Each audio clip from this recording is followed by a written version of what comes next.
It's definitely how we wanted to start the week. We just want to be first place, and beating C9 will be like the start of it. Everything worked out perfectly, and we were able to show off like a new strategy.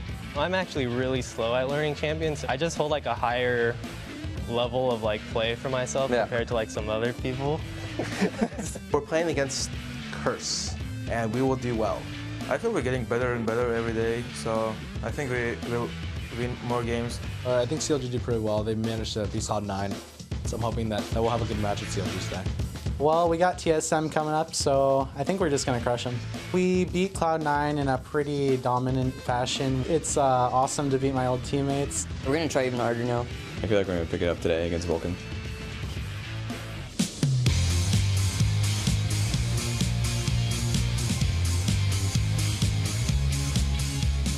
Welcome back to week 2 of the NA LCS Summer Split. I'm Rivington Business III, along with the man who's got my back from the side, Joshua Jat Leesman. And we've got 4 huge matches starting with Cloud9 taking on Vulcan. But before we get into those games, we have to talk about some of the incredible action that happened here yesterday, starting with Counterlogic Gaming taking away Cloud9's silver lining by crushing their perfect record. Yeah, COD started out with a level 1 double kill from the jungle in our first game in the game. That invade, along with some good stall play, allowed them to actually survive until their late game and beat Cloud9 for their first loss of the season. Then Cloud9 was tripped up for the first time yesterday. Yeah. Both TSM and Vulcan got one step closer to first place. TSM also had a level 1 invade, and then took it from there with their most dominating performance of the season in their win against Velocity. Vulcan continued their dominance over Curse with another commanding victory, and Dignitas also got revenge over Coast. Yeah, so many little revenge in all the action yesterday. But now that you've heard what we've had to say, it's time for you to take a look for yourself. The first game of the day featured an undefeated Cloud9 taking on the struggling Counterlogic Gaming. A well-placed ward got CLG off to a great start. CLG played this one from the start for the ward, and it could come out in their favor. 2 kills for nothing right now. Then 1 over to Link and 1 over to Janna. The usually invincible Meteos could not find the right initiation. Meteos goes in and he gets absolutely shredded. There's the lock of the Iron Solari. A little bit of life safety there, putting him on the Iron Lug right now. Meteos just gets out with Wild Growth. They get one, and wow, in the back line from downtown, the end gets Meteos. And CLG would hand Cloud9 their first defeat of the season. Counterlogic with another seesaw game, back and forth. They are going to be able to get the first win, and it looks like Cloud9 will find their first loss. Really well played from CLG. Nian actually did his math wrong, and he wrote down the Baron timer a minute earlier, so because of that, they were able to get a Team Solo Mid's Wild Turtle wasn't quite himself last week, and he looked to turn things around against the 1-4 Velocity Esports. Things turned quickly for Wild Turtle. Then Wild Turtle, one more shot, he gets first blood to come out on Evan Niskus. And then he just started sniping people. Well, at the right time, the base medic, oh my gosh! Oh god, no! The base from downtown! Sniper indeed, headshot from Wild Turtle. With Wild Turtle back on his game, Team Solo Mid pick up an easy win to improve to 4-2. This could be exactly what they need, but a great flash by Wild gets himself to safety. The chase on NK Inc., but they focus down the meditate. It's only going to take a little bit longer to take him down, and there is enough focus on the team to keep going for the Nexus turrets. They're going to just easily take this one down. It looks like it'll be the win for TSM right here. Wild Turtle really stepping his game back up, along with Reginald, and the odd one coming out huge for this one. Well played by Team Solo Mid to find the win, Game 2, here in Week 2. In a rematch from last week, the 1-4 Curse were trying to find a way, any way, to beat a Vulcan team that seems to have their number. Curse's early aggression turned against them. There we go, takes the turret dagger, the jump comes on in, Exhaust Fly there as well. Zuna taking a bunch of pain and is still ever taking the turret shots. It's now Cop, he's got to be careful. Only got 1 more shot left, and Bloodwater survives it, are you kidding? And Vulcan were able to turn it around for a double kill first blood. That's good. Vulcan would continue their domination of Curse to pick up their 4th win of the season. Sages goes on in, the Crescendo comes back across, and there's Psycho Sin just crushing everybody's health bars. Jackie's initiation is not enough. Hugo's for nothing so far. Void with a beautiful Zonius, but it just does not matter. Cop falls down as well. Void's gonna get crushed. 3 or 4 picked up. The GA is gonna respawn Cop, but that won't matter either. Vulcan has Curse's number, and that number is 18-4 for the victory. Vulcan stays in a 2nd place tie with TSM. This is a fantastic start to the season for Vulcan. Another rematch from Week 1. Dignitas were trying to atone for their epic meltdown against Team Coast. Great plays by both supports started this one off. Oh no! Oh my god, Daydream, and you are amazing, and Cutie Pie is now trying to run, but they might have the damage they need. Ignite is on. No, Cutie Pie survives. A legit hook though. That was amazing. A nice play from Kiwi Kid's Twisted Fate would give Dignitas first blood. Ult goes off, Zion's Bart has a TF ult on top of him, and that is Kiwi Kid picking up first blood. In a flashback to last week, Dignitas nearly let this one slip away. I got him. Get the fucking in him. Don't get They found 2 kills. Cutie Pie taking pain, but he's gonna find Zion's Bart. Look at the damage from those axes. We watch Scar in the bottom corner is taking down the inhibitor turret, but the inhibitor itself has been taken down by Coast. A really good play by Coast. But they would win the final team fight. But Daydreamer gets chunked out. He's gonna fall down. Cutie Pie picks up 1. Lantern comes across. Kiwi Kid does survive that battle, but Scar's in the mix. Then jumping on a Nintendude. They're gonna go re-engage for the battle here. Mashley dropped very, very low in health. Has to jump backwards. Nintendude's gonna fall over. Double kill picked up there for I'm a Cutie Pie.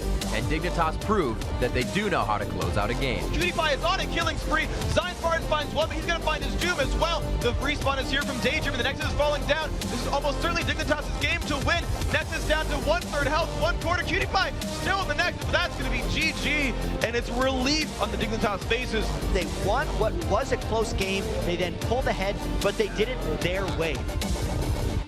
All right, so let's take a look at the standings heading into today's games. Cloud9 is still sitting on top of the league with a 5-1 record, while TSM and Vulcan are tied for second at 4-2. Tied for 4th place at 3-3 are CLG, Coast, and Dignitas, while Curse and Velocity remain at the bottom of the standings with 1-5 records. All right, so let's take a look at today's games as we get right into it. Up first, Cloud9 versus Vulcan.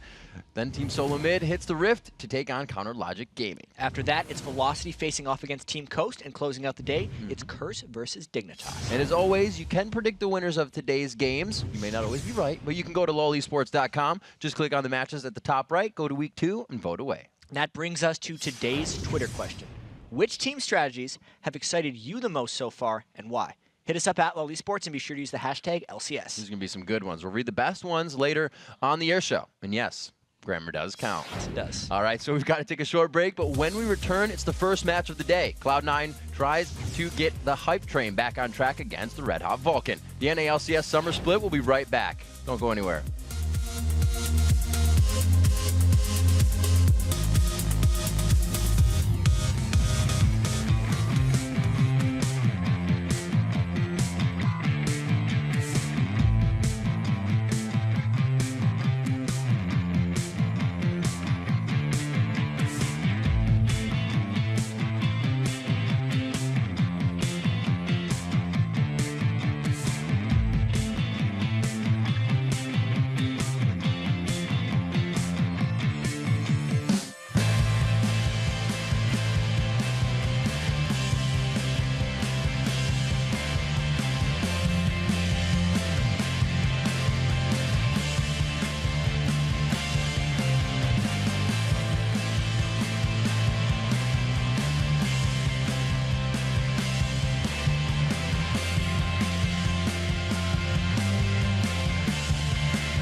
They're 5 people that are really well synergized. When one person goes in, they usually all go in at the exact same time. They don't hesitate.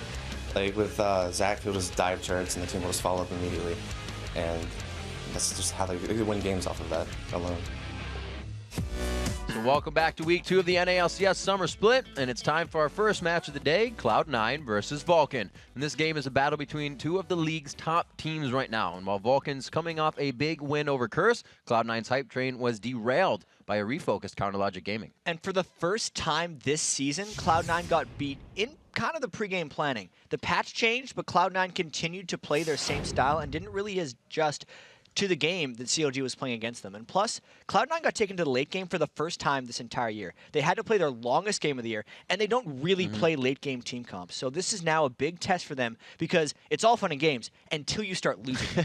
And it will really be about how they adapt and start dealing with the hardships now in the LCS. Absolutely. So Vulcan was able to bounce back from their own hardships during the spring split, and since they've evolved into one of the league's best teams so far this summer. And Vulcan dominated Curse again yesterday. That makes it 3 in a row, plus a playoff series that they've taken from Curse.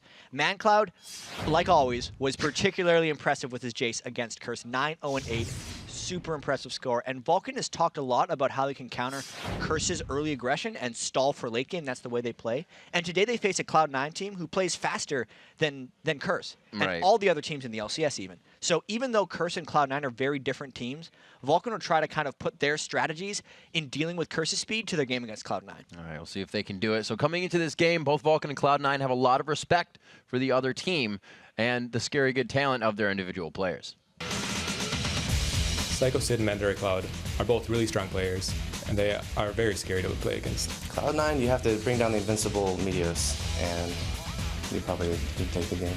They put out a lot of early pressure, and they definitely have a really good communication on their team. Like, they seem like a team that they don't hesitate when they make plays. They just go in, and yeah, they really trust each other. They look really strong. They just play a really solid standard game. Well, they're all pretty good players individually, so you can't necessarily just 1v1 and expect a kill or anything. So everything they've been doing early game has just created a lot more pressure. And it's much harder to play against a team that does that than a team that doesn't. I feel like for Cloud9, as long as we just don't mess up our level 1, we'll take them out.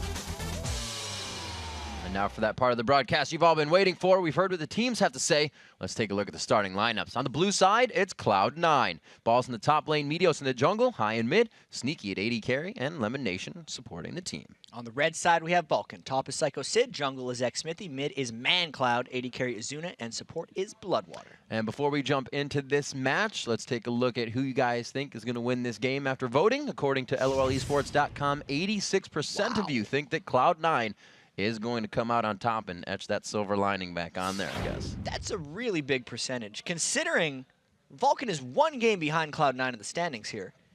I don't 100% disagree that Cloud9 is the favorite, but that is a really strong percentage. It is. Even yesterday, I think it was the kind of around the 70 mark for the Dignitas game. Yeah. Kobe was saying that's even kind of high. And really, last spring split, we only saw 2 or 3 of the scores in the 80s to the 90s even, just because of what was happening, maybe because of switches or whatnot in the game. But just to come out on that, they're saying Cloud9 has figured it out in a day.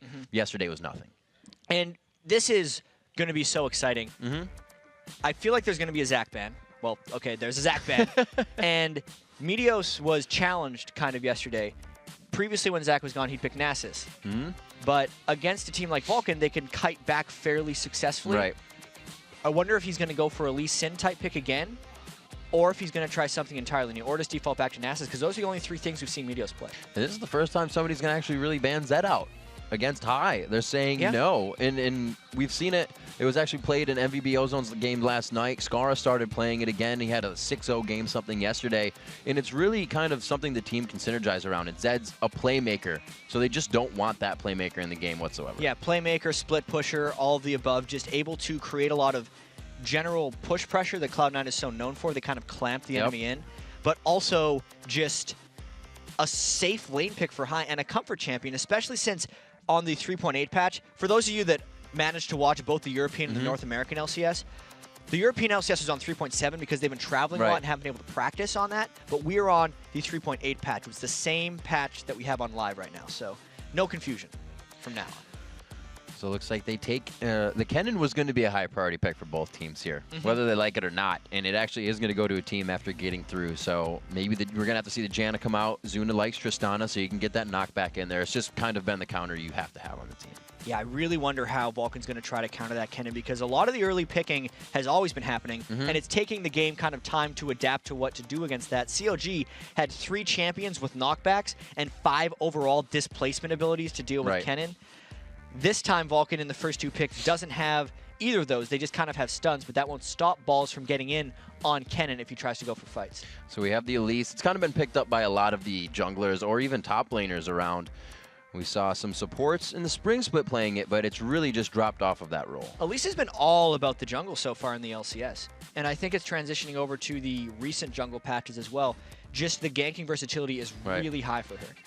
We'll see what happens here with this Rumble pickup. So we definitely have the solo laners grabbed up for Cloud9. Yeah. Let's see where they decide to go. The Thresh pick is in there for Lemonation, so they will have some control over these team fights, even from his position. And this is going to be the interesting thing for them. They've already all into a double AP composition. So that's kind of telling Vulcan they can't pick too much of a dive or too much of a clump team. It's almost telling Vulcan, hey, we want you to split pushes and kind of disengage us, which interestingly enough is kind of what CLG did to Cloud9 yesterday as well. So Cloud9 hasn't picked an extremely higher amount of initiation than they have yesterday.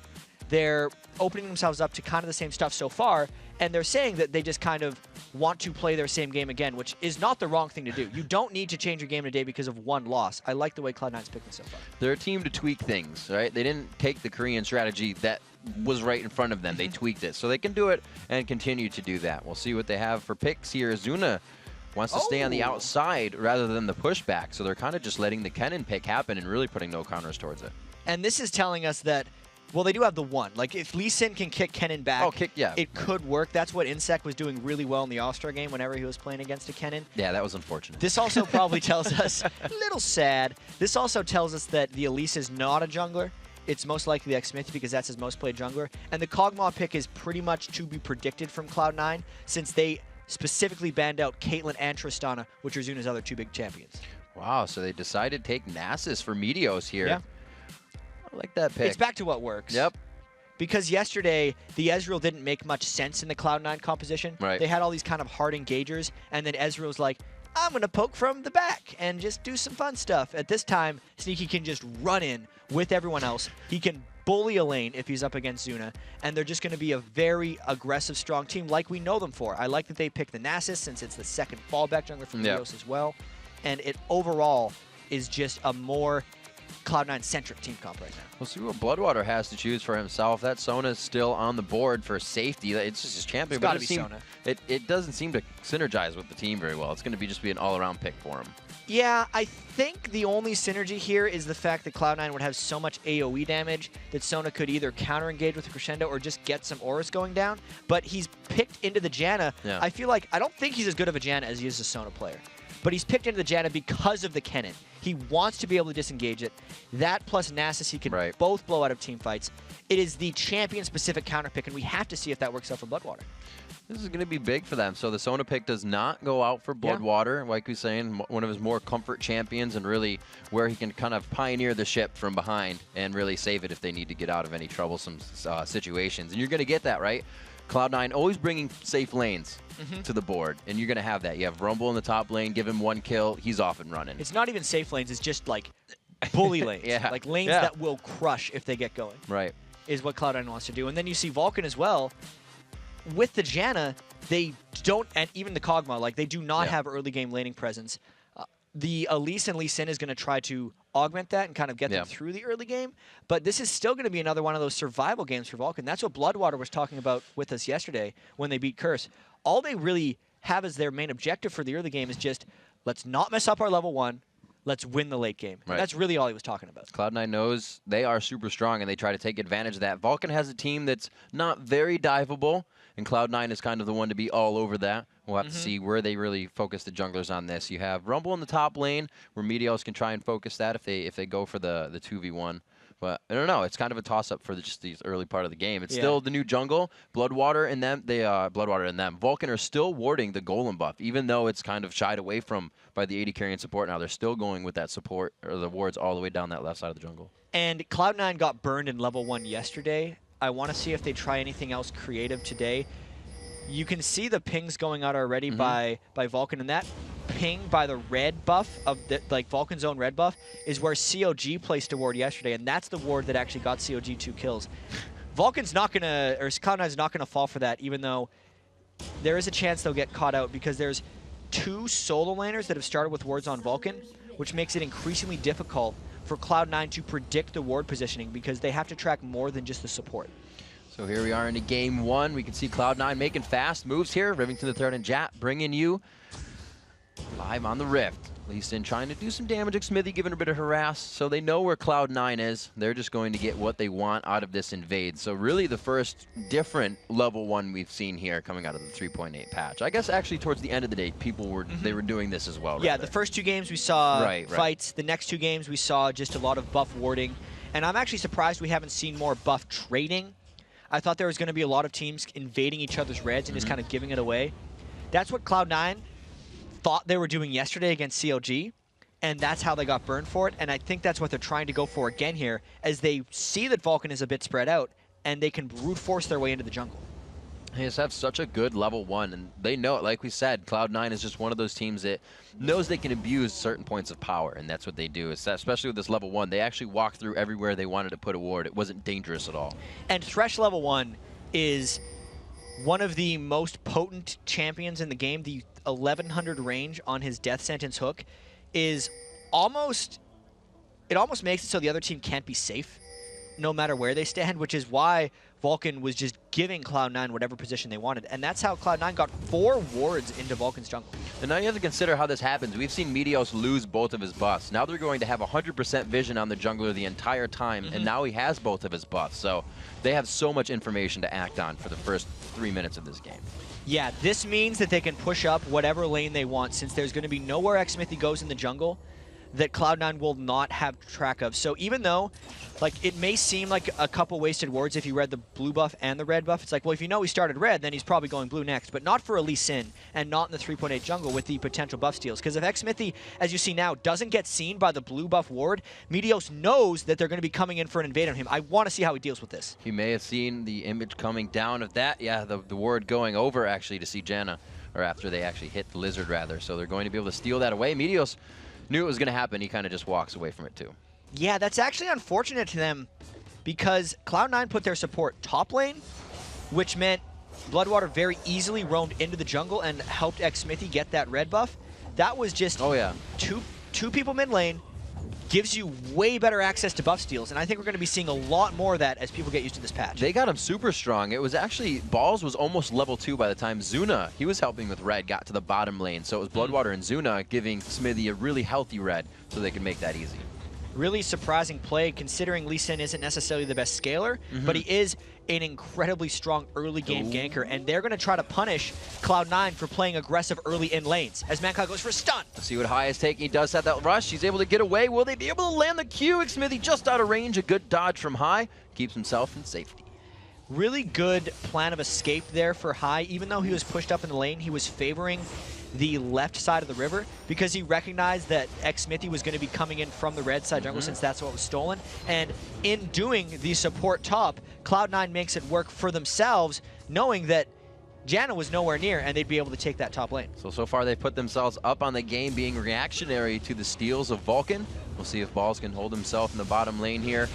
And he looks like 3v1's not going to be too much trouble. He's got a lot better wave clear than nobody being in the lane. Oh no, they're going to the Psycho Sid. The repel's there, but he's got nothing to go to but he goes back towards the base, or away from the base rather. He may actually be able to get out of this. Yeah, I think he's escaped. It's a tricky little spider. Didn't even have to burn minion flash. Wave just kept pushing up.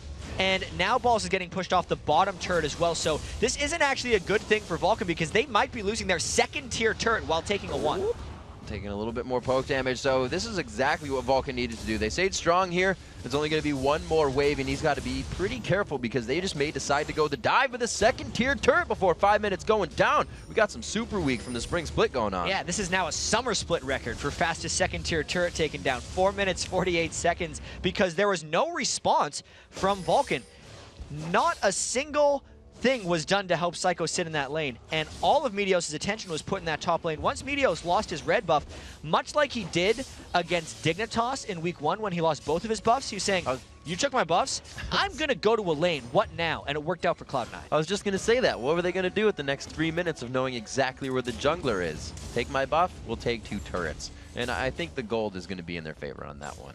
So with those 2 turrets, so much pressure towards the top lane now that how this is going to focus or affect their focus on Dragon and somebody split pushing that top lane. They can't lose an inhibitor turret before 10. That top lane is so long now for Psycho Sid. Like, look where he is. Psycho Sid could not be farther away from the Dragon. And Zuna is already incredibly low. If Cloud9 wanted to make a play for Dragon, they might be able to. No, Smithy going in on elimination. They may be able to get a kill here. That's exactly what they need. Who do they trade it with, though? It does go to high. That's going to work out for them. Sneaky might have wanted that pretty good, but it all works out in the end as they go 1 for 1. And that is just jungle for support. So in terms of actual lane pressure here, I'd say Cloud9 has a little bit more of a power play. Knowing that Zuna got pushed out by balls in the bottom lane as well means this relentless turret pushing is going to continue here for Cloud9. Yeah, they are putting that power play to the test right now in front of Vulcan. ManCloud trying to put the damage back that he can. Bloodwater there to assist him, and they're actually being quite aggressive. They are risking HP to save this turret because they know they're losing too much too fast. And I wonder how much Bloodwater is going to have to move around the map this game.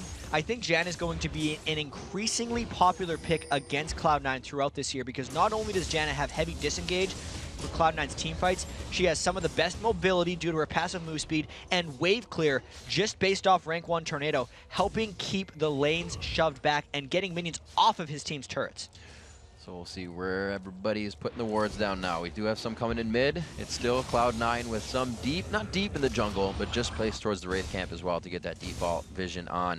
And Cloud9 says, we want this mid turret. It's going to be the pressure and probably the Dragon soon for them with what they've been doing. And this is just the way I think we could expect this game to play out. Cloud9 is doing as much pressuring as possible right now, keeping the lane shoved, whereas Vulcan is mainly, aside from the couple ganks that Xsmithy's been doing around, the rest of the team is just mainly trying to farm up. Zuna has been left alone by Bloodwater as Bloodwater runs around and tries to help out lanes, and Zuna's trying to freeze the lane and farm up, whereas like his analog on the other side, Sneaky, has been running around trying to kill people, which is what we expected. And really, with the aggression that Cloud9 shows, and we say they're aggressive, they really play this so calm. They wait for the first few punches to be thrown, see what Vulcan really has to show, and then they say, okay, then we're just going to do this. Yeah, it's like a counterattack. Yeah. Instead of just going for a play, which kind of gets them in trouble, like it did against CLG, where they just said, all right, we're going straight into the red buff, we're going to trade, you do this to us. It's now Cloud9 saying, we're ready for whatever you throw at us. As soon as they see where Vulcan goes, Cloud9 does something for themselves. That was a good chunk of damage coming out of a Q there. He's trying to go in again for another shuriken. A Q and a W will lock him down. A W is not in range. He flashes off of it. Definitely would have been Psycho Sid going down, but every lane, it doesn't even have to be a Zed. It doesn't have to be those playmakers. They're doing it alone on Rumble and Kennen right now. Meteos getting the lantern out on the Thresh Express, and he is going to be safe. And I'm trying to figure out what happened there with Mandatory Cloud's ultimate. I thought he was going to be coming to the... I'll find out later what he did there, but that was a very curious ult by ManCloud because that is an incredibly important cooldown based off the way Cloud9 is playing their lanes. Smithy, yeah, he did get that over. I actually thought he got that for a second. Would not have been good, but now they finally focus on Dragon. So this is Cloud9 not really taking a huge advantage for Dragon. It's still Psycho Sid now coming in with full health. That lane is long, but he was moving before this happened. So Vulcan making moves. Yeah, and the longer Vulcan holds this here, the closer Zuna gets to the fight. So this is potentially dangerous for Cloud9.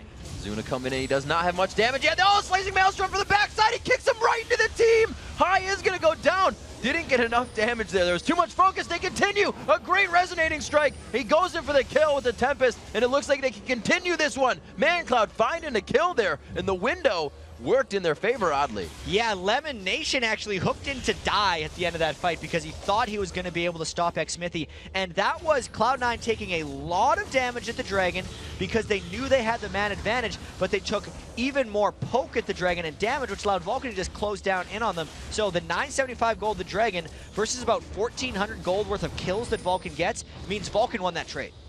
It was a little confusing to me why Cloud9 waited so long to go for the Dragon. Vulcan was healed up. Psycho Sid was back to lane. They had a, like you said, the Twisted Fate ultimate had just gone down. Maybe would have pushed mid and then gone for Dragon. But nonetheless, the play is over. Vulcan makes a big play there, bringing themselves within 200 gold here. 4 kills coming off, not off of that, but now 4-1 as we reach 10 minutes. And 2 of those kills going to ManCloud could be really important too. He just got those couple Thorns rings right now, but if ManCloud gets going a little bit, he's going to be able to shut down a lot of the way Cloud9 roams around. But they really need to be able to hold off this turret. Cloud9 is relentless. They get definitive when something like that happens. They're like, no, let's clean that up. Make sure we get something back on it. And it's already 3 turrets to 1. This is pretty much the turret score in all of Cloud9's games, even the one they lost against CLG. So Vulcan trying to survive this onslaught right now, and they're doing quite a good job of it since they're only down 900 gold, despite being down 2 turrets and a dragon. Right, they're doing well. Cloud9 has these chess pieces that they've already moved into position, right? Elise is up top. That mid turret wasn't really stressful for them to take down. It was something they almost had prepped if the dragon went awry. So they're really setting themselves up for situations to happen, but they can't have any more fights like that because Vulcan will take advantage of every one of those. Yeah, and since Cloud9 should also be stronger in a lot of these early fights, the Draven very early on, just Thresh, I believe, still isn't even level 6 for Lemon Nation. The Cannon Ultimate hit like 4 people. Like, these are very strong. Like, mid-game Dragon fights for a Rumble Cannon team are what they live for. Yeah. So when that didn't work out for Cloud9, it becomes a very dangerous game for them.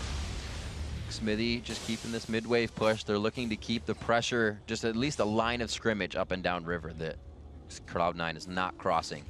You see them push this river. They have high and balls in that bottom lane. Power in numbers, that rule of thumb. If you cross the river, don't do it alone. They could go right onto Zuna. Whoa! He thought he was safe for a second. Oh, but it looks like ManCloud, that's the farm kicking in. He's going to pick up a double off that. Well, he just got the ultimate up. That window being forgot about, chat. That is going to be in their favor there for his 2. Exactly, like Zuna is just a little puppy dog that was used as bait right there for Mandatory Cloud. It's only 12 minutes. It's exactly. It's only 12 minutes. There's no way Zuna's a threat yet. They're trying to shut down his farm because they know that if Sneaky can't outpace Zuna, then Zuna's going to outpace him like crazy late. But that's why it was so important that ManCloud got those early kills. Coming in there with a needlessly large rod gave it a substantially larger amount of spike and a very easy double kill pickup there off of Cloud9's turret dive. I really don't know how many times, whether it was Mandatory Cloud focused by 7 people in the beginning of the game and he was down 100 CS, or it just happens where he picks himself up a double kill and then another double kill, and he just starts to come back in the game and super carry, and he really is starting to do that now. 12 minutes in, the first TF foul kind of made us think. The second TF foul picking him up a kill. Looks like Lemon Nation finds another death sentence for himself. Ball's taking some damage here as he tries to pick up that Smithy on the way out. And X-Smithy's the one trying to run around making plays, and it's actually not costing him that much. He's only 21 minion kills down onto Meteos. Vulcan just pulled ahead in the farm there because he was able to punish Lemon Nation again. This has not been a good game for Thresh, as the roam from Bloodwater's Janna has been much more effective than the straight-up pushing that Lemon Nation has tried to accomplish. Both teams definitely have their advantages right now. That top turret being down, a pretty big one for Cloud9, but they don't seem to be pressuring it whatsoever. Even with Dragon objective free right now and off the map, they're not putting too much focus towards that top side. Not at all, and it's because it's such an incredibly long lane versus just this asymmetrical amount of turret destruction that Cloud9's put against themselves. The closer Vulcan gets to Dragon, the more turret support they have. And since Cloud9 is trying to get the Dragon control, since that's the big reason they lost their game against CLG, Cloud9 says we need to be able to control Dragons when we have pressure. They don't care about this top lane, and it's actually resulted in letting Psycho Sid get a lot of alone time up there, and that's why he's the full 18 minion kills ahead of Balls. So it's almost like pushing yourself into a situation you can't approach yet.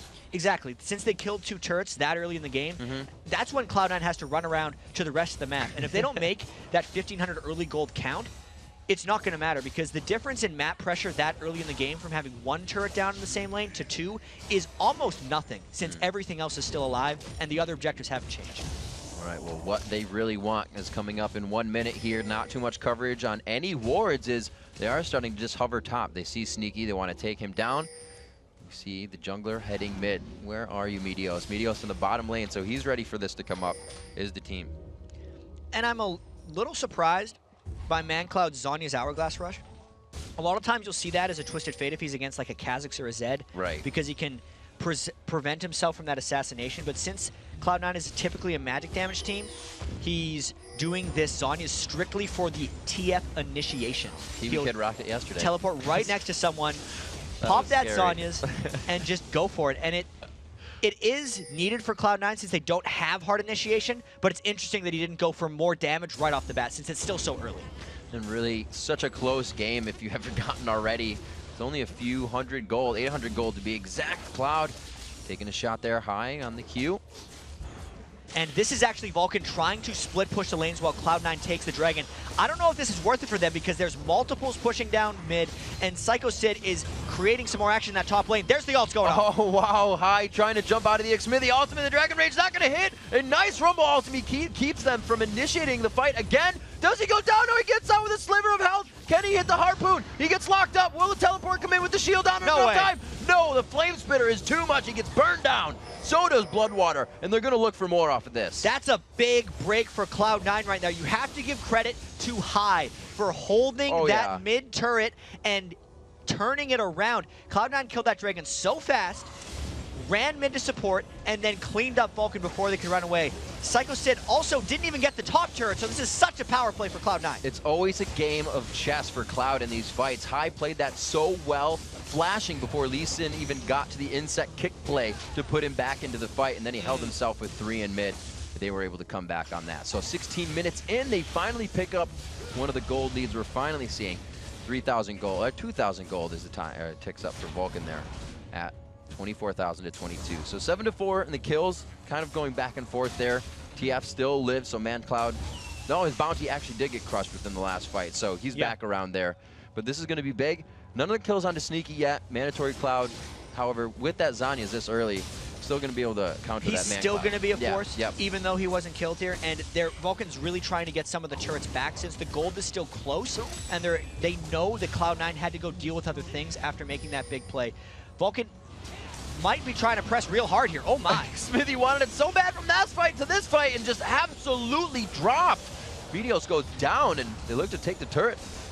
I don't know if they're going to be able to get this turret, but they did get that kick kill onto Meteos once again, and another kill went into the hands of ManCloud. So this is still a very close game, and we know how threatening Zuna's going to be. I don't know if, like, Zuna's not probably as threatening as what a Tristana would be against this particular Cloud9 composition, because if Kennen gets onto Zuna, Zuna doesn't have a way of avoiding it, whereas Tristana has 2. Tristana would be able to knock Kennen back or jump away, and that's one of the reasons that Kennen couldn't shut down Double Lift at all in Cloud9's loss yesterday. So probably a slightly different situation here for Cloud9, where they're not against as big of a ticking time bomb as far as Vulcan's team composition goes, but Vulcan is still actually feeling pretty comfortable about having a 2-turret disadvantage, being 0 for 2 in Dragons, and still only being down.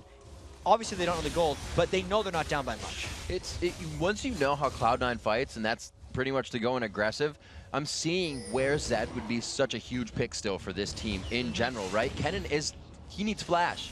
Unless he just does a walk-up E and initiate with Slicing Maelstrom. When you have Zed, you get that on your E cooldown, or your cooldown rather, not E, all the time for your Shadow. So you can initiate on that back line and get to it. They're blocking that out. Lee Sin could not have done that jump if they had Zed on the team right there. And also, Zed is one of the few things that can initiate through a Janna ultimate, because when he ults, when he puts his death mark on someone, he gets a Shadow clone right next to his target. So even if he gets knocked back, he can immediately jump back to that clone that the ultimate creates and finish off his combo. So even from the get-go, it means that the Janna pick is just super potent against Cloud9, especially when Cloud9 can't have Zed. And now we're 18 minutes into this one. These guys have been switching things up on us. We haven't really taken a look at the inventories just yet, as both teams set up here in mid for a possible tango.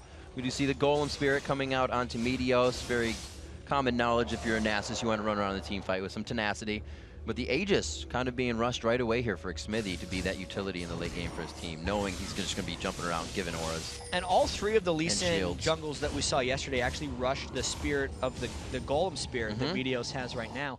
But Xmithy went for the Aegis, and I actually like that, since Xmithy's job in these fights isn't to kill people by himself. He is jumping in, he is kicking someone backwards, and then he is getting back to his team for the auras. So Xmithy can accomplish that with or without the Spirit of the Ancient Golem. I like the Aegis because it just gives them more versatility against the double AP comp that Cloud9 has. I believe that Null Magic that Xmithy has is going to turn that into a Runic Bulwark, probably even before Xmithy finishes his upgraded boots.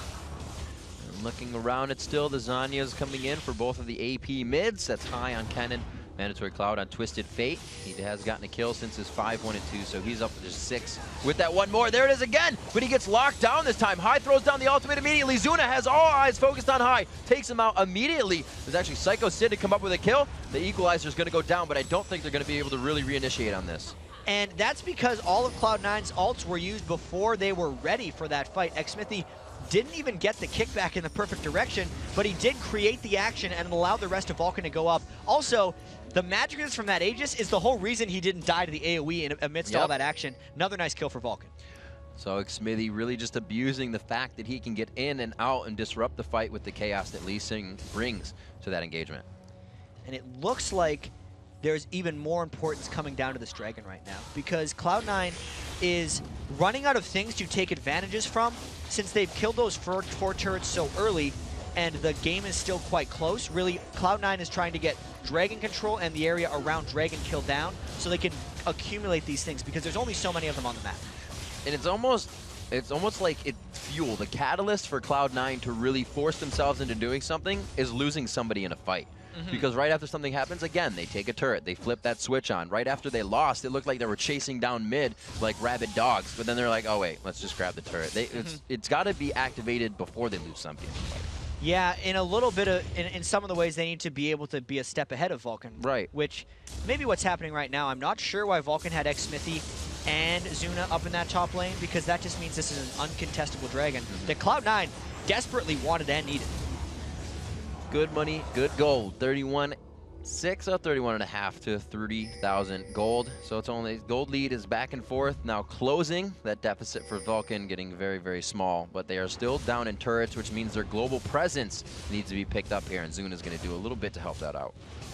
Zuna still just has the Blade of the Ruined King. If we look, he's still only at a 6,100 gold mark right now on AD carry, and honestly, at Kog'Maw, probably needs close to 12,000 gold before he really starts ramping up. So Zuna's got a long ways to go. That means 35 minutes, maybe 40 minutes is the point where Zuna wants to go in, and Cloud9 doesn't play generally that slowly. If Cloud9's going to be making some action, it's going to be before that 40-minute mark. So we'll check back with us in 20 minutes to see if this game's still going on, and if it is, Zuna's going to be scared. Now, this is a pretty neat buy by Sneaky here. Neat or just, you know, comfortable for him that he goes. Draven's more of that single target AD carry, and he's buying the Shiv up to really maybe go back on the split push that they're finding right now from Vulcan.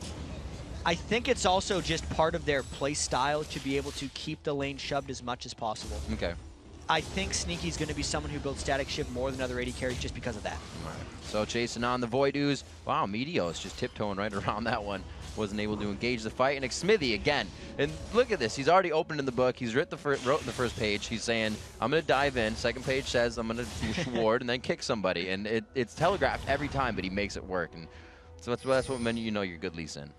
And that's why they pick it so early for xMithy off. Yeah. Some teams ban it against Vulcan as well, just because of the comfort that xMithy has on that champion. And I'm actually surprised at how much alone time Psycho Sid's been getting in this game. That's like the third time we mentioned it, so they're still ignoring him. He's gonna be big. 171 minion kills, just kind of hoping someone wanders.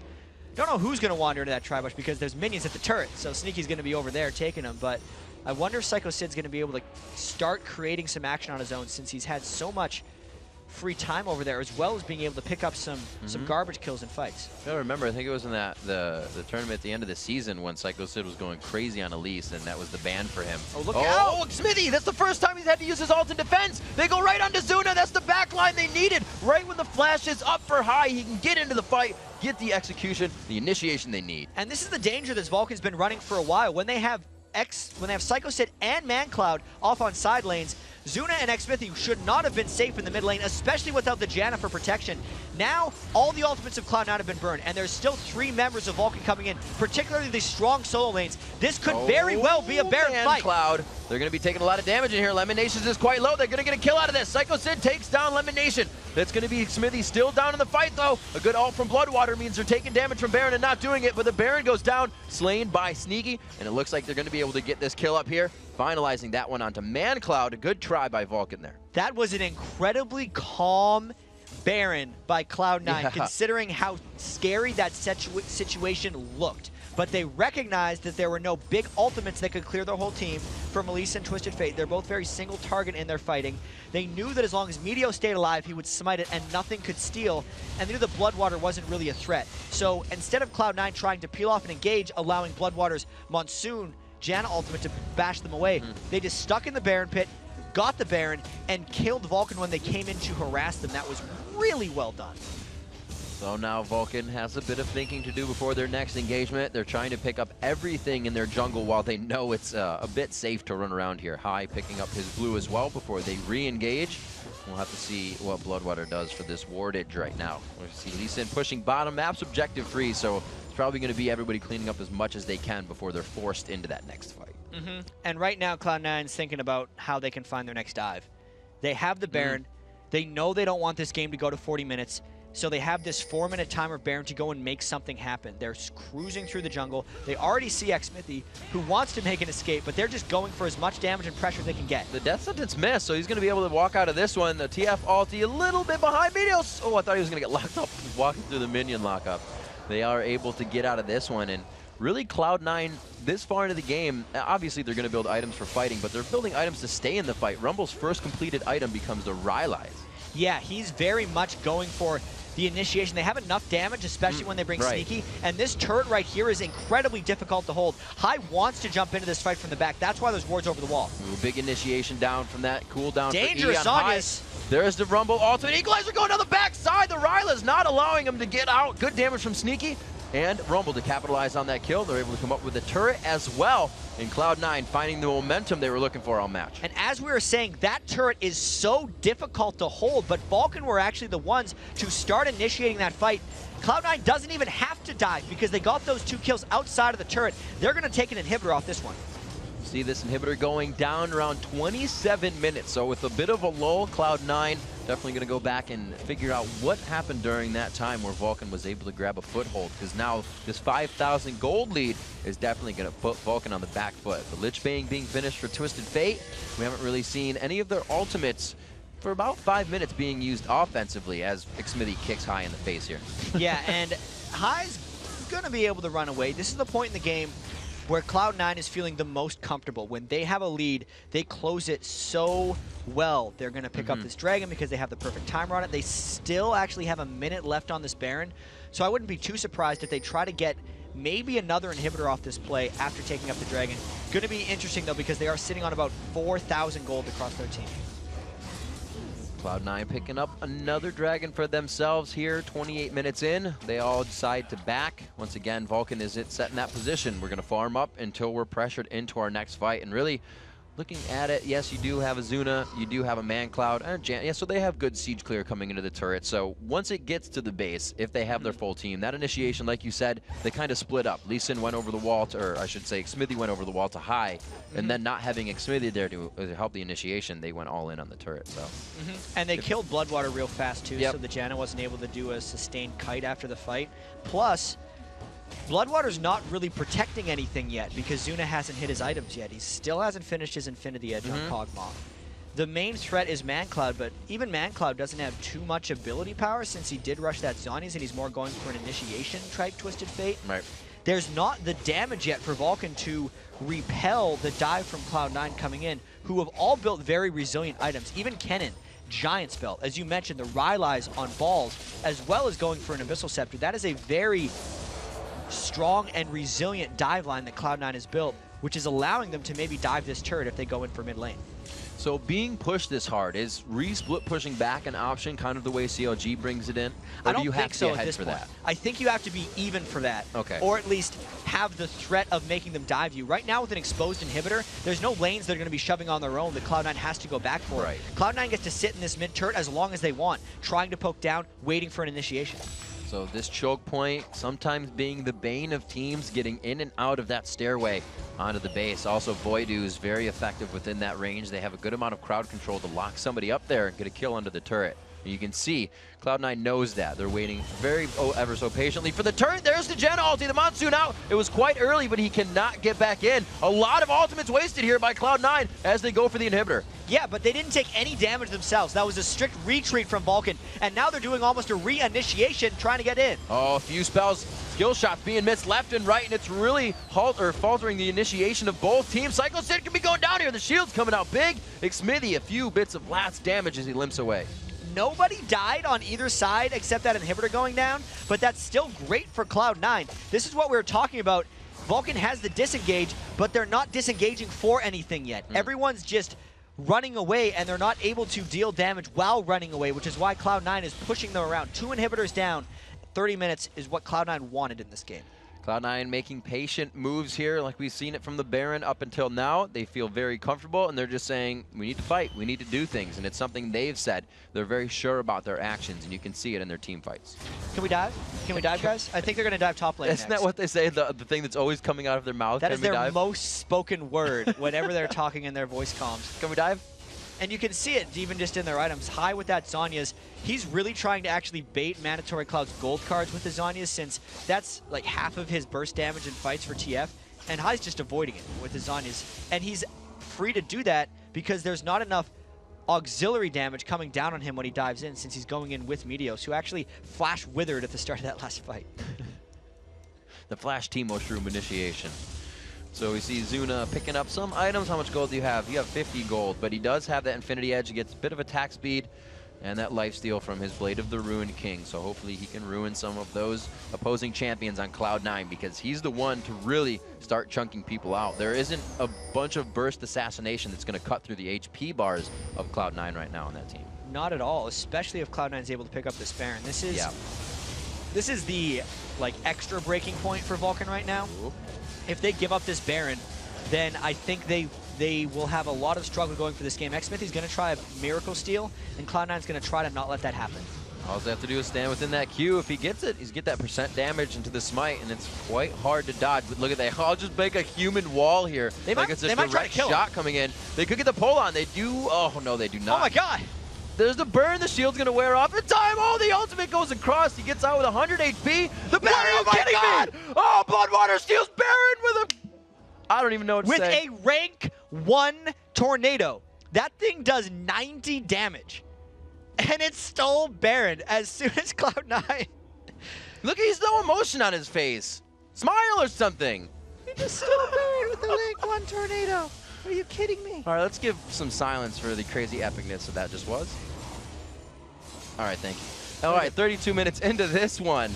Vulcan pulling out everything they need to keep themselves in this game, but those inhibitors still quite naked.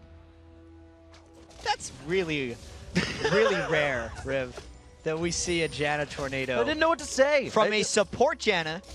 Didn't even. With 0 ability power, obviously. Like, so the only reason I said the Howling Gale does 90 damage, okay, it does 85 right now, because 60 plus 25 bonus damage, like, it's just, that so thing didn't you do gave damage. him the advantage. You rounded up. Don't round up. Don't round up, man. Be true. Give the people the stats. That's like stealing it with a Soraka banana, pretty much. I don't even know. Soraka bananas are stale, +1 to Baron damage. It's a little easier. Cloud9's got to react to that now, and with face palms, pretty much. Yeah. Considering, like, I know, throw everything. I know we're thinking about yesterday, because Cloud9 had a 5-0 Super Week, and the game against COG, even though COG was very confident about this, and there's actually going to be an article going up on All Esports later today about that game, but Cloud9 was very close in all of those games, and they just weren't able to close out because of Dragon Control or anything else. All right, and while these guys are lolling about looking for the Dragon, we actually have a quick replay of the Janna Baron steal. And I don't know how Cloud9's going to react to this, because they thought the threat was gone when Lee Sin went through. And after Flame this, Spinner was even on. After this, Meteos didn't even get his smite off. So this is one of those examples of the team having so much damage that they kind of burst through your smite, and then just because the tornado came in at the same time, Bloodwater got it. It's like one of those 1 in 500 chances that just happened to happen in an LCS game. So you're saying you still have a chance? There's always a chance of stealing Baron, Riv. So we're going to see. Once a Gangplank ultimate stole Baron from 5 of us doing it, because I saw the Baron at 605, and this is back when, I think it was 605, this is back when Razor did like a 600 damage proc, and I Razor procced it, and then had 5 health yet as a cannonball hit it. So I never got in smite range for it. My smite, I was waiting on the smite number. That you knew of. And as soon as the smite number was there, the Baron was gone. Cloud9, they all just put themselves in a Ferrari and drove down to the bottom lane, speedy style. They used the Shirelias for that one, thinking they could catch Vulcan off guard and grab the inhibitor before any reaction, but Vulcan is there. They were in the command ship, and they have landed to defend. Yeah, and I don't know if Cloud9 wants to dive the team with Baron. Remember when we said check back to us at 40 minutes? Oh, the hook on Bloodwater is not going to be engaged on. Remember when we said check back to us at 40 minutes? We're 5 minutes away. and the inhibitors have respawned. So Vulcan might hold on. But they got about 5 minutes to hold on. This I would feel be like ridiculous. Yeah. All right, so we can Zuna already considering that, hey, we need to start building some magic resistance, or at least for himself. He knows these fights are big. He knows he has the damage and the attack speed with those two and the passive on his Q. A little bit of Ryman. At 35 minutes, these guys just holding out on that Baron. It's not usual that you see a Baron used in defense, but they are doing it in grace. Oftentimes, it doesn't happen that frequently. When a team is down inhibitors and still get a Baron, the game stops because the team with Baron needs to defend their base, and the team without Baron isn't strong enough to tower dive a team in their base because the other team has Baron. And this is just allowing Vulcan to slowly inch their way back in here. So really, eyes on for Vulcan. Is it going to be Man-Cloud, Zuna, their positioning? What are we looking for? I still think that if Vulcan wants to initiate, it probably has to be Man-Cloud and X-Smithy coming in. Zuna has to sit in the back. Even a hard initiation from Vulcan is very dangerous. Almost a poke disengage strat is what I'd expect to see from Vulcan. And waiting out as long as possible. Like, we said check back at 40 minutes, but if Vulcan wants to win, I feel like see us in an hour, because when the game's 60 minutes is when they'll be strong enough to win. And we saw Meteos taking a bit of damage from Zuna there, but you have to consider that was 3 standing still shots. You don't have time to stand still for 3 shots in a team fight, so this is going to be big. If he's still 75% health, they got to make every one of those shots count. And the Baron is gone, so if Cloud9 was staying up here for a reason, it's because they want to go back in for these inhibitors or they want to dive. All summoner spells and all ultimates are up in this game right now.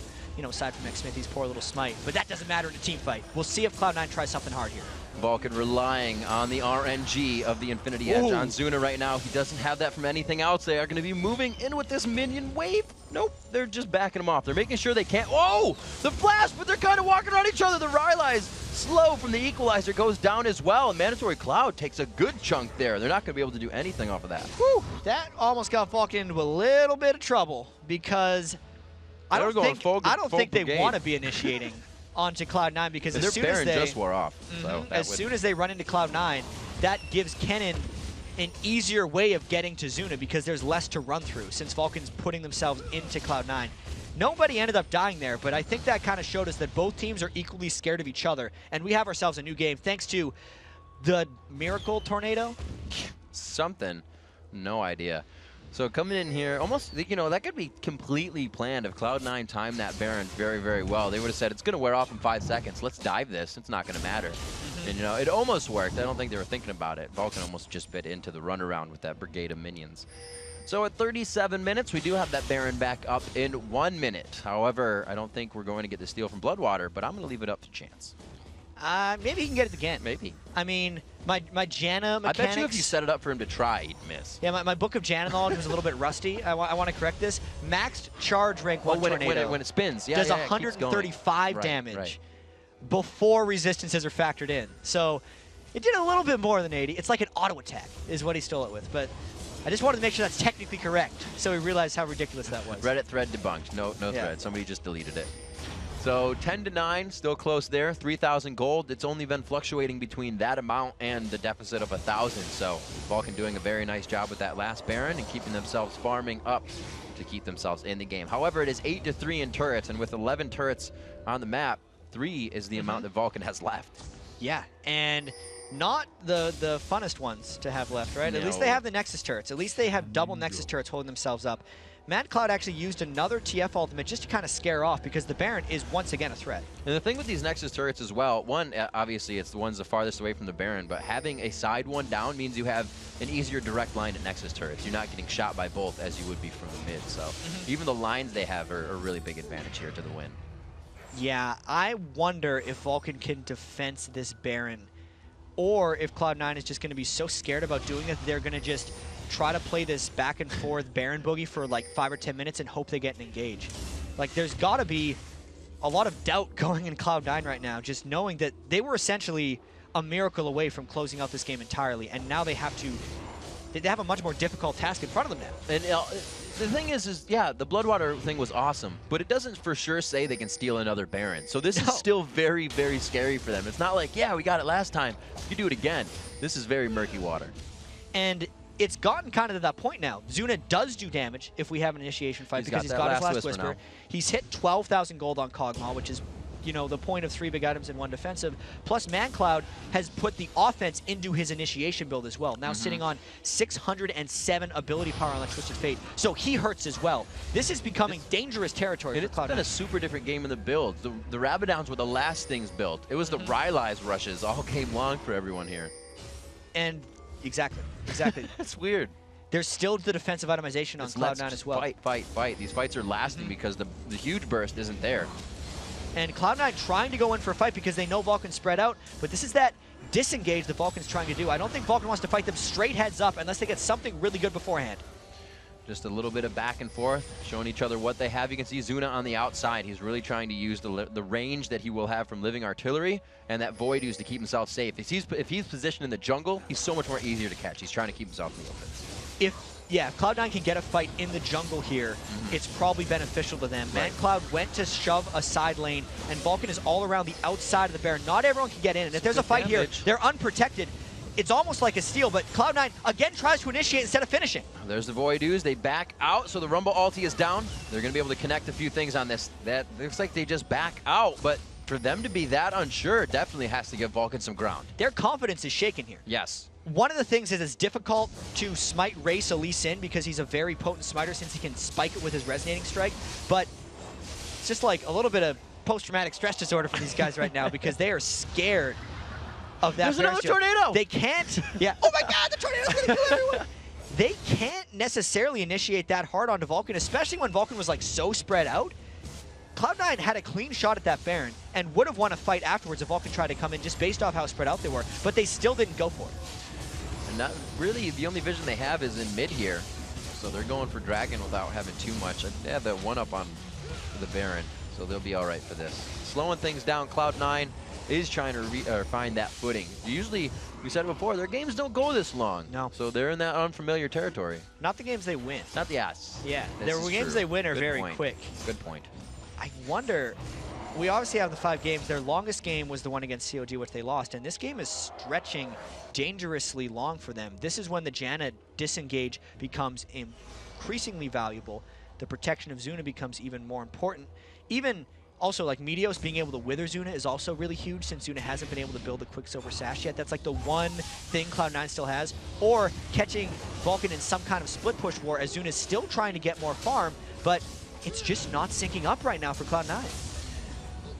Still looking at these builds, everybody's got the Abyssal Scepters and whatnot. Very unselfish builds coming in, all the auras and whatnot, and then the Rylai's to continue the fight for everyone. They're synergizing so much just to kill each other. Yeah, and Cloud9 wants to probably go in for a fight here. The good thing about fighting on this side of the map for Cloud9 is if they lose, they don't lose the game. But if they win the fight, they would be able to finish the Nexus turrets due to the positioning. So a little bit of harass, not exactly the person you want to grab. They decide not to go with that one. See who stands in the front here. High, putting himself up top, trying to get some damage on. Their minion wave is a little ways behind them, but they should be able to get at least half on this inhibitor here.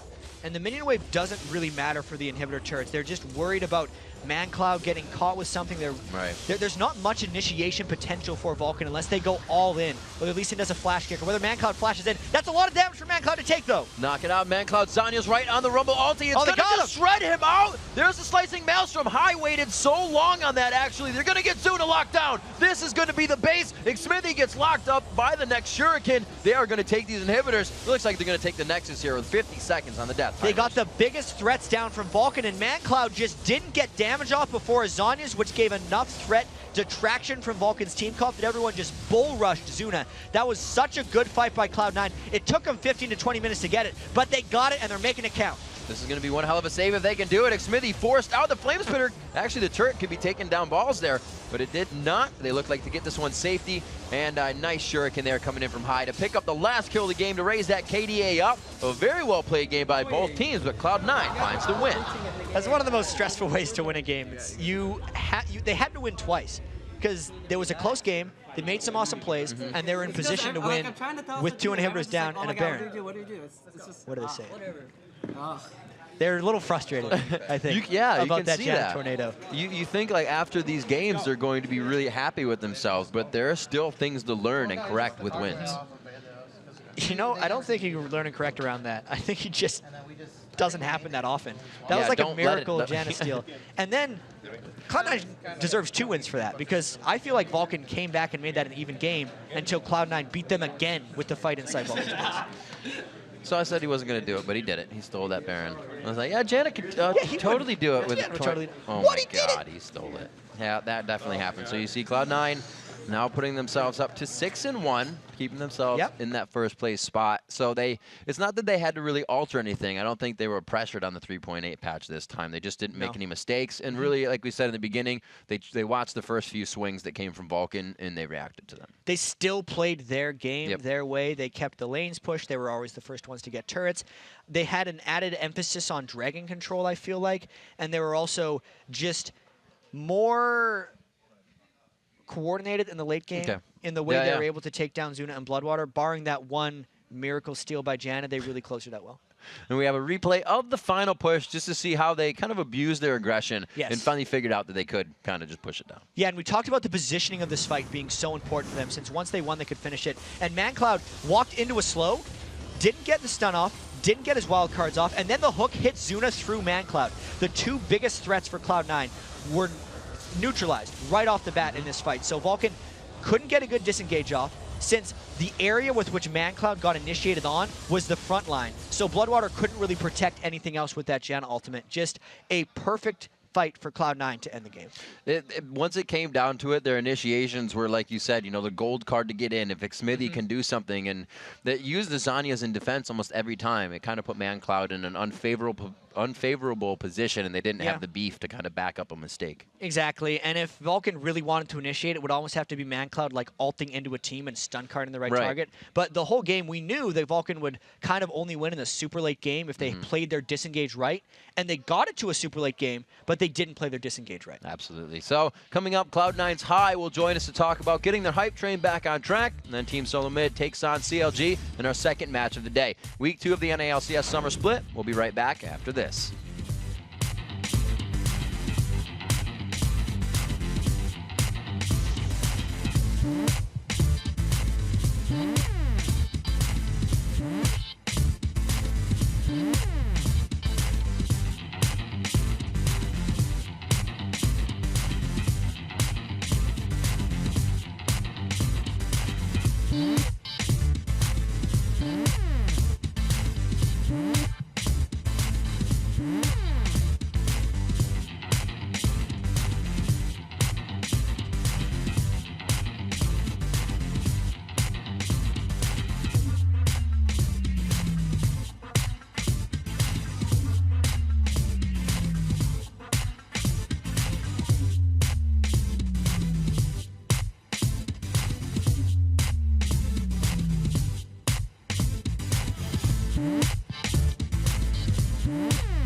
Finish. Kill that guy, maybe? Finish. Can you smite? Can you smite?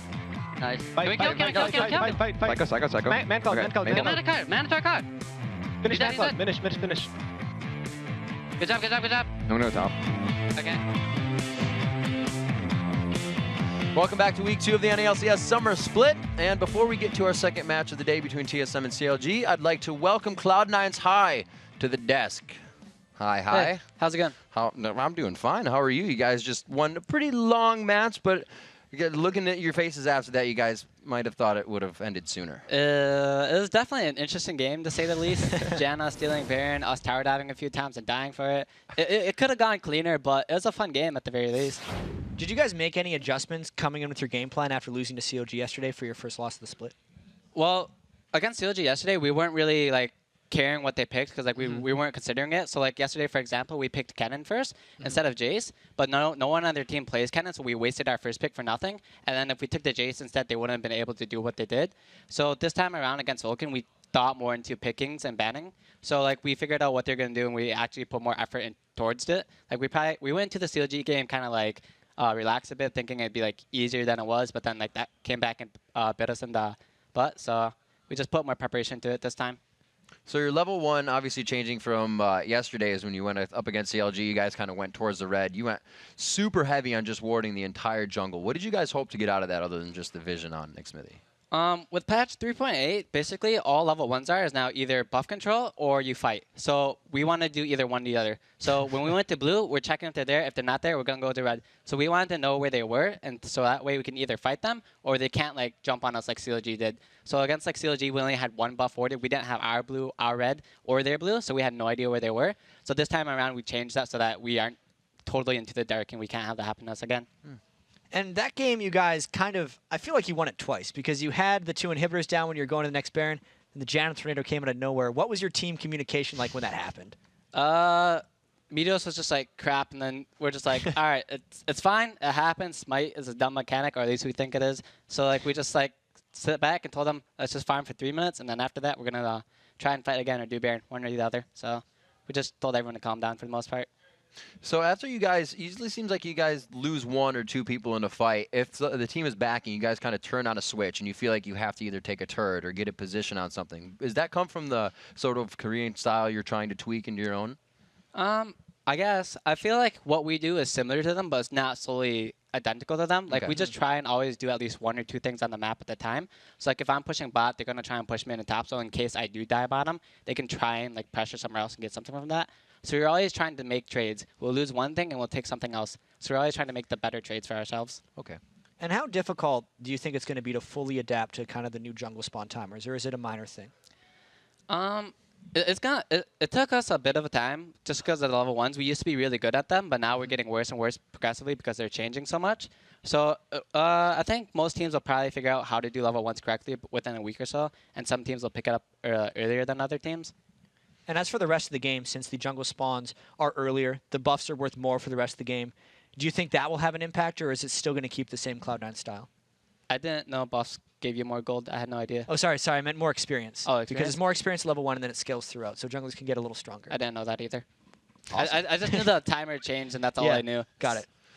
110% about his own spot. Well, even I got good the at words mid. wrong. No, Things are confusing. So with these games, obviously you guys still doing well, 6-1. What was the loss like for Cloud9? What were the words throughout the team? And, you know, was it a setback, or you guys kind of like, it's going to happen through the season? Well, when we went into the LCS, we already knew. Like, we came into it thinking we were going to do well, and we did do well, so that made us feel better. So we kind of, after we went 5-0 in Super Week, we kind of felt complacent with that. And our practice this week was just, like, pretty terrible because, like, we were just happy with the 5-0, and we weren't looking to improve that much. So, like, going into the game against them, we're ill-prepared, and, like, we kind of deserved the loss. Like, we went into it, we're like, oh, we deserve that for, like, how we've been practicing. So once we took that loss, we just kind of, like, sat down together, talked it out. I was like, hey, we need to start practicing more. We need to do it better. We need to this is our job. We need to put full effort into it and everything. So, like, once we took the loss from CLG, we were just like, okay, we can't, like, mess around anymore. We just have to put more effort into it. And that's what we're going to be doing from now on. And with that practice that you just talked about, how do you actually practice a little bit better once you recognize you've been slacking a bit? Well, that's because we're doing different things during practice. Like during picking, like when we're doing scrims or picking champions, half of us are like webcamming or like playing OC or something. So it's like we're totally not trying to improve it. We're just doing it for fun. So that's like a major thing for us. But yeah, we just have to put more. We should focus on it. Got it. All right. So final question here. Going to pick your brain a little bit high. The next matchup is one we haven't seen for a while. Team Solo Mid versus Counter Logic Gaming. Kind of a who and a little bit of a why. Well, I'm gonna vote for TSM because they're like my one of my favorite teams here because of Wild Turtle, our ex-teammate. He's a good guy. I love that guy, and Reginald, and everyone else on their team is really cool as well. And everyone says we scrim versus them a lot when we actually don't. Like previous to Super Week, we play them like 3 games and that's it. So like while we don't play them that much, we have played them, and they felt like them and Dignitas felt like the strongest teams to us. And we haven't played CLG, but we did yesterday. So I'm going to give my bet to TSM, but I think CLG can pull it out if they can get to their end game and do what they did to us. All right, Hi, thank you very much. Thanks. Congrats on the win, and thank you for your time. All right, everyone, coming up into their match against Team Solo Mid, Chowster and CLG think they're facing a team that's not at the top of their game. The funny thing is, for the odd one in TSM, the feeling is mutual. Originally, I thought TSM was going to do really well this season and maybe come off like undefeated in the Super Week, but they've already dropped 2 games, so I feel like they're really inconsistent right now, but at the same time, we're a brand new team and we have a lot of problems also. I think CLG will probably be much weaker than they normally are because everyone's unfamiliar with their new roles. They've always picked up all-stars. They always picked up people who they say they have lots of potential. And arguably this team does have lots of potential, but they don't have enough time.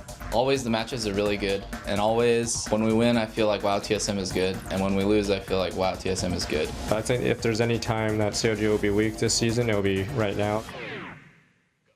All right, and now it's time for our second match of the day, Team Solo Mid versus Counter Logic Gaming. I've been waiting for this one for a while. Yeah. Coming into this showdown, CLG and their new rosters are looking to carry over the momentum they gained from putting a hurtin' on the top team in the league, Cloud9. Yeah, and CLG has got to be feeling a little bit good about their new roster after they got the first loss for Cloud9 onto their record of the entire summer. And CLG kind of found a new way to get to late game.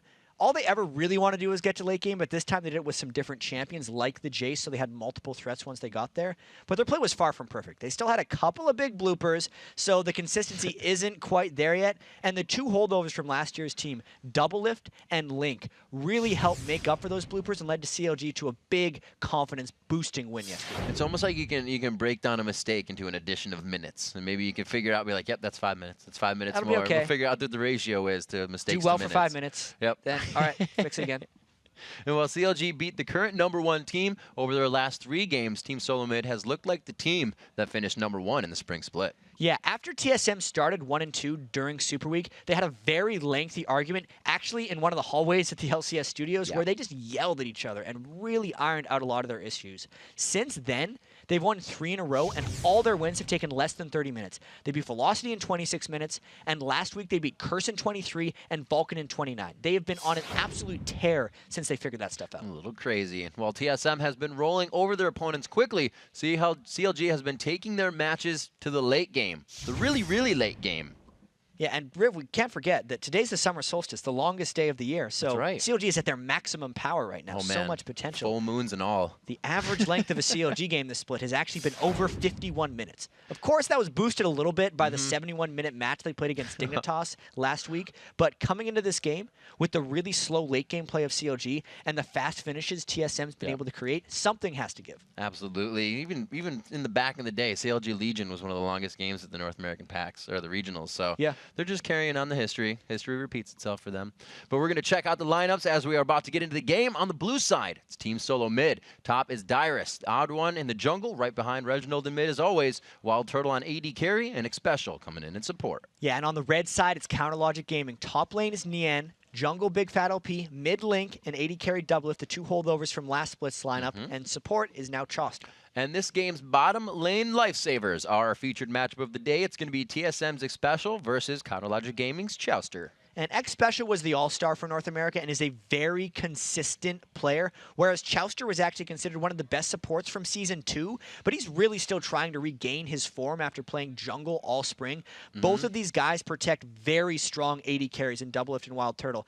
And an interesting fact, back at World Cyber Games 2011, Chowster and Xpecial actually laned together when Chowster was an an AD carry and X Special was a support. So both these guys really OGs of the League of Legends Back North in the American day. scene, and they go way back when they battled each other. And you know a thing we haven't been able to say in a long time, because his role has been swapped around, because they're kind of recreating the team, is that he's the theory crafter that a lot of people, you know, have said of NA. And, you know, things change, the game changes, and there are very smart people in the game, but they've been crafting the team more than theory crafting right now. So they haven't been able to get back into that swing either. Yeah, right now CLG is still very much just trying to figure out exactly what works for them, and they're still kind of doing whatever they're kind of winging it in a few situations. They'll make a brilliant play and then make something kind of foolish. Even just an example during the picks and bans yesterday against Cloud9, when CLG was sitting at 4 picks, they recognized they had 4 ranged champions.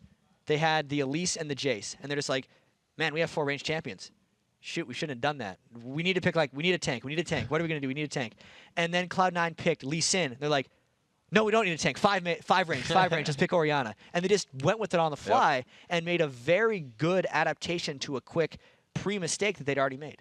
And I think we were speaking to Link the other day, and this is going to be about Bigfat in the jungle, that he was, you know, we've been saying about Bigfat that he was saying, I'm so aggressive, or I like to be aggressive in the jungle, I like to be in your face. And Link told us that Bigfat was the one that actually went over those strats tonight. He was the one that called the ward strat for Cloud9. He was the one to solely sit there and watch demos. So a lot of things are coming from Bigfat in the jungle for CLG. Yeah, Bigfat OP is a very interesting character because everyone knows the Bigfat GG talk back when he was, people know him as Bigfat GG, and now he's Bigfat OP. Right.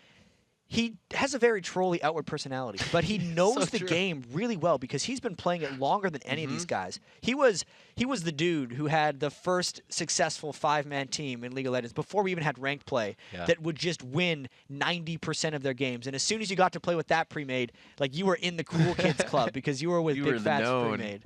But yeah, he knows the game because he's been playing it for so long. A lot of these guys, absolutely, because even Twitter's been saying it, right? This is that kind of rivalry, and it is kind of still a rivalry. It's TSM versus CLG. It's TSM CLG, 2 of the longest standing names in the League of Legends esports scene.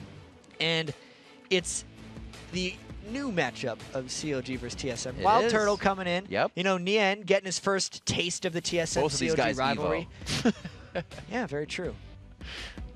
CLG Evo. Yeah. I don't think so. I feel like they should change that name. All right, so we got Nunu out, Draven out. The ha. Everybody loving Nunu this patch. Or hating. I mean, it's a love-hate relationship. They're sweet. Love-hate, everything. He steals buffs easily, so people are getting a little...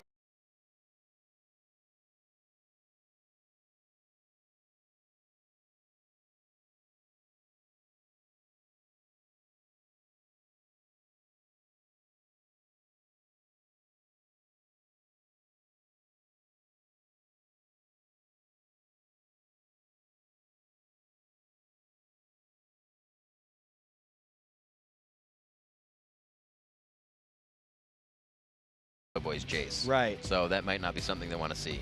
And just global pressure isn't cool.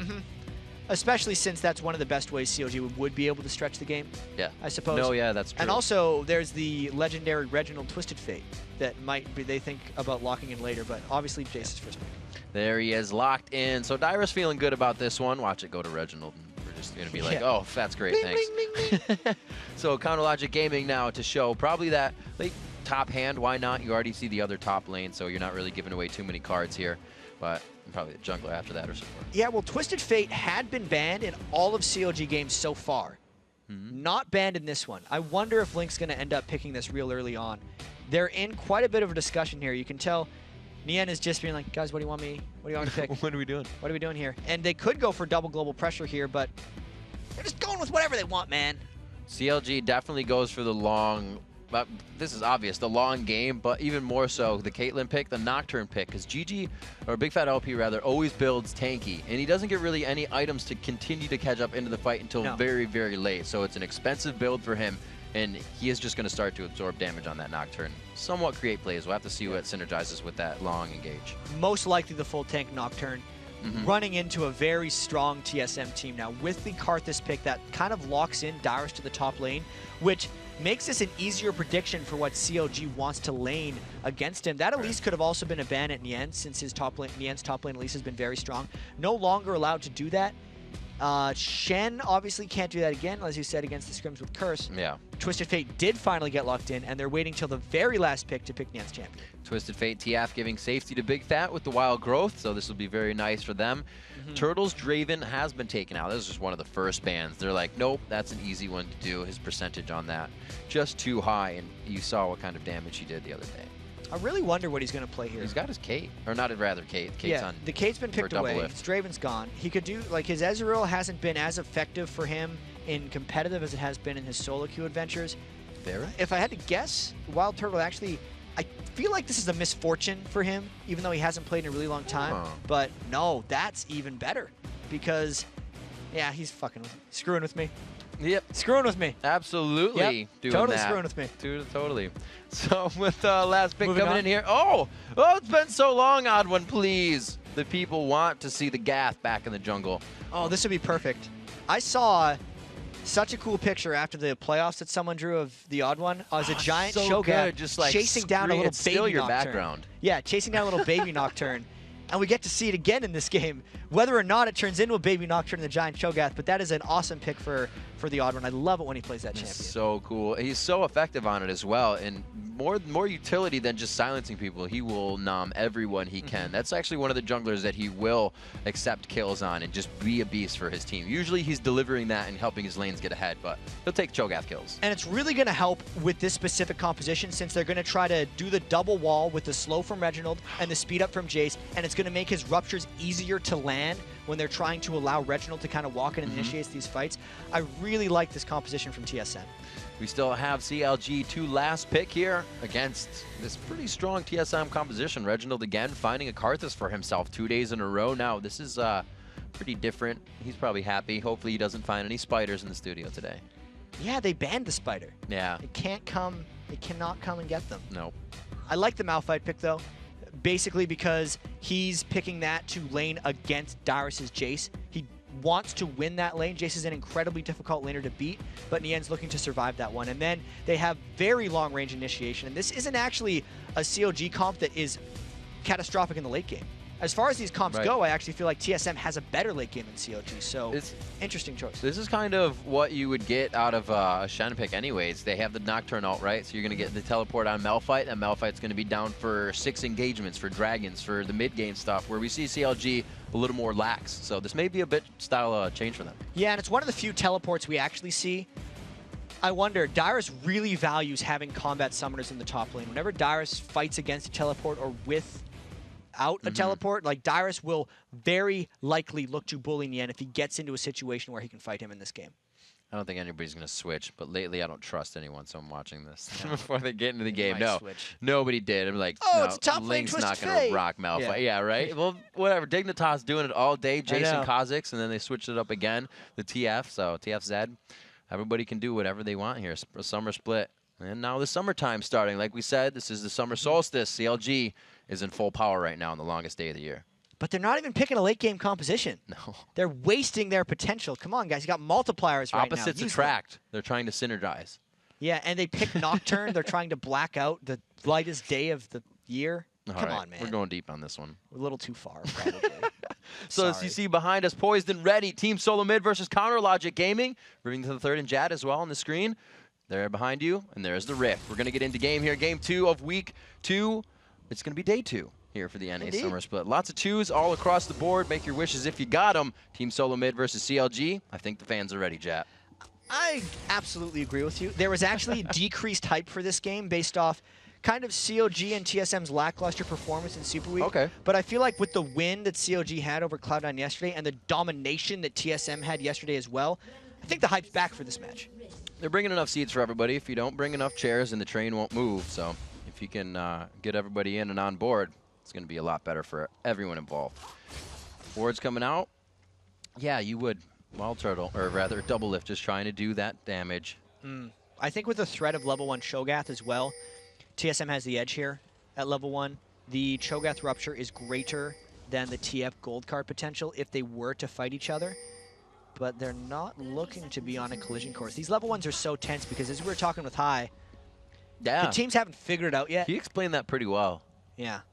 There's a lot of buff warding going on right now and not much fighting. it was kind of like last time we warded, but we didn't know where we came from, what was going on there. And that's what they did. And look at TSM's doing exactly the same thing. We didn't see them there. We're either going to fight or push them out or know where they are. So, Double is trying to give him little love taps, too. Like, get out of there, man. It's like the second or third one now. He's done a whole 100 damage to X Special. Cumulative, all across the board. It's stacking up, man. It's starting to be AoE on single target. And I don't think anything's going to end up with this. They managed to get the wards in on each other's jungle. Obviously, CLG, I'd say, came out on top of that because they were the, or actually, sorry, TSM. Blur. TSM came out way on top of that because they were the ones to get wards on the red and the blue sides of the jungles. And also, this is allowing them to at least force Bigfat LP to use Smite on this one. Oh, Wild Turtle coming in. Oh my Maybe lord, more. that's a lot of damage right there. Bigfat, you gotta run, bro. Dustbringer coming back on a Turtle, but he knows he can 1v1 here. What, 2v1 even. No, he flashes the card, comes out. Now he's just flashing the damage that also would have come from the jungler on that one, but he's still in the 2v1 situation. Almost one more shot, he goes the barrier down. Oh no, Link's gonna go down for first blood just a millisecond before it's gonna be Lulu grabbing the kill. Getting the kill back, though, after killing Link, is a huge play for Wild Turtle. They sucked in the pressure from mid lane. Doublelift and Chowster came down. That was essentially like a 2v4 where they traded first bloods and only had the support, and the blue invades continue. He got hit by the Q. That Q didn't really look odd one saying, yeah, that went to me. Tries to get it with the Rupture. A good ward keeps them safe on this one. And a very hectic level 1 coming in here. Yeah, that was actually a brilliant smite by Bigfat LP, since the odd one was trying to Rupture and spike it with the smite at the same time. But Bigfat just actually smited right as the Rupture did damage, and he beat the odd one. Fastest smite in the West, as Bigfat LP has been known. He's stolen Barons and Dragons all over the place. So really clutch being able to not lose his blue after a very successful set of invades by TSM. So Doublelift was able to get to lane, but this is really the first time we see that kill being able, or somebody buying after getting that kill. It's only a longsword, but that poke's going to be nice for Wild Turtle in the bottom lane as he's already getting a bit of damage scaling on that. And until Wild Turtle can get back some of the levels, that longsword's not going to help him. Because the amount of kind of stat gold that Doublelift gets is about 500 gold per level, so that longsword's not helping that much against Caitlyn. Reginald actually already going back in mid. What does he have on him? Maybe it is tier already? Would he have that gold? Level 4 in 21 CS. Looks like he's actually just going for the next ring. He wants to just continuously Q farm this lane. Yeah, that's a new Karthus build. Yeah. In the patch, by the way, you can start Doran's Ring 2 health potions because the cost of Doran's Ring went down. But this is the first Karthus in forever who hasn't started tier Catalyst. To me, this tells me Reginald might be going just like straight AP, but then his max mana pool isn't that big for Defile. I really want to see how that build develops now. The other day, he definitely played it more of a death Karthus than Reginald usually would. It wasn't the wall to help the back line get safe. Wild Turtle was doing that himself, so maybe they are going kind of zombie Karthus aggression here and letting Wild Turtle fend for himself. He has Ezreal. And also, Reginald's been a person to try to get more lane kills than anyone else, but the odd one actually has a nice Rupture on a Chowster and Doublelift, but the rest of TSM just wasn't there for the support. Nobody moved in the bottom lane. Oddone was like, hey guys, over here, ringing the dinner bell. No free kills. Yeah, that was a matter of the lane being pushed in the wrong spot. That's true. It was a big wave. What's more important is I feel like Bigfat LP's gank attempt. There's the Terry. He puts down the shield right away. Oh, he actually gets the flash on. No follow from Neen, but he's low on mana, so could have been a walkout still for Dyrus. And Nyen had just burned his big cooldowns in the initial trade, so there was no way they were finishing that off on Dyrus. Also because Nyen has teleport instead of something like an ignite, so the amount of damage that they could deal in a gank is much lower. Oh, Reginald, no spiders today. You're going to be able to hit those Qs. He puts the fire line. He's got a good choke on him, but there's your mana. It's all gone. Get the auto attacks out. Oh, can he get it? Link, pull out the wild card, doing something. One more attack. But Reginald is going to lose his positioning in lane, but that is the bottom lane. Doublelift goes down. Wild Turtle was able to make up for those levels and Special making the all-star plays to come up with another kill in that lane. They landed the death sentence and then just went for it. Chowster actually didn't use his exhaust in any of that, and Doublelift did go down. He was out farming Wild Turtle substantially, but gives up the kill. I guess if you don't exhaust right away, hold it for the next engagement. A bittersweet action to have happen. 6 minutes in, 2-to-1 kills makes Wild Turtle 2-1 himself. That's going to be huge. So we said it a few times. We did it in Mandatory Cloud in the spring season too. It's like he hasn't stepped up yet, and now he's just starting the train. He's got the keys. Something happened last week because Wild Turtle had a very underwhelming Super Week, but he's been back to his spring split prowess right now because his games have been spectacular this week. It seems like he's still pretty happy in lane. He doesn't even have a support or any vision coverage around him right now. But yeah, but he's Ezreal. Yeah, like I was saying, he's playing safe, so his confidence. He just burned him in the previous engagement. So Wild Turtle's feeling very confident and comfortable now. And CLG being pushed back here, I don't think they have to worry too much about a huge dive coming in. Well, maybe they might. They're up against odd ones, Cho'Gath, so a River Ward wouldn't hurt too bad right now. But they have almost zero coverage. Yes, Chowster goes to Ward now. Thanks, Chowster. Thanks, buddy. I gotta say though, Dyrus is doing a really good job against Neen in this lane. One of the big things is just Ignite for his teleport gives him more threat. He's up 20 minion kills despite getting ganked by Bigfat LP. And Link's actually been in the side rush for a real long time, which is probably why the other one is focusing over, and that scares off Reggie. Whoa, double lift. They wanted to get something really big there and just crush down this middle turret. They want to keep Reggie in mid until for this Gank's coming top. Oh, there's the ultimate. Unstoppable Force goes in, and they kind of just stack the crowd control. Will he be able to finish the kill? The last attack is going to go to Link. They start giving him the feed. Neen to go down from Requiem here. That was a great trade for TSM. Flash Ignite ult burn by Link, and they still got the kill on Neen, giving the assist goal to Dyrus as well. Plus, Reggie just got to sit in his lane and pull that off. Very good trade, 1-for-1. Reggie, he used his flash before. Maybe he got out to do that, flash to do that. That's actually pretty funny. Wild Turtle just crushing down these minions before he can get to the turret. They need to start acting here. We see that CLG actually did just try to make a move instead of being whatever in the laning phase. Both Double Lift and Chowster were just mid real quick and got to the bottom lane as they laced up and ran back down. Well, they kind of have to because this is not another one of these games. One of the first games where CLG doesn't necessarily have a vastly superior late game. With the Karthus, Jace, Ezreal just team that TSM has pulled together, it's pretty close. Oh, so good. He gets it before they steal it, but they force it to go over to Bigfat, I think. Maybe they weren't going to give it to Link? No, Bigfat had that. You're talking about the blue buff? Yeah. Yeah, Bigfat had grabbed that substantially sooner by himself there, but he's very behind in the jungle on So Nocturne he just as takes well. it for himself. Yeah, All right. absolutely. Because Link had been dead, as well as already having built the Sheen with the Crystalline Flask. Just need to make moves. Exactly. They don't want to risk getting that for Link. Plus, Bigfat wants it for the cooldown on his ultimate, since Link had already used his. All right, so Unstoppable Force looks like it has about 30-40 seconds left in that top lane. Link, are you getting this red buff onto him or just getting some help out here? Maybe they are really trying to get Bigfat that much faster through the jungle. I think they were worried about the roam from Dyrus and the Odd One because they didn't know after he'd left mid lane exactly where he was. They didn't want to get collapsed in and actually lose the blue buff that Bigfat had already just picked up. So from what we're seeing, a lot of movement from Counter Logic Gaming. Yeah. And even just in reaction, right? If it's not working, it's not hurting them. They're there if it does, and they're there for the counter if they need to.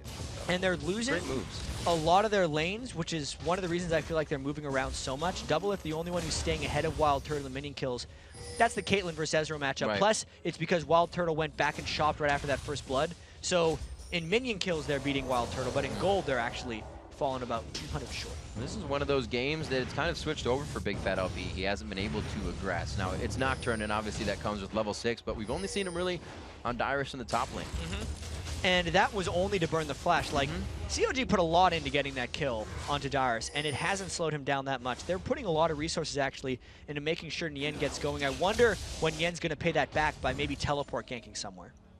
A third tier being built up by Team Solo Mid now. They know this game's going late, and they're going to go for the items that do that as well. I feel like Neen and Bigfat want to gank Dyrus again, but this would be very difficult since Dyrus has flash up. They want a 3-man gank him right now. And you can tell Dyrus is sensing something since TF's cheating towards his lane, and Reginald recognizes that. With so that, yeah, there's the careful. ping. With that view of now the odd one middle, it's going to have to happen. Dyrus gets hit up. He's going to say, you can see the look on his face. He's like, guys, this is going to be bad. Who are they going to give the kill to? Bigfat takes that one up for this time. Nien just getting the supports for the lane. That's going to help them. Dyrus saying, come on, guys. What are you doing? And when you send that many people up to kill Dyrus, you're saying, TSM, please, we would rather kill Dyrus than have the dragon. Now TSM's going to just pick it up based on 3 people being gone, and Link is going to try to get as much damage on this top turret as possible, but we'll see if that ends up working out for him, because it's a trade of gold in a sense. Even though TSM got a lot more for everyone, the gold that COG got was more concentrated. Looking around, that Dyrus was able to get off of that dragon, actually build a longsword, and then just finalize the Brutalizer. Easy to say. We have 11 minutes in here. 15. That was only 400 gold that was really able to get them back up over. Yeah. So they were down there. Not much change off of that trade. And Link has been actually fairly successful with his Twisted Fate ultimates thus far. I wonder if he's going to be able to transition into the late game. I know last match with ManCloud, he started off very well. He was 5-0, I believe, and then 6-1 after that. Yeah, it was like double kill after double kill. And then because the team didn't have initiation, they weren't able to finish that one off. But COG has plenty of initiation, so we'll see if Link can use that as a bit of a backbone for his initiation. Just bopping each other back and forth. Yeah, not really worried too much about that right now.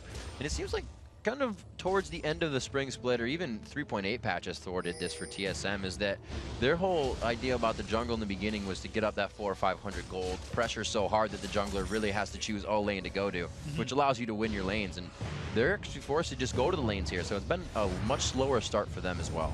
Yeah, it's somewhat at COG's pace right now. Yeah. Whereas COG's actually the ones doing any of the ganks. TSM sitting back and not necessarily generating the type of income they're used to when they're winning their big games. But there's still a lot to be decided here, and even turrets haven't even fell yet. Kind of have them on the run around here, but that was good movement from Double Lift and Chowster.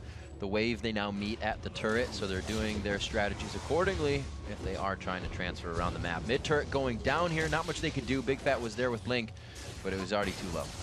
And we said we wanted to keep track of Reginald's item build earlier.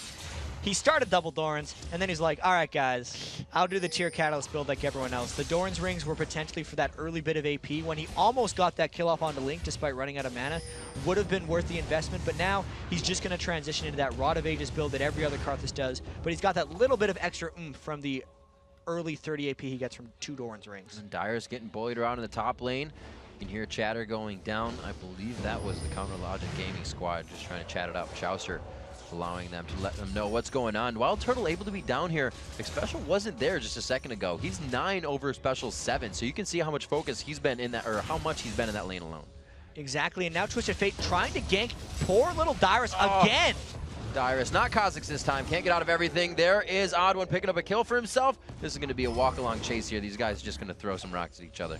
And since all the attention was diverted top lane, Bigfat LP might be going bot lane for a similar gank if they can get something going. They're trying to win off distraction here, knowing the Requiem is down. They have to be careful here. Wild Turtle just have that escape for himself, and he's playing it safe. He's against the wall. He's giving himself good outs if anything goes wrong. So you can see his positioning and even his cues. Just every time he gets the chance, he's harassing, he's hitting, and that's the reason Wild Turtle can win his lane so often. It's just always in your face. And he's rushed that mana Mune as well, so it's not like he's going to be running out of mana anytime soon. Going a different route kind of to the blue Ezreal. A lot of times guys would do just sit on the tier with the Bloodthirster or go Lizard Elder, but with those recent nerfs to the Lizard Elder, it looks like Wild Turtle's trying to something a little bit different. Wild Turtle is not afraid to take turret shots for shots at all either. It sets up the gank for somebody else or just really makes that a softened up lane, and he does whatever he needs to. So good damage on the turret for the Odd One. He was hoping to get that one, and he may find himself taking a bit more damage than he wanted. But no, there's Dyrus saving him. And Dyrus at 1-3, but he's against an 0-2 laner. Interestingly, what's happened is every time there's a fight up top, the kills go to other people, and Dyrus and Yen are just instigators for that action. But this is Yen desperately trying to hold that turret. I think it's gone. Yeah, that's going to get bullied out there. He can't provoke him off the turret. So 150 gold. That's going to be nice for everybody. And there, yeah, it's going to be lead. 2,000 gold lead finally coming in. Team Solo. Oh, Reginald can't get the Qs to land. That spider really shook him up from yesterday. Link is also really good at dodging those things. Even when he's slowed, he's able to predict kind of what Reginald's throwing off. Karthus Qs are something that people never land 100% of just because of... And he's... it's just a really hard spell to land. So if you're predictively dodging, you can dodge a lot. It's a big mind game with Karthus Qs. And for the first few steps, if Link has his wave there, he's mindful of that. He's like, if I'm going to get hit, I'll take half damage, thanks. You know, he just walks right into the wave. So there we are, 15 minutes in. Another turret goes down 2-1. That's going to be the first one for Counter Logic Gaming. The Odd One again, right behind Reginald in mid. It couldn't be coined more. Reginald with that blue buff trying to stack up his tier. We do have the Spirit of the Elder Lizard coming out right now onto Wild Turtle, so not a super amount ahead. He does have 2 kills, but it is going to be good for that blue Ezreal build so far. Yeah, I think Doublelift will outscale a blue Ezreal if it gets really late individually. But for now, it's actually the Ezreal lane shoving back the Caitlyn lane, which is a new experience, and it's one of the reasons COG's turret is kind of under a bit of duress. It has been different. Doublelift definitely leaving lane more than usual, not being used as the split pusher he was yesterday in the game. He's definitely part of the team this time. And unless, if COG holds to defend this turret, that means TSM actually gets the next dragon. So COG should actually go back right now so they can go and contest the dragon.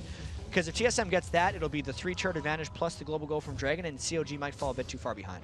Yeah, looks like Neen is going to be able to grab this top lane. They will have to focus on this. It's only a ward going down, so it doesn't look like they have enough vision to want to go for dragon just yet. A back and forth shows that Neen can definitely trade with Dyrus right now.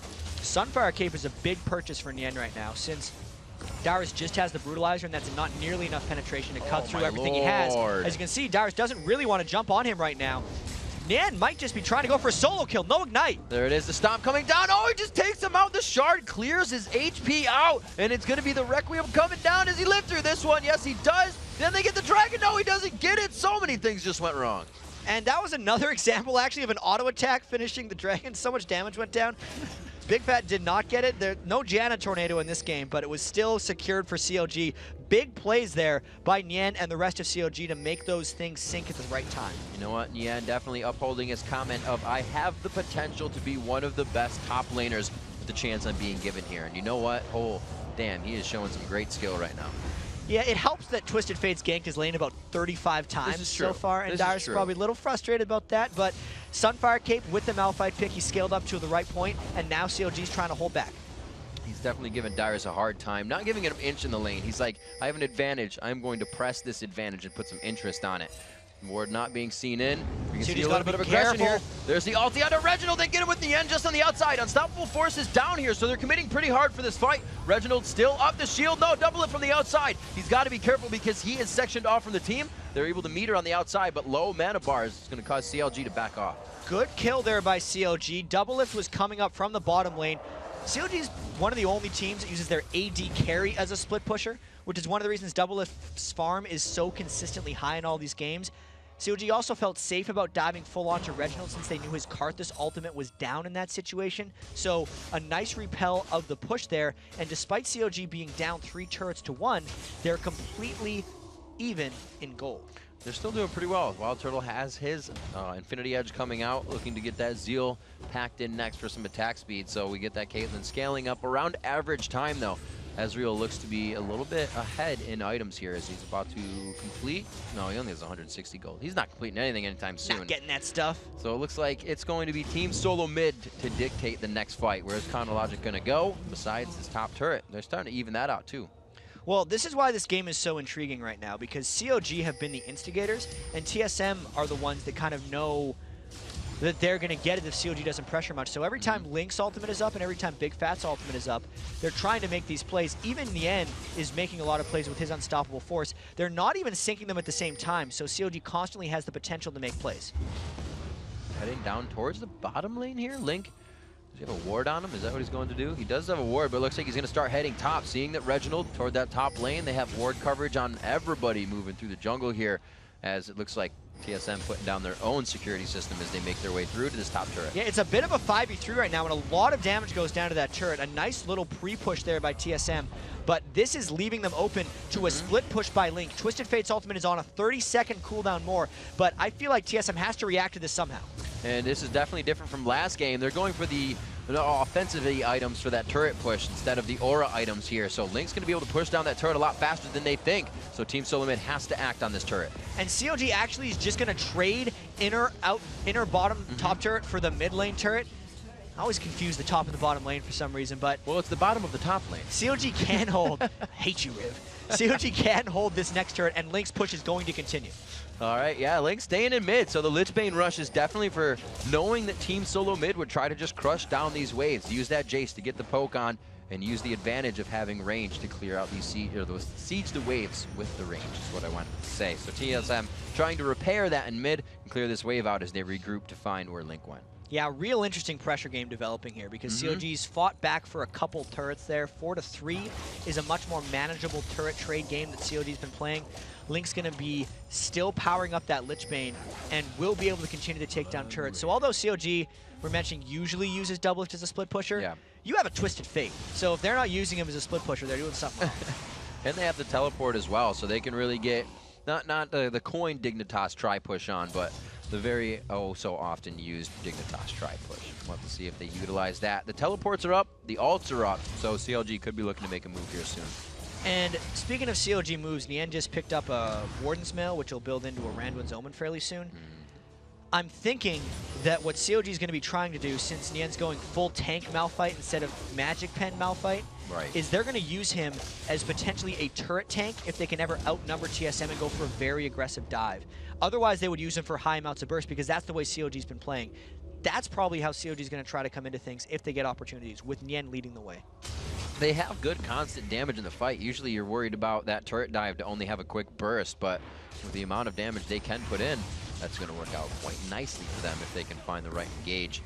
21 minutes in, so we're going to see those core items coming up here. The Muramanas, 2 finished at 21 minutes. Not too far ahead of the average, but nice and soon. It's still a real powerful point in the game for TSM, and that's why they're pushing up mid. Interestingly, CLG only has 3 people defending this turret, but both of them could teleport in to defend. Once again, CLG is okay giving up their second-tier turrets as long as they have their inhibitor shell. And this is that try-push they were trying. They only have the 2 right now. That middle sector, not going to work. Yeah, and CLG, I think they have to go back to base at this point. They don't want to give up that inhibitor set. There's the Malphite ultimate coming in. They're going to go in, but who can close that gap there? Bigfat going on to Reginald. He gets to the back line of the fight, and they're trying to hold them quite hard here. He's going to get the teleport in from Nien to save. Requiem goes down, and they're just trying to get the damage down right now. That could have been saved for the next fight. That was very non-TSM-like. Reginald went in alone. Nobody followed him up right now. That was very strange for TSM. They didn't get the turret, they lost Reginald, and they lost their bottom lane turret with just forcing the teleport. That was a good trade for CLG. I could have seen it working if they had the damage for the turret to go down, but right now, that blue Ezreal not going to be auto-attacking a turret down as fast as a Caitlyn would with an Infinity Edge, so they kind of mismanaged the damage there, I think. If it would have worked, that inhibitor would have been nicely there. So trying to regroup off of this, Wild Turtle getting back, it's now all about the Dragon. We'll see if TSM can clutch something back here. No Reginald and no Reginald ultimate. CLG trying to man-mode this despite being a little bit low and also down ultimates themselves, other than a soft Ghost going out. The Ghost could thwart them off of this. Oh, they just give the help. Bigfat finds the smite, and they're going to be able to walk right out of this one. That was actually a potential for CLG to engage on TSM, but they decided against it. CLG's been getting a lot of good things happening. I feel like they're coming up with slight edges in all of these split push endeavors. Don't know how much longer they're going to be able to do it for, though, because every time they're trading turrets, it's getting closer and closer for them losing those inhibitors. Their outer turrets for CLG are all pretty heavy, and Link trying to get down Reggie. I don't know if he can get it. Oh, that time pinched himself in the wall, flashes out, and the Requiem is down from last time, so real big plays coming in here from CLG, especially Link. Especially that Lich Bane is like, I don't know if he can one-shot. Okay, I guess you did it. He pulled the blue card, which, by the way, is the damage card, so that's how he killed him. Our featured matchup of the day going head-to-head. One misses. Special trying to find Chowster, but the Oracle's over their head. Just too wise. They know to back out. The support battle. The supports. Almost ending in I'm surprised they didn't just sit there and destroy each other's pink words over and over. It's usually what happens. The Vision Wars, so they say. The Vision Wars all over. So Counter Logic trying to just cushion their lanes here, give themselves a little bit of padding to work with before they find any unfavorable engagements, which actually have been going in their favor right now. The last Dragon was theirs. They got a nice 3K gold lead as that ticks up to 38,000 even. And like you said, it looks a lot better that they're 5-4 turrets instead of that 3-0 or 3-1. Absolutely, and this also means that the deeper TSM pushes in, the bigger CLG makes the map, the more advantageous it is for their kind of pseudo-globals. Link can cover about half the map, Nien can cover the whole map with his teleport, and Bigfat can also make things happen. So now when TSM wants to push up, they're separating themselves even more from CLG's split push. So this is actually a pretty good situation for CLG to be in right now. And CLG has the fight window way sooner than TSM's getting it. We see Link's ultimate back up. Bigfat's up, Requiem, it's really close to being up, but that still had 30 seconds by the time Link's was up just recently. Yeah, I feel like Reginald hasn't been able to get many blue buffs, which is why this Requiem cooldown is really hitting him. It's a 180-second cooldown at the rank 2 of the ultimate right now. Reggie's still not even level 16 right now, which is a little bit uncommon for Karthus, who usually is able to sit in lane and farm up like crazy. Right. That's why his Requiem's actually been on very seemingly long cooldowns. It also means the pace of this game is very non-CLG. They're creating multiple fights during the windows of Karthus ultimate being down, because Reginald uses Requiem when one of CLG's globals gets used. Right. But CLG has 3 globals, and they're seemingly using them very close to recharge in most situations. See TSM also patting down their lanes. Nobody really making too many moves here. They're showing single hands, but not engaging on anything. 26 minutes in, the hard hats are on, and everybody's definitely playing in the extra cautious mode right now. They know both teams have the ability to sway a fight instantly. And the AD carries are going to be getting scary soon as well. Doublelift has his Infinity Edge Phantom Dancer. I feel like once Doublelift gets his Last Whisper as well, he's going to be stronger than Wild Turtle just gets, period. Neen will maybe be able to shut down Dyrus a little bit in these fights, since his tank Malphite is getting real tanky at this point with his Randuin's Omen. And these team fights, if they happen, are going to be really interesting, because this game is super close. So we'll look at the aura items coming out. Who's selfish, who's not, who's trying to help the team. The Bulwark for the odd one on that Cho'Gath. He's been playing it quite well, and actually we didn't see from what's coming up on the jungler's scores too much from them in either lane, really. It was a bit of harass, it was a bit of leave, but it was all about the laning phase for these guys. But yeah, odd one coming in with that Bulwark. We don't see too much on Bigfat. He's still going straight tank mode. And that's always what Bigfat's going to be doing. That's what we said he was going to do. I gotta say with the Odd One, he's actually been avoided very well by CLG. The Odd One is usually one of the highest junglers in the LCS as far as kill participation goes. And him only being part of 1 of 4 TSM kills means CLG's working around him very well with their globals. Let's see what kind of coverage they have right now. The entire line, including a ward in mid, to make sure there's no roaming left or right. Bigfat's there. He's not going to take too much off of this, but he makes sure he's shielded up and safe. You can hear the teams going. You see the teleport coming in from Neen right now. They could get a good engagement down here. It's going to be the focus onto Dyrus. He flashes away, but still gets that Nocturne ultimate down. The Nightmare's going into Dyrus' head. He's seen this before. Ganked in the top lane. Ganked in the jungle. Feared across the map. And he goes down to the hands of Doublelift. They still engage the fight. This fight is all over the place, Riv. It's going to be Neen trying to get... Oh, the Death Sentence just missing the backside. So Ignite Burn cooldown there. Requiem is still up. CLG has to be careful. They're quite low. Yeah, I don't actually think Reggie knows exactly how low they are. It was so interesting how they used the Twisted Fate ultimate to go on one and the Bigfat ultimate to go on the other. They're just like, they split their aces at that point. And they're just like, maybe I'll get 2 blackjacks. I'm not sure. I could have gotten 1 guaranteed kill. And they did get the 1, but it was a little bit touchy. And you can see just how that vision is power, how many wards CLG has in that bottom jungle before the engagement and after. Pretty much helped them win that fight. Oh, Chouster. He's going to safely walk home on this one. Didn't quite get burned. Lucky dog. That was very close to a great snipe by Wild Turtle, but you know, Chouster walks away like nothing's happened. It still hasn't died on the game. 1 for 2. COG's still building this up a little bit.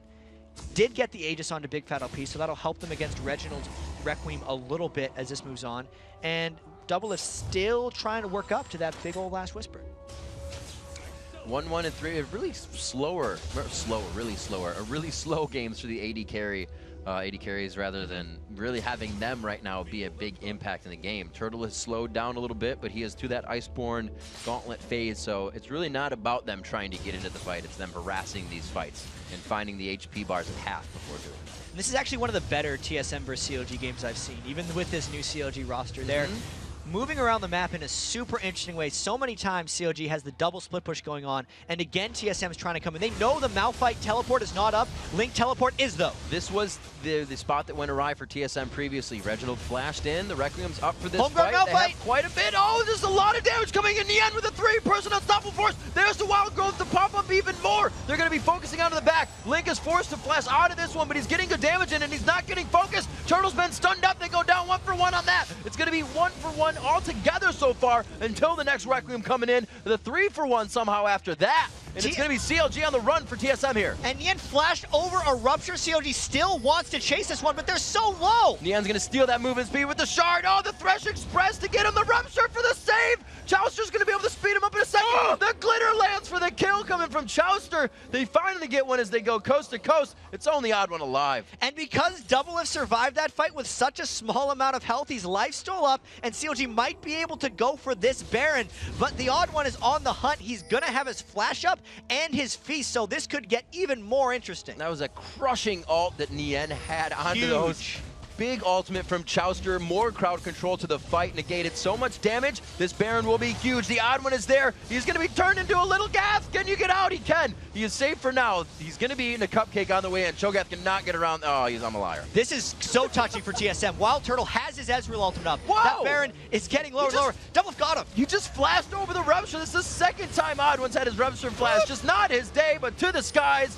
Come on, if you want to jam, tell me. It's going to be Dyrus picking up the kill onto Caitlyn. They do not get the Baron. Bigfat's able to get that for his team, but they're going to have to run out and save face on this one. Yeah, but these are 40-second death timers, Riv, because they got a 3 for 0. That's only Baron for 2, and everyone else on TSM is back up. Plus, when Nien landed that huge mouth ult in the previous fight, that was after the turret went down. So this could actually be a roundabout way of trading inhibitor for Baron. Confidence goes along with curiosity and killing the cat, chat, and it looks like CLG has fallen into that bag.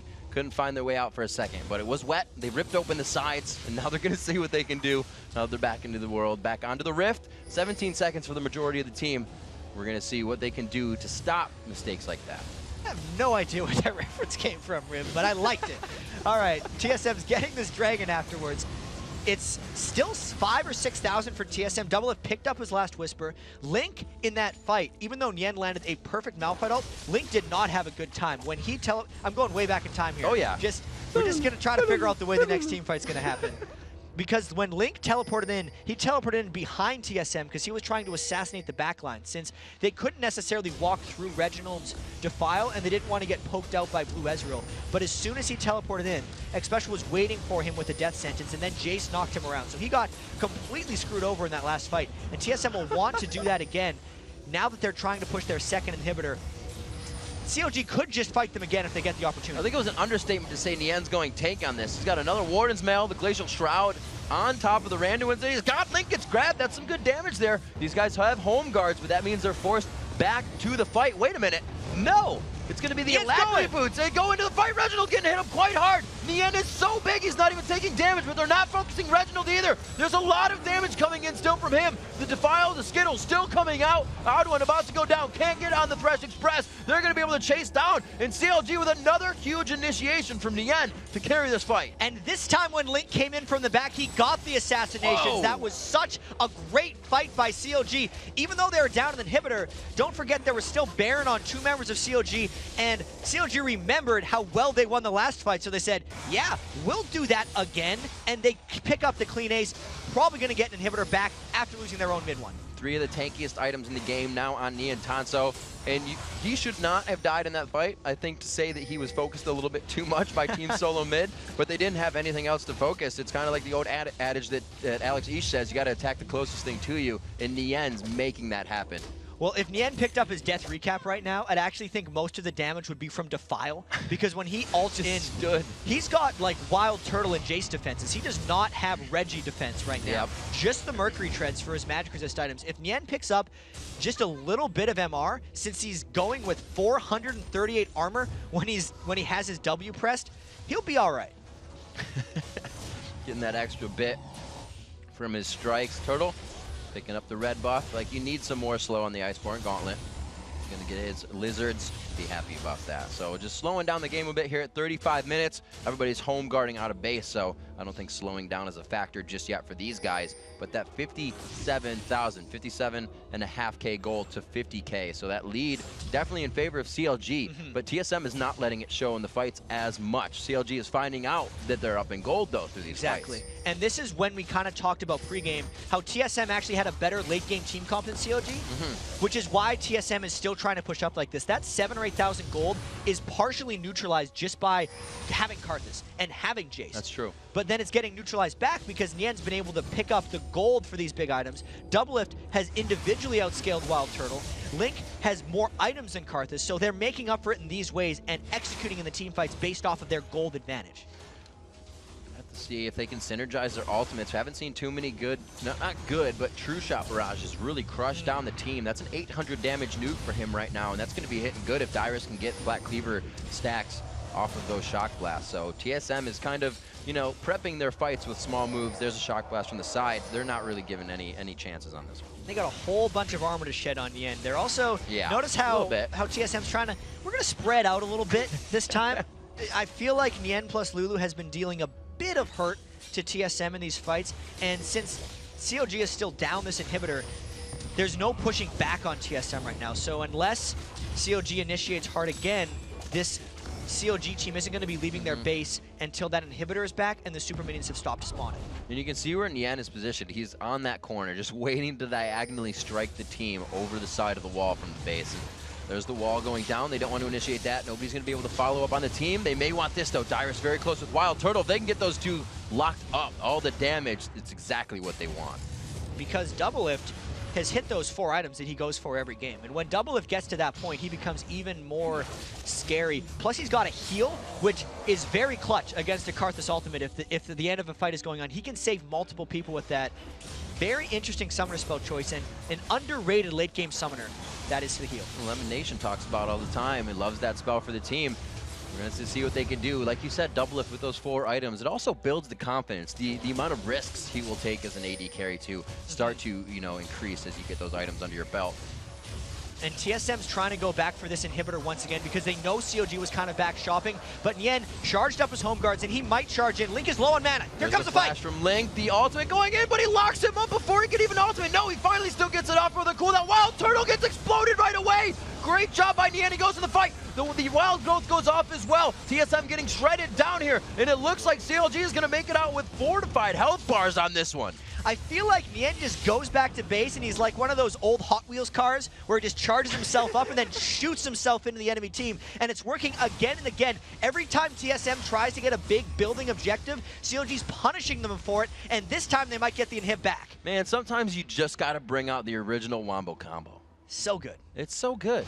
Malphite just coming in so strong. He hasn't even really seen a lot of bans either in the summer split, but I think people are going to start utilizing that. Obviously, it's with this comp. It's with that range initiation that they have. But damn, he did start to come up big, and the way he's building is to completely carry the team with defense. And this has been one of the consistent things that COG's been doing with Neen, is he'll kind of survive the laning phase, and then he'll be awesome in team fights. And that's not to take away from the rest of COG or even the closeness of this game, because Link is coming in from the back. They're finding very interesting ways to work around the Karthus. Doublelift didn't even have to burn his heal. No one got to Doublelift in that fight, and they're just going to be able to buy even more items. Not forget, Doublelift's 8-2 right now. We know he's going to outscale Wild Turtle, and he's showing it with his kills and his build. And we have to remember in the beginning of this game, Link did a lot of work up top. They knew Dyrus was going to be a threat on Jace. They took out the Shen, and then they took Jace. They were like, all right, if we're going to give him one of his top champions, we're going to make that hard for him. But that's what they need to do for Neen right now, is he's still growing in that role, is give him a kill, and then he will take it from there. And this is kind of a breaking point for TSM as well, because the Baron is up once again with an inhibitor down for TSM. One thing about these fights for COG, though, is they're able to go through TSM instead of TSM cornering COG into a spot. If COG is trying to do a Baron and TSM comes in with a good Reginald Defile, they could very well take back control of this game. But that gold lead has been growing up to 11,000 now. So we see the items. The Zanya's onto Link. We have not seen him initiate with that, however, in this fight. We know he does have really the strength to do that. Link is a player that will make that move, but it's really been the initiation with the Nocturnaut, with the Nien. I don't know if they're going to try and fade away from that to get just the initiation with the Zanyas. Man, what's been happening? They have so much. Nien goes in, and when all the distraction is happening, Link will go in from the back. The last fight was actually Link going in at the back. Everyone got crowded around his Zanyas, and that's when the Malphite came in. So they can do it in multiple different ways. Huge tank coming in from Bigfat LP. He's just kind of there to help out with Malphite and everyone else. And TSM hasn't shown a distinctive answer for that yet, but this is another one of those games where inhibitors have been traded. So anything could happen. The team that lost the first inhibitor was the team that was up in goal. And you can see another lull in the game here. CLG's been kind of ready to act on anything. Reginald's ult just came up, but we mentioned it before. That Terrify coming up from Nocturne, or rather Terrify, his Paranoia and Link's ultimate come up a lot sooner, so they're able to engage, and they're showing their aggression. And where CLG positions is so key at this point. They can't fight in the tight corridors where Defile takes up everything. And if they initiate, they have to be very careful. Plus, Link's ultimate is down now since they did not get the clean initiation. That's for another 80 seconds. CLG has to be a little bit careful because they can't get that backline control. If TSM managed to find a fight at Baron here, it might be their chance. TSM have completely full summoners. Same thing on the other side. Actually, Flash is down for Neen, but that's not going to hurt him too much with the Unstoppable Force initiation. CLG waiting in the fog of war now, trying to play some tactical tricks onto Team Solo mid, but both teams are just reading it right now. They're really playing this tight because they know at this point in the game, any fight could end the game, especially when both teams have exposed inhibitors. And with how much armor Neen has, even if CLG didn't have creeps in the base, they could just tank up turrets and try to finish. Right now, 11 minutes ahead of the CLG average for a game. And on that summer solstice, like we said, they're at their maximum power and potential here of gameplay. 7-6 in turrets. They're always keeping that countered in the 1 turret deficit. It looks like they're going to continue to poke that Baron. And the minion waves are somewhat overwhelming the TSM base, which means if TSM wants to fight, they have to fight now, and they have to go quickly. Link's holding the yellow card for the outside. They're able to lock down on the odd one. Paranoia goes down to try and lock it out. Baron is taken by Neen. The Unstoppable Force right to Wild Turtle, right to Dyrus. They're able to throw that back line away, but the odd one coming up big with the team. There wasn't enough gap close focus to follow up with CLG this time. And it's about the positioning of the fight. CLG could not get through Reginald's Defile. That was a 3-for-1, and now they're making runs for each other's bases. Wild Turtle, it's just a gold card, explodes out. Wild Turtle. Link is just a man right now, shutting down this TSM push. Can he get 3 by himself? The X-Men may have a new member after this one. And oh no, Double Lift is in the base trying to end. There's only a Cho'Gath coming back. Could CLG win it here? There's odd one coming up. He gets the rupture. It's going to be netted out. The 50 caliber going for the turret. There's 1-2 shots. He's going to keep reloading. He's got the second clip in. Double Lift's going down on it with Baron. Wild Turtle throws his hands in the air. They take the headphones off. It looks like he's going to be able to get it. Link's just on the backside coming in to help. And it's going to be Double Lift. Doubly taking on the Nexus by himself. CLG comes up big with a new, to me, CLG strategy. Link probably showing and definitively showing why Twisted Fate's always bad. Yeah, absolutely. His Twisted Fate was so good in this game. The efficiency with which he was pulling off his ultimates, always making pressure, outpacing Reginald's Requiem, and really just globally out-pressuring TSM throughout the game. Awesome play.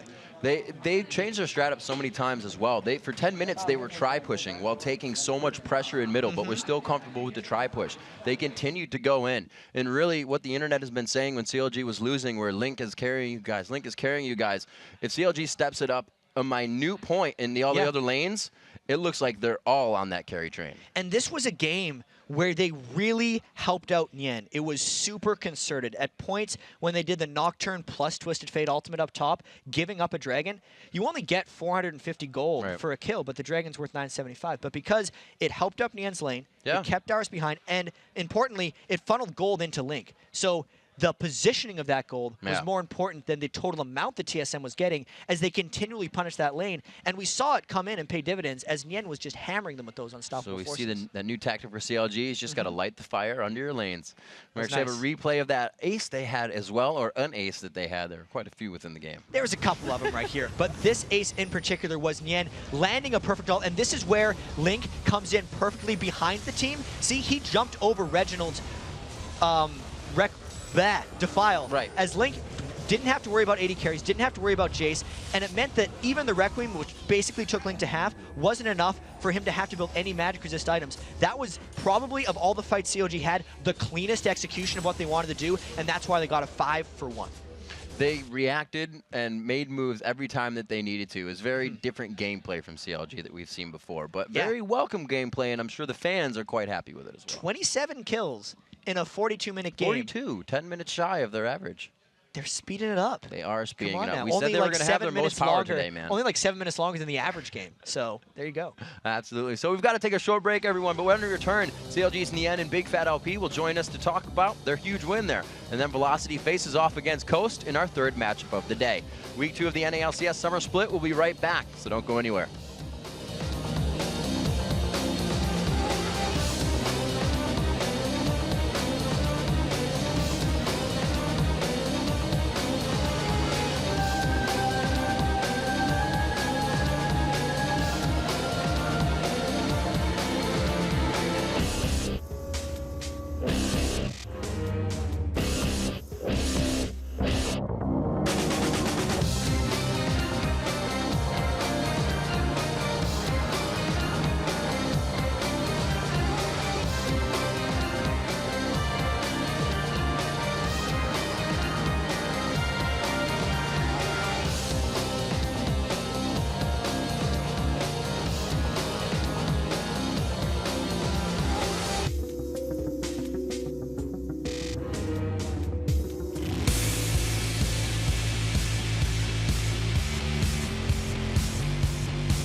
on turtle. Fearing Reggie's feared. Kill him.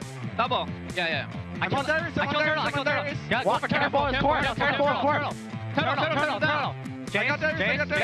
Chase. Nice. Walk forward. Hey, there's only 2 of them left. I'm coming. Go. You guys are 1 HP. Speed me up. You guys are 1 HP. Be careful. I'm facing for Baron. Hey everyone, welcome back to the show. Freak here with Neen and Bigfat LP from Counterlogic Gaming. Guys, congrats on the crazy win. And we're going to start with the CLG TSM rivalry. It is the oldest rivalry in basically League of Legends history, certainly in North American history. So, I want to start with you. How much did you feel that? Because you know about it, of course. I feel it, and like whenever we scrim against them, there's some playful trash talk that goes back and forth, so it feels really good to beat them. And we're gonna 4-0 them this split, so I'm looking forward to it. Awesome. And of course, you've already got a good start to that rivalry here. Yeah.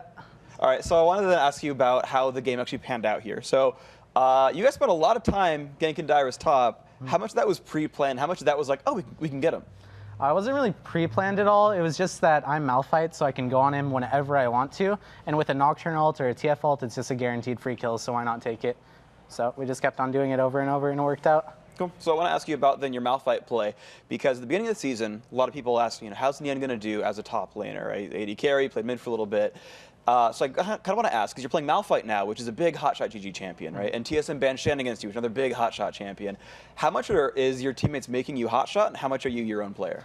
I'm not really, they're not forcing me to play any type of role. They're leaving it up to me for what I want to play. And I'm incorporating all types of play styles, because all play styles are strong, of course. I've been playing a lot of Shen recently because he's extremely OP, so I'm going to be trying to incorporate that into my playlist. Okay. And Malphite is just another really strong champion. It's really good when you're ahead, really good when you're behind. You can always force the engage that you want to force. They can't really escape from it unless if they flash, but just really strong champions, so I'm just going to play strong champions. That's all. Okay, sounds good. Now, Bigfat LP, you're of course new to your role as well. You're the jungler here for CLG. How has your transition into that role gone so far? It's pretty simple, actually, especially for competitive play is even more easy. It's actually harder to play in solo queue than it is jungling than it is for competitive play, because competitive players, the things they will do, you just know what they want to do. Most likely, the flow of the game is very like one-dimensional. In solo queue, people just do all kinds of weird stuff, and you never know what the hell they're gonna do next. And some things that doesn't make sense, they just go into your red, but your teammates are not gonna respond to them. They know that. That's probably it. All right, so I've noticed as far as your champ select goes, you've run a lot of Nocturne recently. Why are you running him so much? It's just, I think Nocturne is one of the heroes that's like face row ganking. It's like free kill every few minutes. That's pretty much it. Did that sort of inform your team composition? You've got Nocturne for the ganks, Twisted Fate for the ganks, you've got Teleport on Malphite. Was this just like this pre-planned, we can gank anything all the time? The team comp was actually half planned and half like on the fly because of some changes. We didn't expect them to ban some stuff. And then they grabbed Karthus, so we were like, they're probably gonna play Nocturne Karthus, something that they have done a lot. So we just took it from them. That's it. I was gonna pick something else. Fair enough. So I want to ask you then about the 3.8 jungle changes. They've made the respawns faster. There's more jungle monsters coming up. Has it changed your play style any? Nope. I think it's exactly the same. Just killing champions and you're good. Just kill champions, kill some creeps. That's jungling. Do you think it will influence people to play more farm-based junglers? We did see Jungle Master Yi a little while ago. No, not necessarily. Okay. I think everything is viable. Okay, well, thank you very much. So, guys, one more question for you. You've had a very good now, week 2's been very good for you guys. 2-0, really, really great results here. Seems like you guys are starting to find your stride. How far is this going to take you? How well is CLG going to do this split? I think we have a lot of potential. Once I don't suck at top lane, we're going to be really, really strong. Champion pool is really small right now, so people can take advantage of that. It forced me into a corner, basically, but I think that we have a lot of potential. Everyone on the team is really strong and really smart players as well, so looking forward to it. All right, Ian, thank you very much. And guys, congratulations on doing it once again. Congratulations on the 2-0 week. And of course, we hope that CLG can continue to excel. Hopefully we'll see you guys in the World Finals. You guys are a great team. It's good to see you guys improve. But of course, we've got more games today. But to break down the ones we've already seen, let's send it over to Kobe. All right, thanks, Freak. I've got 2 clips for you guys here today. First one is the Cloud9 Vulcan game that was extremely close, and this is where Cloud9 actually got back into the game. It's at this dragon pit. You can see Vulcan are completely spread out right now. They have 2 members split pushing, and then 3 are trying to pressure this mid turret. Because they're so spread out, this actually allows Just High to defend this middle turret with his ultimate and his flash. So let's roll this at 50% speed, and we'll get a look at how High actually does this. The Zhonya's gets popped before the knockback from the Maelstrom. This is huge. High doesn't get displaced. All right, we'll pause it right here. He didn't get knocked back at all, so he was able to continue and get a second stun on Mandatory Cloud. The second stun from Kevin does have diminishing returns, but it was enough to keep him in range and get the rest of the damage off. So let's continue out this rest of this clip. There we go. He's going to have to force to Zhonya's very early and wait for the pass-through. The flash isn't going to be enough to get him away as Balls is able to catch up. And at this point, you think, why is Mandatory Cloud using his ult to get away? He could have just kept running. Again, we have to look at the items. He's only got level 1 boots, whereas Rumble has level 2 boots and the speed boost from his scrap shield. Now, the second clip we have is from this epic TSM versus CLG rivalry. This is one of the mid-game turret dives that they did, which was just the biggest, clearest example of miscommunication that we can see. Let's start this clip up here. TSM, they've got 2 split pushes for CLG. So TSM, Reggie's thinking, go all in right now. The rest of the team, though, completely different idea. With the teleport showing from Neen and the Twisted Fate threat of an ultimate, they decide to all back up and leave Reggie for dead. Not only do they lose Reggie after that, but they also lost his Requiem. And you have to remember, Reggie's thinking, though, was that TF's ultimate can only get halfway back up the map, and so they still had time. Regardless, there's going to be some heated discussion on the TSM team about not only that play, but the whole game. But until then, let's send it back to the guys at the desk. Thank you very much, Kobe. Okay, guys, earlier we asked you to let us know which team strategies have excited you the most so far and why. And this is what you tweeted. It's going to be, I have no idea what your name is, but it's awesome. I think Dignitas' playstyle is exciting. They focus a lot on kills, and they swap roles and lanes very well. Kiwi Kid TF for the win. Thank you for the grammar. I really want to see if Dignitas does more of this, because coming into the Season 2 World Playoffs, as they mentioned yesterday, they were doing a lot of role swapping and having a lot of success with it, like Scar was playing Darius and all those interesting things. And then when Dignitas struggled a little bit, they went back to it and have found early success with it. So that could be another kind of added punch Dignitas has throughout the rest of the split. You have to adapt if you want to move on. So Valentin says, Valentin Lol says, I prefer Cloud9's playstyle. They have fast games, are very aggressive, and it is throwing teams off. I totally agree with that. I want to see the way teams counter Cloud9, though, because it's thrown them off for now, but the last 2 games when they've had to play against Janna or just disengage compositions, it's been increasingly difficult for them. So even though they've been throwing people off, they have to continue to adapt. It's been more of the waiting game. We'll wait to see what they do, all right? We'll wait to see what they do. So they're waiting, we'll wait. We'll counter them. We'll counter the wait with more wait. Oh, snap, it's Kenny L. Thanks, Kenny. Kenny says TSM because the ultimate from Wild Turtles Caitlyn was beyond epic. Man, that was so cool. It was really cool. The camera control as well. Shout out to Riot Lycaeus for that one. Absolutely. Our cameraman for the LCS. Yeah. It's an art. Also, it happens. The timing of the Caitlyn ult. He was trying to kill him, and he got him. Yeah, and huge props as well to the Flash power cord to set that up, because it was much needed. So those were great, but we want more of those tweets, the sweet tweets. So hit us up. We're at LOL Esports, and make sure to use the hashtag LCS. Remember, the European LCS continues Saturday live from Moscow, Russia. Up first for them, it's the second game of the regional CIS tournament between Good Team Multigaming and Gaming Gear EU. Then the pros take to the Rift, starting with SK Gaming versus Lemon Dogs. Yes, absolutely. There's a lot of lemons in League. We've talked about this before. Everybody's a lemon or yellow star, yellow something, pandas. It all kicks off on Saturday at 3 a.m. Pacific and 12 p.m. Central European Summertime from the MDM Palace in Moscow. Now, don't go anywhere. We still have 2 more matches to go here in North America. Up next, it's Velocity taking on Coast. But first, it's snack time. We'll be right back.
Welcome back, beautiful people, to week 2 of the North American LCS Summer Split. I am David Freak Turley, along with my blonder half, Sam Kobe Hartman Kensler.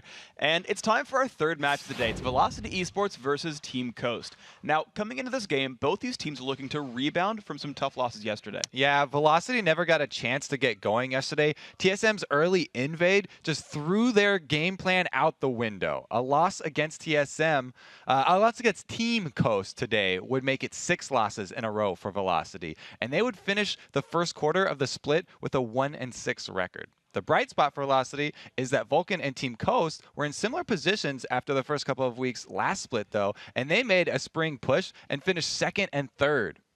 So speaking of Team Coast, though, after suffering a rough loss to Dig yesterday, they're hoping a win against Velocity can kind of help bring them back up to speed.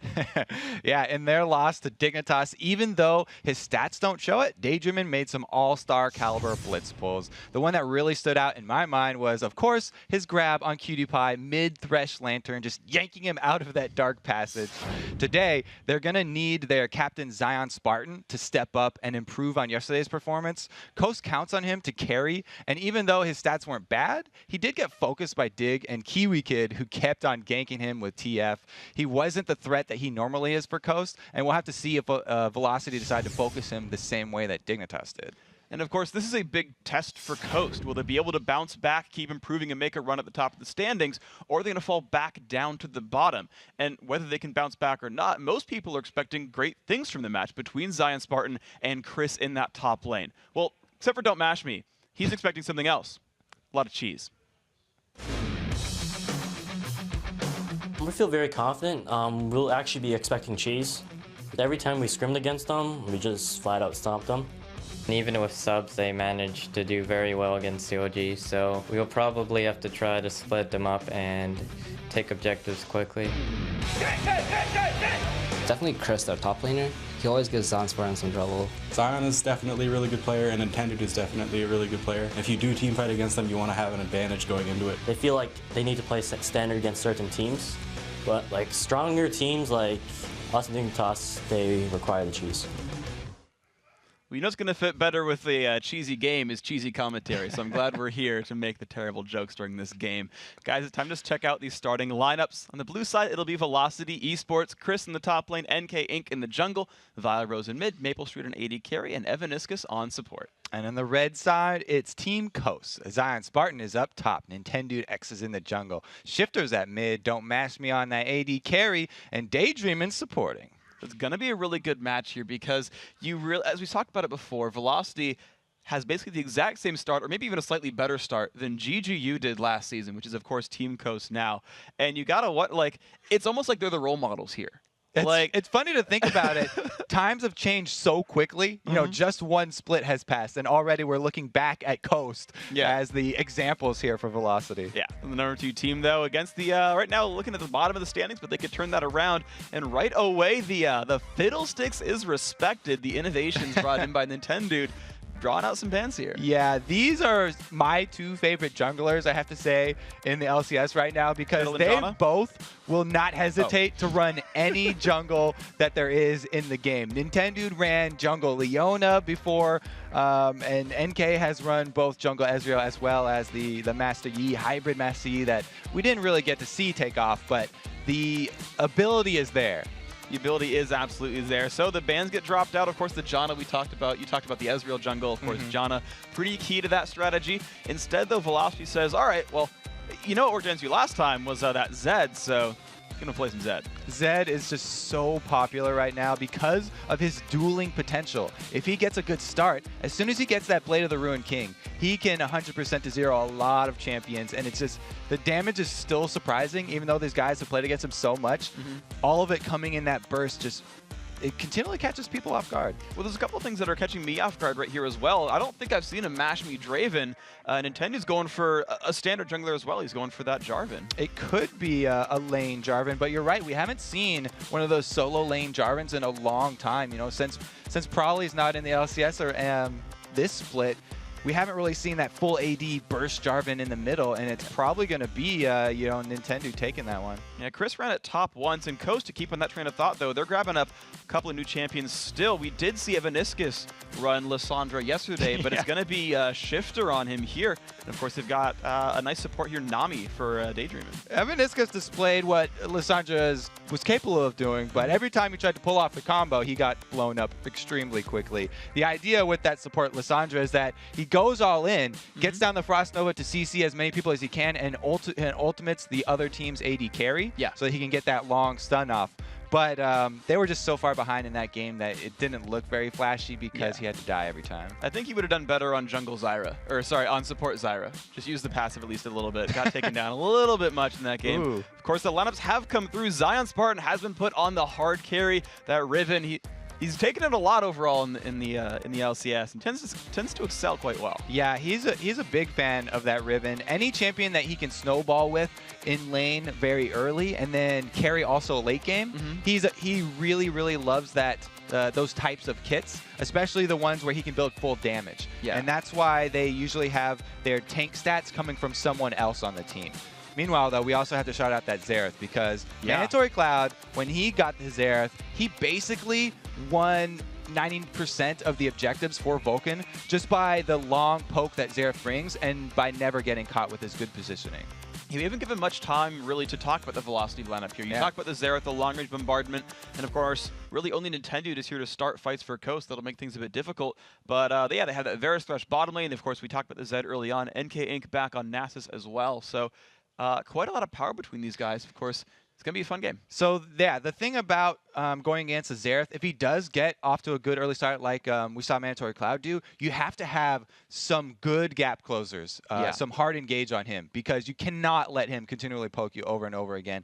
He just does too much damage from too far range. So we're going to have to look for some dives here from Coast to get over to Xerath and take him out. Well, who better to help a team dive than a mermaid to make a bunch of water so that when you go in, it's deep enough you don't hit your head on the bottom. Not wasting any time with that cheese. Not Freak. wasting any time. It's here. We're not even into the game yet. Let's keep them going. Doesn't even matter, guys. You can see the characters up on your screen. The players, I should say, up on your screen. The characters are coming as the doors part. There you go. You got people on your screen. Freak and Kobe bringing you the cheese and the commentary. Game is a foot or a fin. And it looks like we've got one red elixir start. That's not surprising. You know, Zed, definitely one of the champions, even after the cost increase of that Fortitude elixir, he'll go back to it over and over because of that burst damage and because it adds another, little edge to that surprise factor that the Ninja brings to the table. And you got to think about the playstyle as well that Coast uses, where it's Zion Spartan carries and he rushes his lane really hard and beats up his opponent. And Chris is trying to say, no, you can't do that. I got a bunch of stats.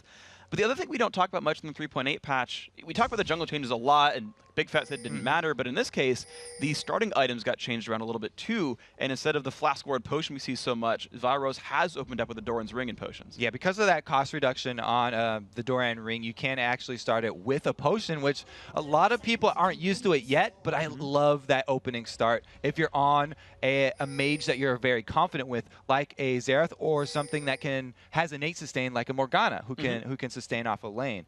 Meanwhile, we haven't talked about these invades at all here. No. Velocity are lying in wait, trying to set up this trap for a red side invade, which are the most common invades. Yeah. But Team Coast, they made their blue side successful invade, only to be seen on their exit. And I love the mind games that are done overall by these guys, because you're right, the red side invade is so terribly common, and Coast completely bypasses that, expecting things to happen to them. I mean, we saw that even in the last game with CLG, where they basically hid the Kog'Maw successfully. With Vulcan with Zuna, they hid the Kog'Maw successfully. They did not get any defensive wards down either, so this is dangerous for Coast. But Velocity aren't together. No, they're not. They were spread out right there. So the Spinning Axe lands and just pushes them right out of the jungle. Looks like Coast might just have control over their own jungle thanks to that pink ward. That's how you win level 1 fights, is you have to stay as 5 people. If there were 5 people in that bush, somebody would have died. Yeah, Death Sentence would have been very accurate to the name. However, Vile Rose and Co. are still around. Death Sentence misses, and it's going to be them trying to take control. Nintendo just keeps having it aggro back and forth, wants it to stay in the brush, and has to smite it away. So the early aggression does do a little bit of pain towards Nintendude. Yeah, some nice blind skill shots right there from the members of Velocity. Gonna set Nintendude back a little bit, which is always great when you have a jungle Jarvan, when you're against the jungle Jarvan, because jungle Jarvan gets going early and often with those ganks. And I'm curious to see what actually happens in this bottom lane as well, because we do have a 2-on-2 matchup. And maybe double bubble! Oh, that bubble just crushes his face. The Death Sentiment comes across. He's going to cleanse that. Exhaust comes by as well. The barrier pops. Everyone's using summoner spells. Now Mashmi has been ignited. He's trying to win this 1v2 against Evaniscus, but Evaniscus just wants that soul, wards the Prussian, takes first blood, and he's not even done right now. Daydreamin' has got a bubble and run away from this one. Oh, Evaniscus claims another soul. They thought that they were the ones with the advantage because of the landed double bubble, but got a little bit overconfident there. A very nice flash from Maple Street, you have to say. He gained extra distance by going over that wall there, and he left his support to do the dirty work. And one thing that was also really good about Evaniscus is that Death Sentence pulled Mashmi away from his own spinning axe. He no longer had the Q available, really lowered his damage output. And of course, again, Evaniscus, well played on that one. We're now watching up to the top lane, and the action has started already. Zion Spartan and Chris already trading blows. So he hasn't popped his red elixir yet. There was no level 2 versus level 1 all in from either of these guys, is what that's telling me here. And he's going to keep this sort of ace in his pocket. But you can see how defensively he's playing, because even without a level advantage, Riven very good at bullying early. Once Riven gets all 3 of her abilities, she really just jumps up in presence in lane. That's going to be a difficult one then. Right now, no potions were used, as you mentioned, none of the elixirs as well. So let's take a check at this mid lane, because we have real standard lanes. There's no turrets dying 30 seconds in, so we've got actual matchups. Shifter matching up against Vilerose.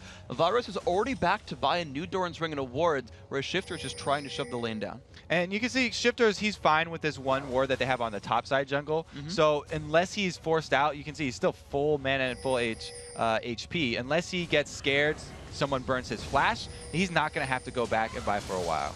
You can just see him clearing out, using the free spells as well. That's one of the advantages he has by playing slowly, is that passive just charges back up, and he doesn't have to care about mana whatsoever. So this matchup's been fine. We're going to take a look now at the junglers, because they might make some moves here. It's just Nintendude.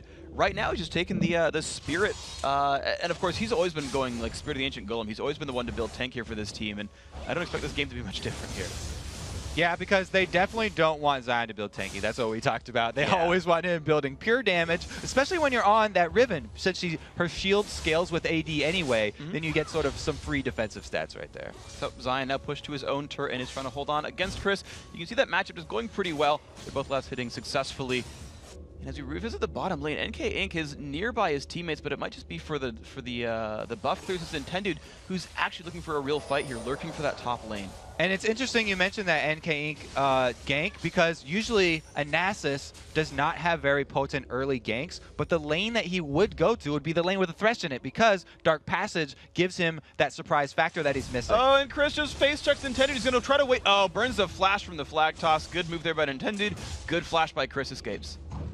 It's a pretty big cooldown there for Chris, actually, and he doesn't have the extra mastery, so that is going to be a 5-minute flash for him. We'll have to see. A lot of these teams have been talking about how important it is to time more and more abilities and more summoner spells. The flash is one of the easiest ones to time and one of the biggest, so we'll have to see if either of those two in the top lane, either Zion or Nintendude, actually do take that into account and time the flash, because a repeat visit from Nintendude now would be pretty good for Zion, because they definitely want to get Zion rolling early. And I feel like that's got to make Chris so afraid, too, because he knows he has no flash. He knows Jarvan is freaking scary, and he's like, well, I have this W.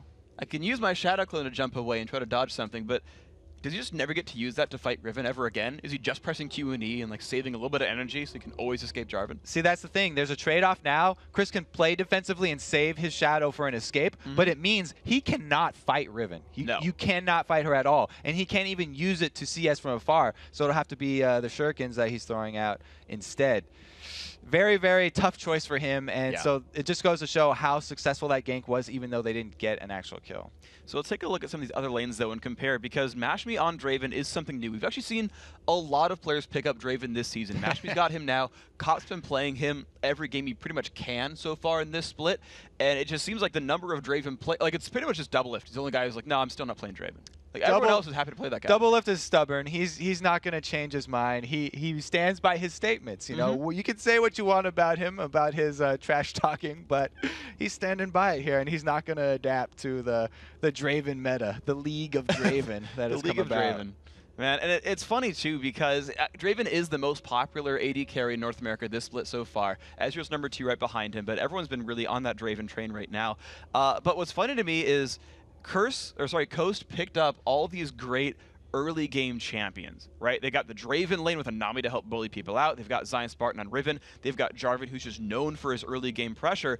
And despite all that, they haven't won any of their lanes. The gold is still 600 apart. You still got a lead here for Velocity. And, I mean, even the first blood in Evaniscus. Yeah, I mean, well, that first blood was actually because of how early and aggressive this Coast team was. They've picked the Nami and the Draven to go for that bubble plus Draven ridiculous damage combo. They just misplayed it, and that's the reason that they're behind. So it's all their fault. Yeah, guys, well, we are back into the game. Of course, Vile Rose, we're going to check him out as he clears up in mid. Nintendude, we talked about his early jungle pressure. He is lurking around. There are no wards spotting him out. He's going to look for it. There's the push in by Shifter. Pops the ult. Vile Rose knocked up as well. Another root coming in from Shifter. The crowd control chain, but the counter attack. Look at the damage output that Vile Rose can put down. Great job by Vile Rose, still able to answer, even though he was ganked, trading for a kill. Of course, it's less gold for your team, but it's always better to get something than nothing. Well, right now you can see the attempted gank there by Nasus. I don't think Wither does much. So, yeah, that right there is the reason I was talking about. You don't expect much early Nasus ganks because they usually end up like that. They do end up like that. And actually, we just saw Evaniscus put the lantern behind him like, yo, I got a Nasus. Chris! Oh, Chris, you got to be afraid of Zion. Spartan pops the red elixir just in time and will survive. He made sure to use that cooldown. Or the consumable here. NK Ink's going to square up against Zion, but not an easy fight for him. You always want to be able to use that elixir offensively, but since he was forced to in this situation, you can see he waited till the last second to pop that and did save his life there. So Chris going to be okay. Coming back to lane, now that the red elixir is ticking, he actually will have the advantage since Zion hasn't gone back to buy yet. He's just buying right now, and he'll get a couple of Dorants to even that one out. So double Doran's Blade and Boots and a ward, so he just got all kinds of rich right there and wants to put more pressure on the lane. Compared to Chris, though, that guy bought up a Vamp Scepter and the Doran's Blade, so clearly going for, Ruin King or Bloodthirster, but a lot more sustained for Chris. Should have a much better time in this fight. Yeah, the Ruin King and Bloodthirster are pretty much the only routes for Zed. Yeah. Everybody likes to go full offense, and it's really the trade-off between the dueling potential and the active damage there that you can double up with your Deathmark versus the pure auto attacks. Here we go. They're going to tower dive this one. They're just looking for it. The ult comes by from Chris. Zion Spartan, it's on him to survive. Deathmark's going to pop right there, but still above half health. NK Ink has like no HP running away from the turret. But of course, Zion does not have a way to chase, so they'll get out, but it's a very unsuccessful gank. Zion really wanted to get back in there and just touch NK Ink, but he couldn't do it because of the red elixir here from Chris. He's going to be able to keep his distance. So, well played by Zion. We can see Shifter. He's, Nintendude is a player who just tends to give away farm and give away the map to his teammates, and Shifter is kind of reaping the rewards. You just saw him take away the Wraith camp here, and with blue buff, that guy's got some really good wave clearance, some really good farming potential. And after Shifter just got blasted by Vile Rose in that last gank, I'm a little bit surprised that he didn't pick up any more magic resistance to avoid that happening next time. Maybe he's actually planning to use his ultimate defensively next time, because Lissandra can actually use her ultimate on either an enemy or on self-cast, and she can encase herself. It's like a sort of free Zanya's within her kit. So we'll end up seeing if his reflexes are good enough to save himself during one of these barrages.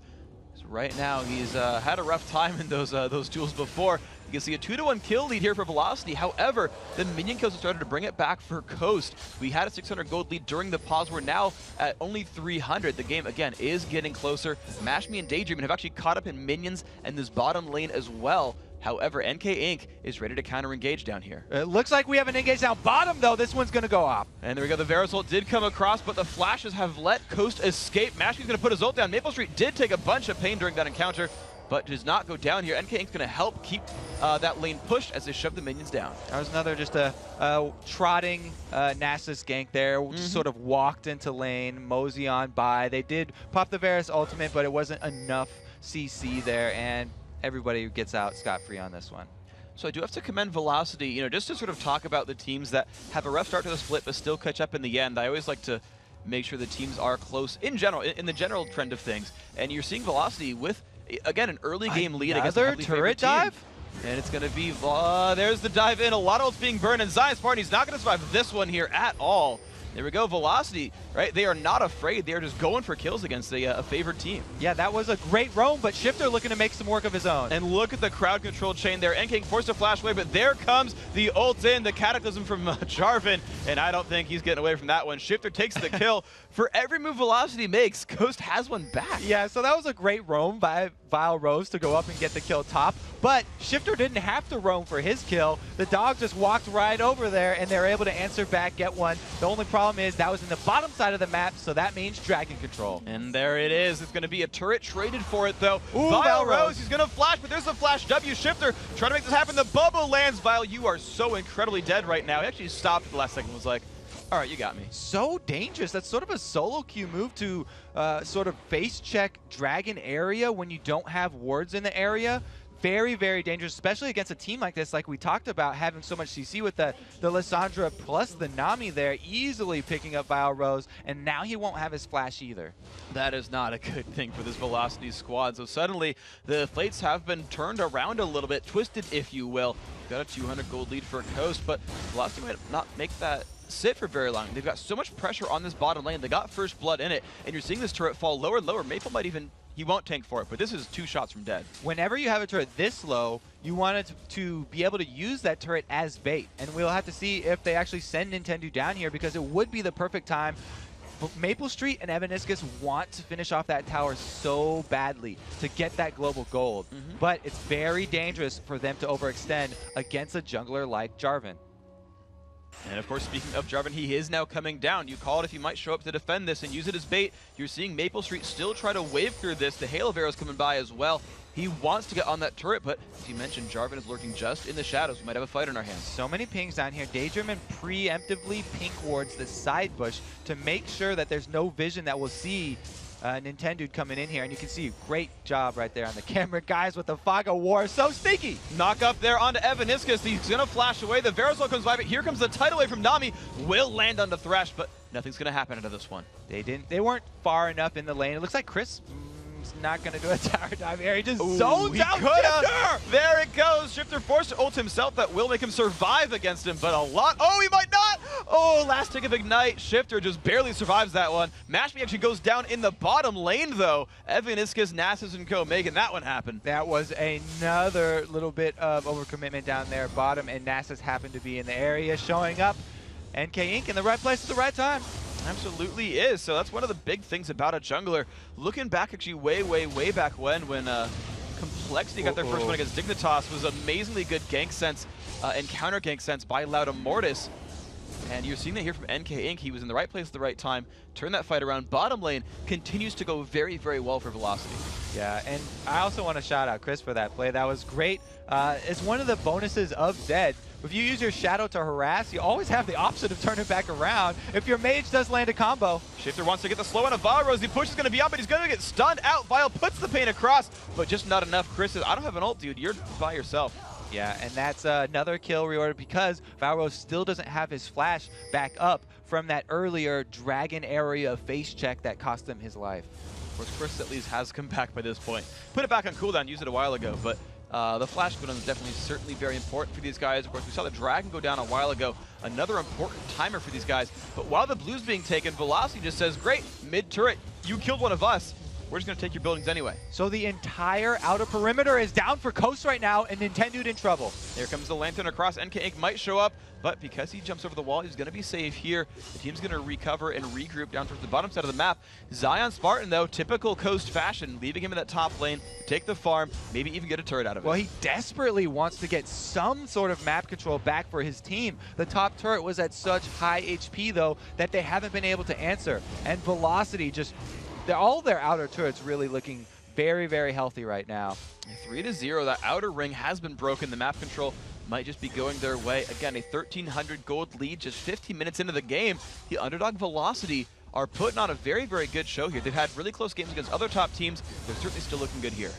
Chris going on the offensive right now. Just pops in a bunch of damage, but Zion Spartan is here to counter-engage, but he jumps to the clone across onto the backhand side, trying to kite Zion Spartan, flashes in. This could be the kill for Riven. There it comes across. Oh my god, he has not had the damage. Are you serious? One more attack to go. Dashes. Oh, the clone dodge, and now NK Inc. forced to run away. Chris survives it. I can't believe it. That was actually a bait by Chris in the beginning here. Nami also have to flash. Wow, Daydreamer just dodged every single spell from Vile Rose, got the bubble down, and got out. He was so close to getting comboed out, but dodged the ult and the Q. I gotta celebrate him a lot. That was really good dodging by Daydream. Yeah, some more nice plays here from Daydream, and no surprise now. Everybody's used to his all-star play. It looks like Don't Mash Me now has a choice in the bottom lane since the wave was pushed all the way to his turret.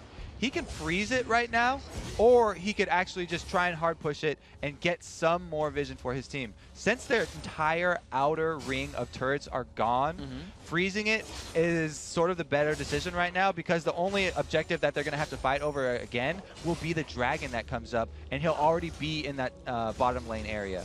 So a nice little bit of convenience then for Coast. You know, just to be able to have their guys in the right places even when freezing and trying to hide back. Zion is... Well, except for Zion. Yeah, he really does want to answer back turrets. So he's, again, shoving that top lane. It looks like that will draw Chris, though.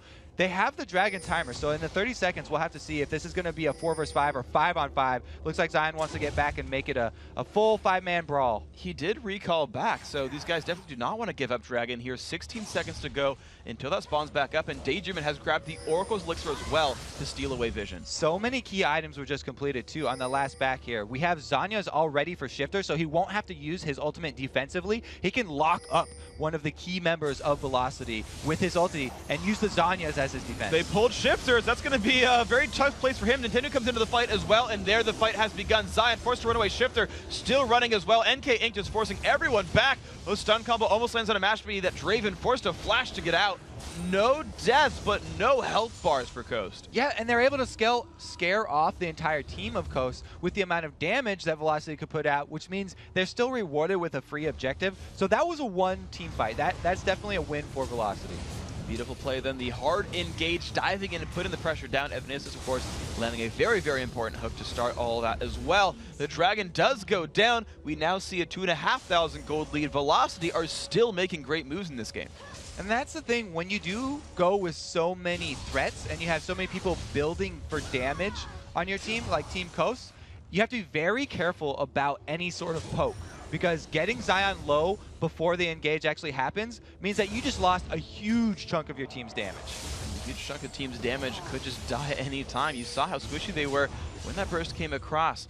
The Coast team still trying to get rid of these minion waves, still trying to counter-engage, although they do know that, I don't know if they know, but Maple Street is bottom. It is a 5v4 here, and the engage is going to come in. Shift is going to pop the W. He self-ults himself, and there comes the engage. Daydreamin finds one kill. NK Inc. caught out as well, but Chris is on the back line. He finds one. He's looking for two. Can he get the kill onto Mashpee? Mashpee will go down. Chris double kill in the back line, but now he is surrounded. He will not be surviving, but the Ninja taking a 2-for-1 is good.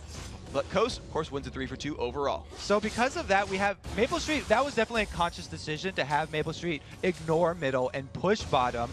They were trying to time that with the huge wave that they have top, but Velocity weren't able to survive under the middle turret long enough. That 3-for-2 trade means Maple Street's going to back off, and both of these giant minion waves, top and bottom, will be able to be cleaned up here by Coast. And it's interesting, too, because Maple Street still had time. He knew the surviving members of Coast were still mid, and he still chose to back, even though he was at the front door of that secondary turret. Yeah, he could have stayed for one more wave up in that top side.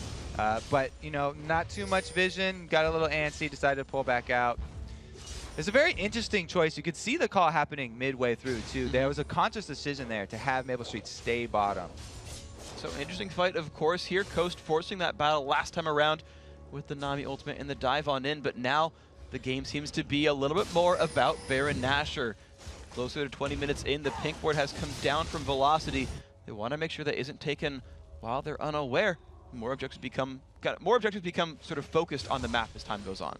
Yeah, and that last trade really was great for Coast. It brought them much closer in gold back to Velocity here, and it really was because of the early back there that allowed them to clean up most of those minion waves that were pushed to top and bottom. So good cleanup then, bringing the gold closer, as you say, only 400 gold apart. So the first blood kind of nullified, Coast back up in the lead on kills. The turrets still 3-1. That one has not been equalized just yet. Coast still losing on that front, but they found ways to get the gold back either way.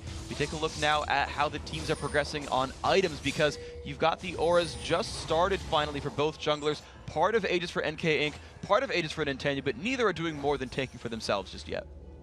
And the Aegis not as important for Velocity as it would be there, because you know they have that very high AD carry there, Zion Spartan up in the top lane. They aren't running double AP.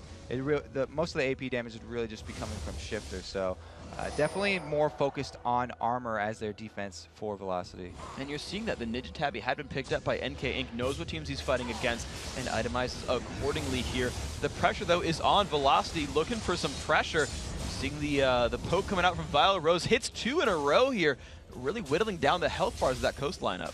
Yeah, a lot of people also forget that Aegis of the Legion and Bulwark do give armor as well. It's not only magic resist, so it's always a decent buy.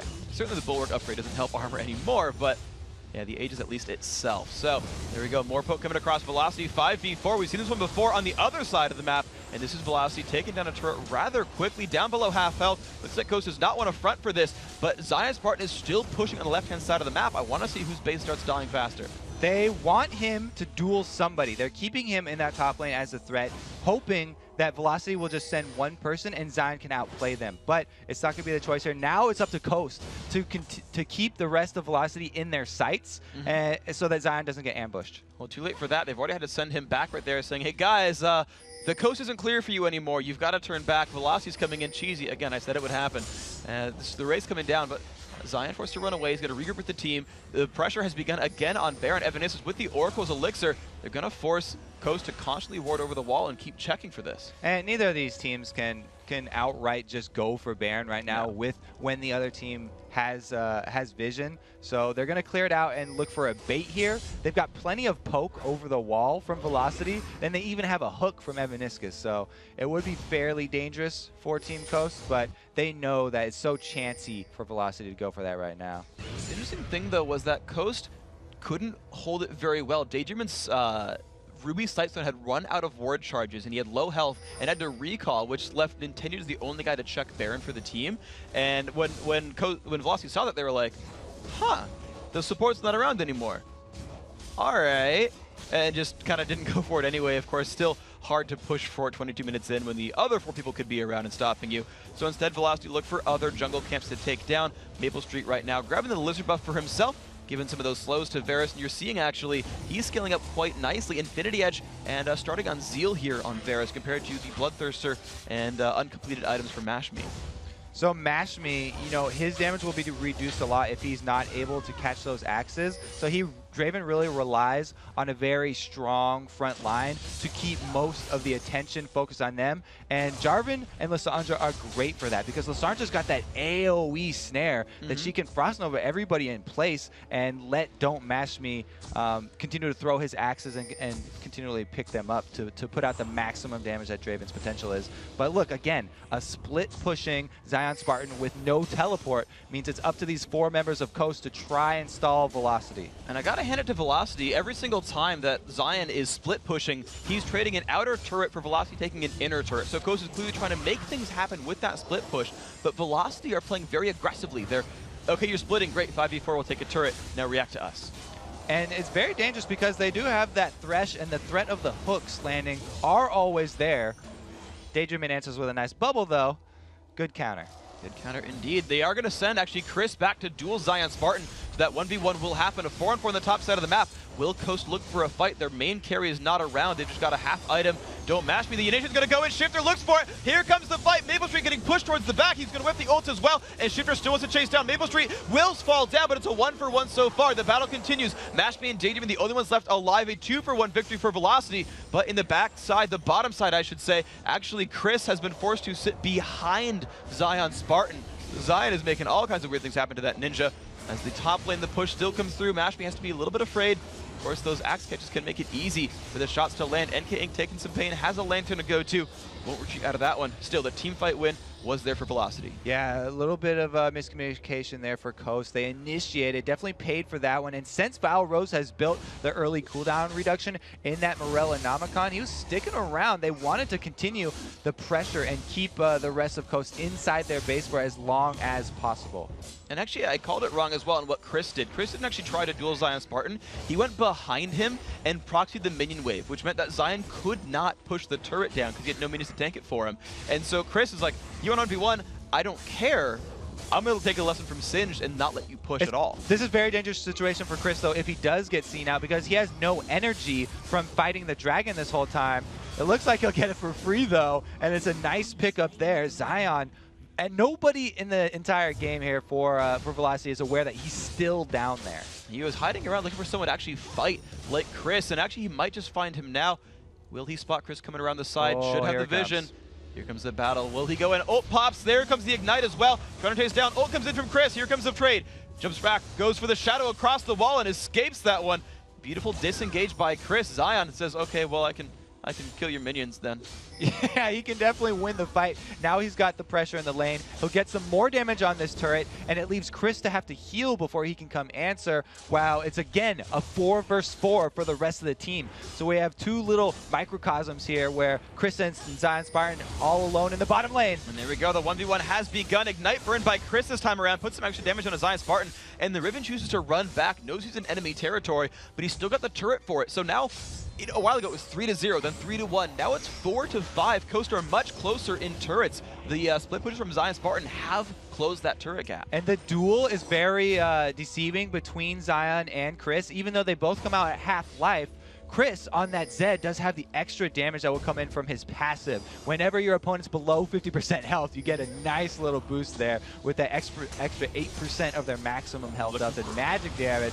And now we've got another catch! And they got already the kill onto Evaniscus now. NK Inc. forced to hold the line. A great ult from Maple Street actually stops the team from chasing in as well. But the immediate burst from Coast gets the 1-0. And now Velocity has to be scared. And that's a huge playmaker down for Velocity too, so they cannot be aggressive at this point. It's up to Coast right now to regain vision of the map. Let's see if they can do it then. Of course, they do have to actually check what Maple Street's got, or sorry, not Maple Street, but Daydreamin'. He does have an Oracles for 3 minutes still, 2 more charges on his Ruby Sightstone, and he is starting to take that vision claim back, running around and making sure those wards go down. 25 gold every time he's blinging. You can see the 29 CS. Ward kills are a lot of that. Zion just wants to keep visiting Chris. They're going to continue with this solo down bottom where they want the duel here for Zion. He's got to level up on Chris, and when he has his ultimate available, then he does have the upper hand. As we've seen Chris, either go farm minion waves behind Zion or just run away over walls from Zion. And I like the itemization choice done by these guys. Just the fight's been cool, of course, but the itemization choice is very, very interesting because Chris is the only guy in the team who's bought home guard boots. He is the designated I recall and fight Zion Spartan guy. They've chosen him and said, you're the one. It's obvious why they've chosen him, because Zed is definitely the best duelist on that team. You're not going to send Val Rose or somebody down there to try and heads up Zion. So Chris is going to get the red buff this time around. Last one went to Maple Street. Chris gets this one for his troubles, and he's going to use that presumably to help fight against Zion Spartan at some point. But Zion, it's kind of funny. If you want to know what Coast is going to do, watch Zion Spartan. And right now, Zion is going back to rejoin his team, so Coast looking to team fight. Yeah, there's a reason that he is the captain, and so it's easy to tell what they're doing by following the bunny ribbon suit here. They do get a couple pings out on Baron, so they're going to try and change the game. They're going to rush for this Baron, but they will sort of try and force Velocity into one of those face check situations. And here's the hard engage. The fight just starts right here. NK taking a bunch of pain. The Wither has been exhausted, and there comes the engage. Oh, the burst damage comes across. Daydreamin steals another kill, but Chris has come into the back lines. Now, can he do much? It's 3-0 so far. Nope. Chris can't do much. He's forced to run back from this one. Coast, a 3-0, but it's not even done. They're still chasing down for Chris. Shifter is going to pop the E, jump across the wall. Can they reach to that Zed? Yes, they can. Explodes his face apart. Coast with a 4-0. They look for Baron. Some beautiful Lissandra play here from Shifter, and you have to note that even though he does have Zanya's, he keeps using his ultimate defensively. the ult does damage equally to everyone. He loses a 1.5 second stun, but he basically saves the Zhonya for it. So the total damage doesn't go anywhere, gains a little bit of utility, and you're going to see that Coast are going to continue to push down Baron, and no one's going to even stop this. This is theirs for sure. Yeah, so they are able to get that Baron, and the reason that Shifter plays like this is because Coast is that team that always love to have so many threats. They want everyone to be building damage, and so Lissandra's that great champion. 2 sets of invulnerabilities means that Shifter can zone out Velocity, and basically he's the tank. He's not really soaking up damage. He's just being invulnerable for so long that Velocity can't put it out. That's true, and like Valrose is the one guy who picks Kayle like every game. You'd think they'd be used to people being invulnerable for like 5 seconds at a time, but this time around Velocity having a little bit more trouble when it gets to the team fight phase. Coast have adapted to an early game deficit pretty well right now. So let's take stock of the situation. Baron buff here on Coast. The gold lead back in Coast's favor now, up 3,000. And they finally started pulling Zion Spartan back into the team. The split push days starting to end here. They're looking for a way to actually close the game out, it seems. I'm glad that some teams are looking to close games out Yeah, nowadays. CLG. After all these CLG games. 30 minutes is definitely the time that we're looking to start taking some inner objectives here. With the Baron buff, it means that Coast definitely have the option to tower dive, but since they don't have a traditional tank and they use Shifter's invulnerabilities as their tank, that doesn't work against towers, because if you use an invulnerability against the turret will just switch targets and destroy one of your squishies. So tower dive is actually fairly hard for Coast right here. And it's actually one thing that Velocity knows firsthand. I actually remember doing a clip where Chris was the one to engage, took a Kayle, then popped Zhonya's, and immediately Kayle had to run away because she pulled turret aggro when the Zhonya's was popped. So this could be, it's something that at least Velocity are aware of. It was like, yeah, if you invulnerable, we'll hit someone else and we'll hopefully take them down. So it is on Nintendude here. It is on him to make sure that turret just hits him a heck of a lot and he gets to tank it through. See if he can make that one happen right here, because the wave clear, of course, so good from Velocity. It's making engages very hard for these guys. Yeah, and even Nintendo does not want to be tanking a turret because he hasn't built that much armor. It's mostly it's coming from that bulwark there, and they're deciding. You just can see that they're deciding to go a split push instead. They don't feel like they want to dive either. They've gone through the motions as well, and they would rather just get the split pushing pressure here. It's just the right choice. They're getting free turrets, and it's going to give them a free dragon as well. I can't believe that. So 5-5 now in turrets. Again, since the beginning of the game, they went from 0-3 to 5-5. So a 5-2 turret play over the last 20 minutes or so in this game. And of course, the gold lead and kill lead going towards them as well. Mid-game seems to be very, very strong for this coastline. They are making a lot of really, really good plays and turning things around. So I said the split push might end, but it seems to have not have. Only one secondary turret remains. They've increased their gold lead so much just from the utilization of this Baron buff, though, that when Team Coast go back to, excuse me, push, buy purchase with that gold, then they're going to have an even bigger lead. And even after that Baron buff does fall off, they'll have the upper hand. I'm wondering what they can do with this upper hand, though, because I'm basically watching what Velocity is doing. So we know that Coast is winning. We know that they're trying to split push. They're making advantages. They're getting their way into the map. But Baron's down and Dragon's down. And they've got Varus and Xerath that just fully clear minion waves with their Qs combined. And the minions don't even see turrets here from the Coast lineup. They have to go around, they go actually around behind them and try to start the fights out. This might just be enough for them. Yep, they're finishing a couple turret shots right here, and they get that middle turret down to 33%. Great work already done right there. Zion, you can see, trying to pull people away. He's got the ult on from Chris, takes a bunch of pain here, down to 1/3 health, and just kind of re-engage, trying to find a way out. And the rest of Coast are coming in. The Nami ult comes in just to try to scare off the Velocity guys and says, look, we got him away from you, surf on back home, but the GA is down for Zion Spartan. Huge win for Velocity right there. Zion was trying to pull people away, but he bit off way more than he could chew. Nobody was able to answer, and that was a free down to GA, which is very, very important on that Riven. And no turret was taken in answer for that GA kill. So just a 0.5 for nothing then for the Velocity lineup here, putting things a little bit back more towards their perspective. but I want to look at sort of now who it falls upon to make these games victories, because when you talk about CLG games, it's like it's on Doublelift. Doublelift's a split pusher. He's the guy who gets all the farm. He's the one who carries the game. For Coast, it's exclusively Zion Spartan. Riven has 321 minion kills. Zion Spartan's doing amazing in this game. He's the playmaker here. But for Velocity, they're actually splitting it very, very equally. You've got basically 230 to 250 on all three of the main carries, Chris, Vile, Rose, and Maple Street. They don't have like that one guy who's going to carry. It's on all of them. Right, and those three people have very different roles in the fights too. We have Zed, the duelist, that's supposed to be keeping Zion in check, and he's doing a good job of it. Flash away from Zion Spartan, and the hook lands. Evaniska's doing it blind. Zion's not going to have any follow-up though to scare him away, so he is still alive. Pops the wind slash, doesn't do much with that one. Catches some nice healing. No faith in the support there. Chris was not in position to capitalize on that landed death sentence. Nice attempted steal, though, by Maple Street, though. It was actually in Fog of War, the Lizard buff that Nintendude pulled, but he was like, okay, it's going to be low now, and tried for it. Didn't quite land. However, Nintendude did smite that one away. He was afraid that Velocity knew what he was up to. But the red buff now, that went to Maple Street, then went to Chris, has now gone to Nintendude. It's starting to get worse and worse, sort of where that buff goes for Velocity. Velocity are going to head straight up the middle here, though. They feel like sieging up. They do not have a blue buff on Vile Rose, which means their siege can't last indefinitely, and they will have to make a play before he runs out of mana. It looks like the circle around is going to be a very, very close standoff here.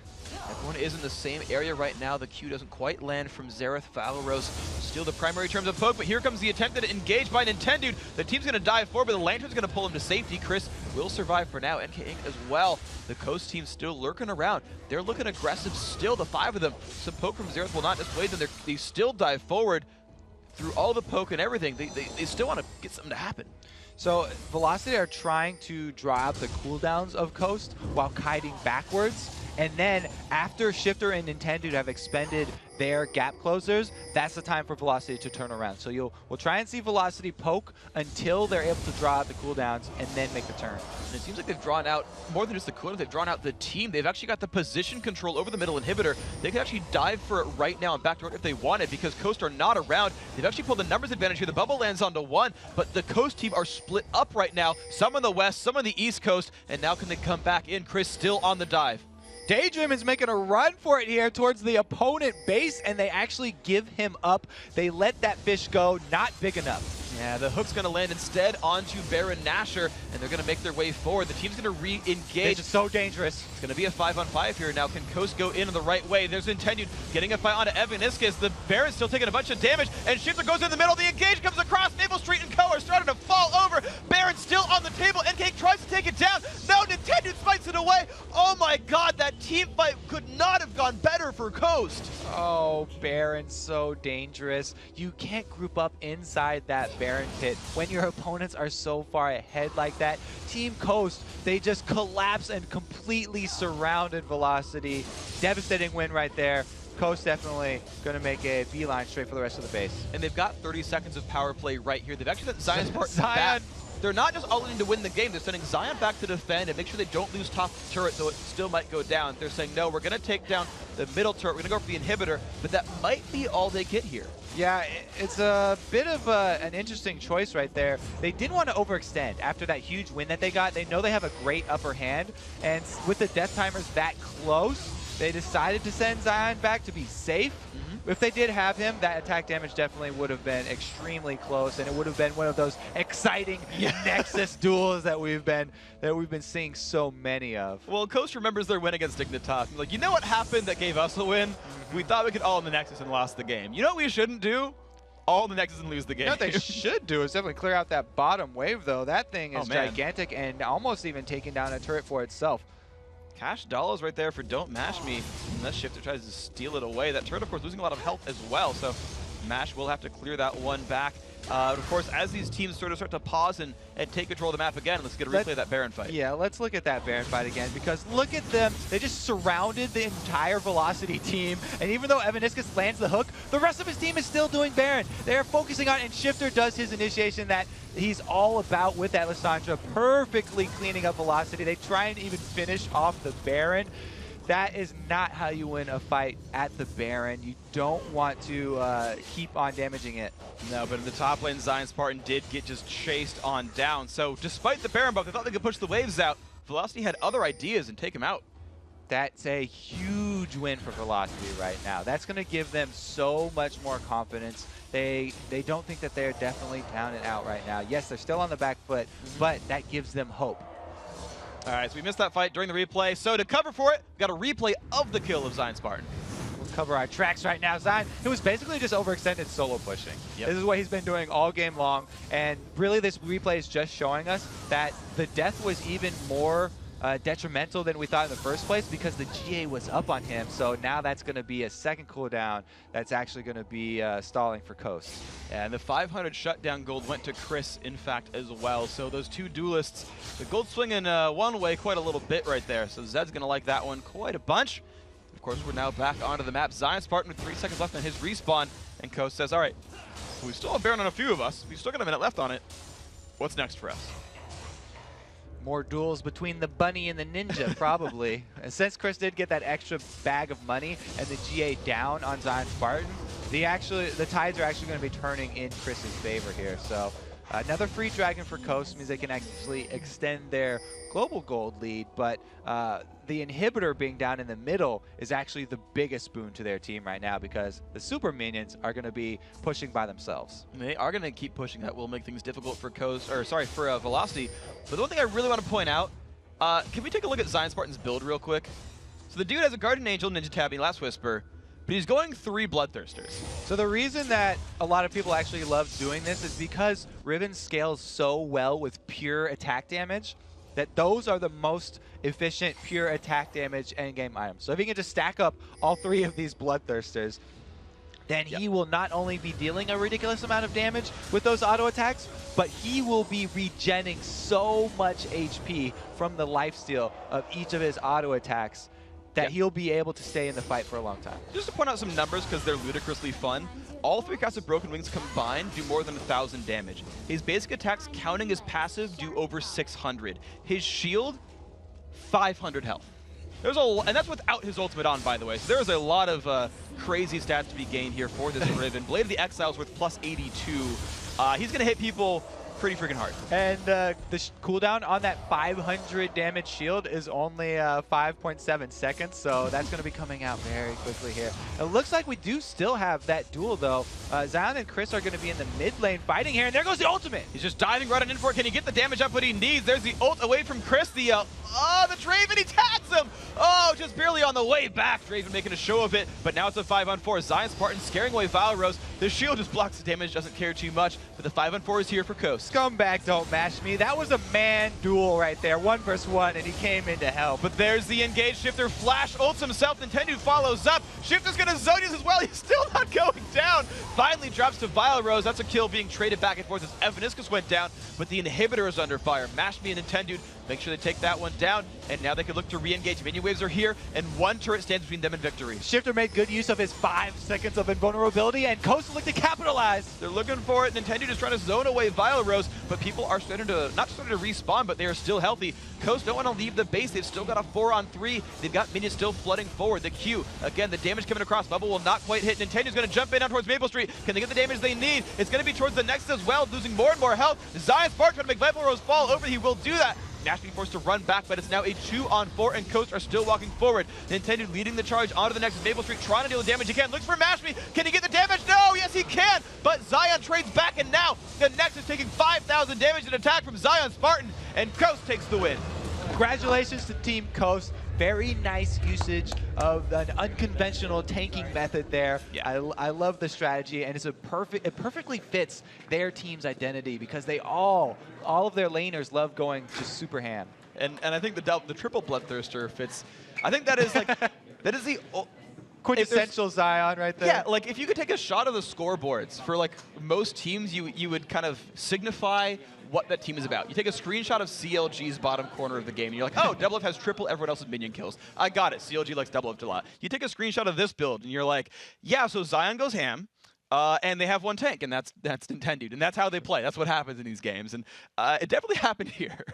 Tough break for Velocity, though. I mean, that one's going to mean that they're 1-6 now, right?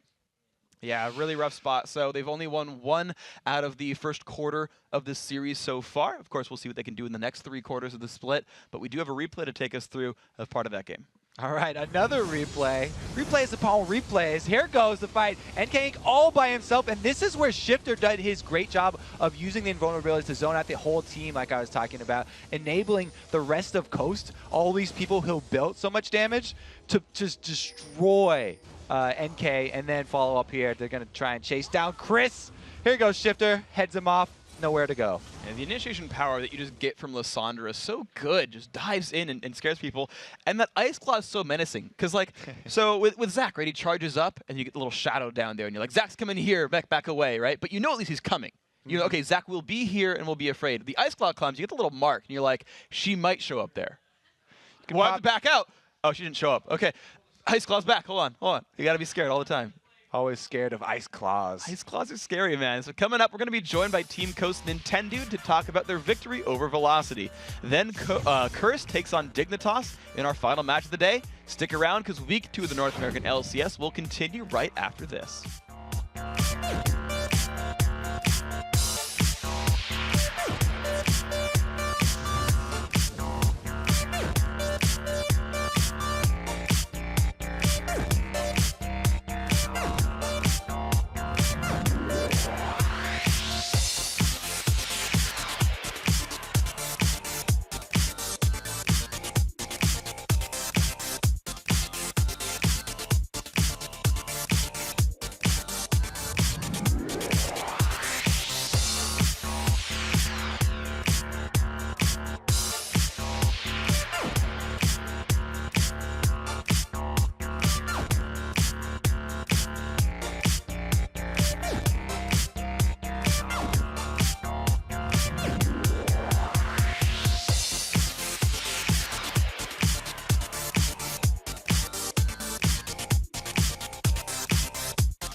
We have to fight them. You want me to ult this? Yeah, do it, dude.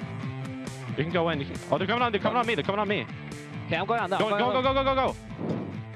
I'm going. Get Maple. I killed him. They're carries are dead. Get NK. NK. Chris is dead. I got it. We got Baron.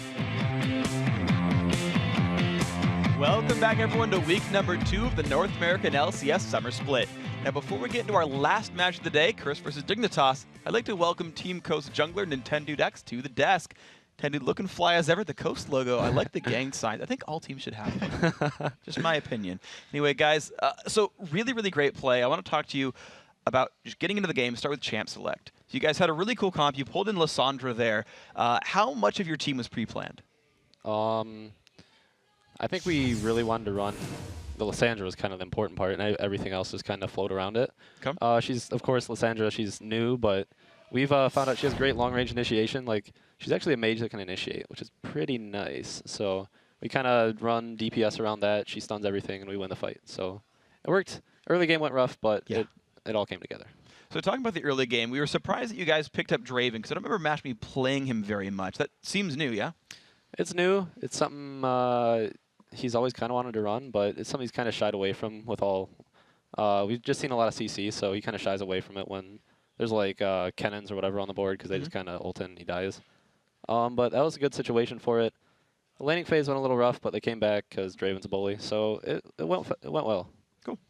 So another strategy we saw there was Zion constantly split pushing and forcing some sort of answer from Velocity. What's really the decision making behind having Zion be your split pusher? The decision behind that is basically we felt we had a stronger 4v4, and that's what you see a lot of the time with split pushers.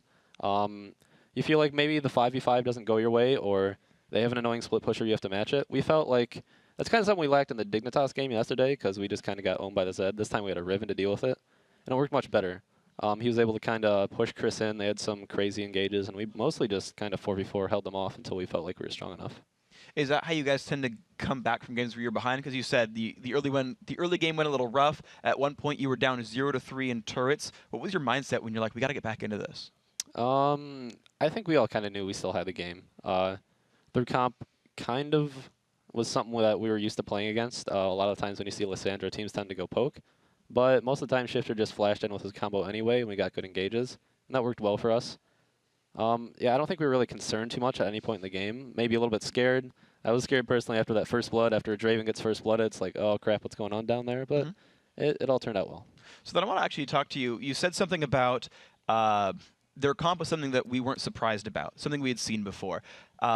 What is it like sort of playing teams that you must have practiced against before or watched on stream in their LCS matches before? Like, how much of that preparation is there for you guys? Well, I have to clarify. Velocity, we didn't know what to expect from them. Okay. Personally, I didn't expect the Xerath. I didn't know Vile. I was expecting more of like a Lux pick. They both kind of serve the same purpose. But Xerath worked great for him there, and it surprised me that he played it. But it's like we've dealt with poke before, and we know how to deal with it, and that comp is usually pretty good against it. So that's kind of why we felt comfortable. Cool. They did try and take you out of your comfort level by banning out your fiddlesticks.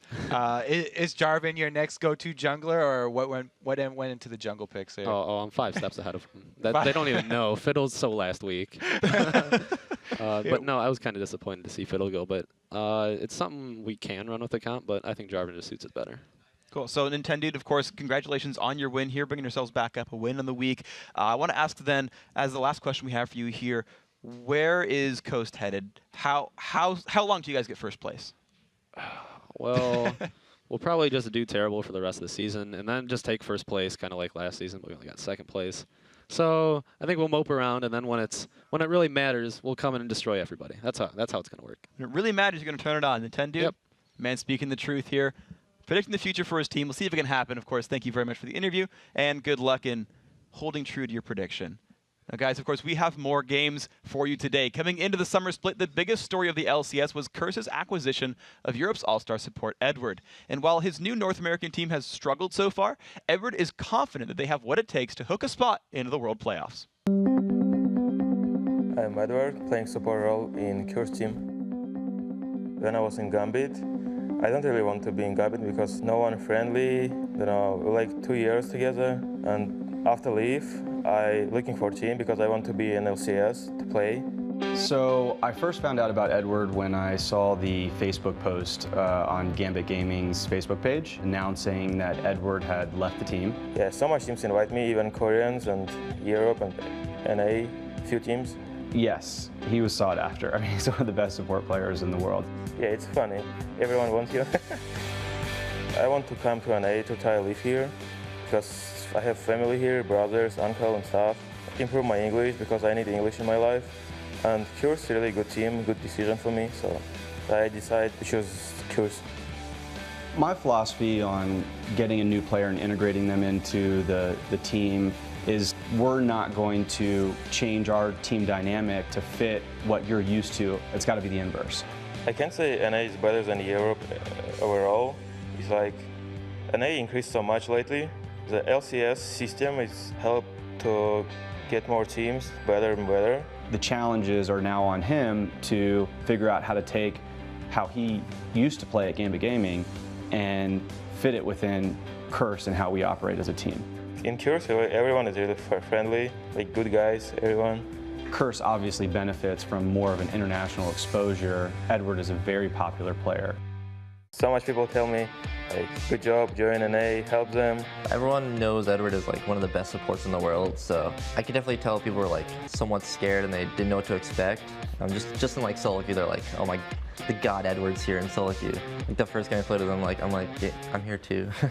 The biggest change, it's like the play style, it's different. Edward's different because I thought most supports were supposed to be very vocal, and Edward's, I learned that he was a very quiet support, so it was really different, and I didn't know how to react towards that.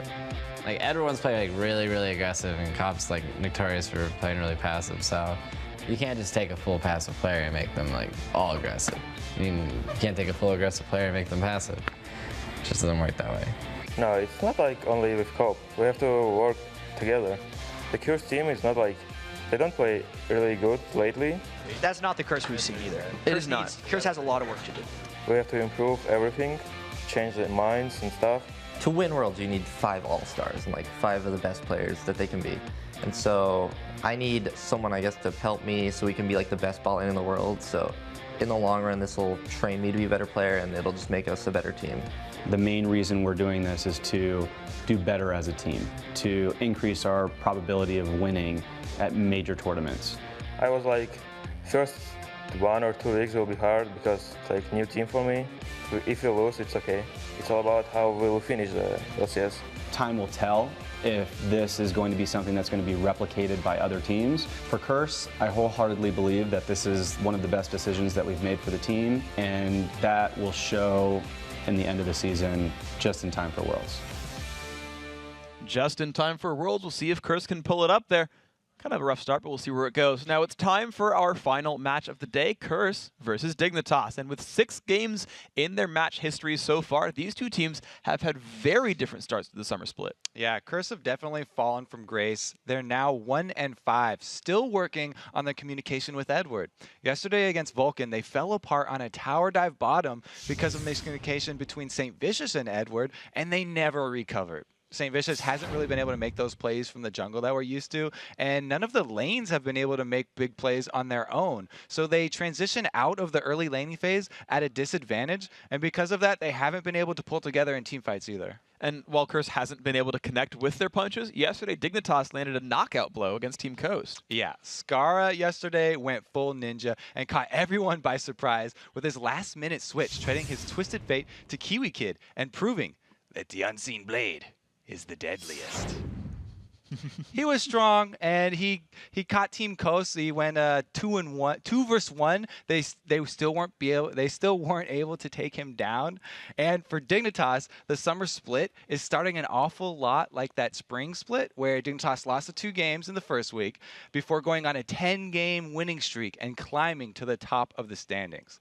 We'll see if their win against Team Coast yesterday is a catalyst they need to start another winning streak and climb back to the top of the standings again this summer. Let's see if they can do it. Now, guys, it's time for the starting lineups because we're getting it into the game soon. On the blue side is Team Curse.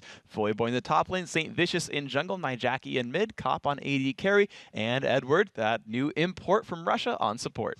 And in the red corner, it's Dignitas. Kiwi Kid is up top. Well, he's been mid a couple times lately. They have been doing some switches. Crumbs is that jungle, though. Scar is mid. Cutie Pie is on AD carry, and Patoy is supporting. So, guys, we're about to head into Champion Select, but first, let's take a quick look and see who you guys think is going to win this match. And according to LOLesports.com, we have a tie. None of you know who's going to bring this one out. Certainly I don't.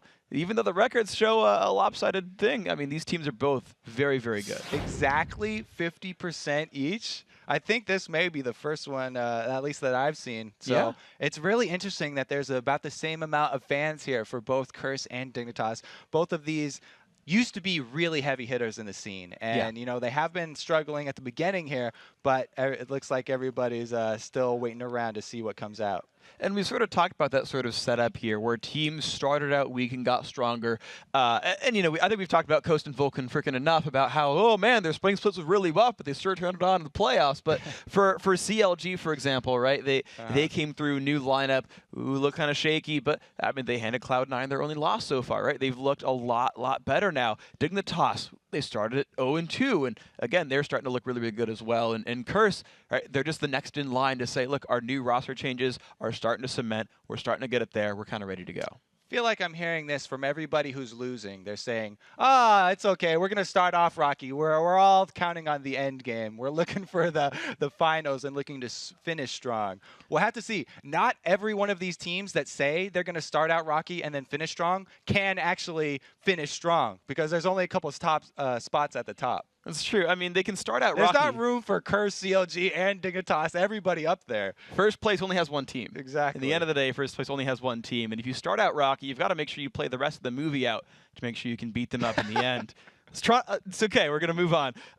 So right here, though, you got 8 players in the game. You're looking at Saint on the screen, though, and he's been around freaking forever, right? Like, you talk about new blood on the team, but you've got, I don't want to say old blood. He's the same age as me, but, like, he's been around for so long.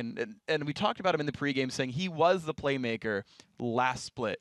He was in so many first bloods, made so many things happen, and that's one of those strides we haven't seen yet from Curse. Yeah, talk about old players. Watching the OGN finals, the piece that they did on Home had me in tears. Aww. Because as like the older gamers, you feel getting a little bit slower.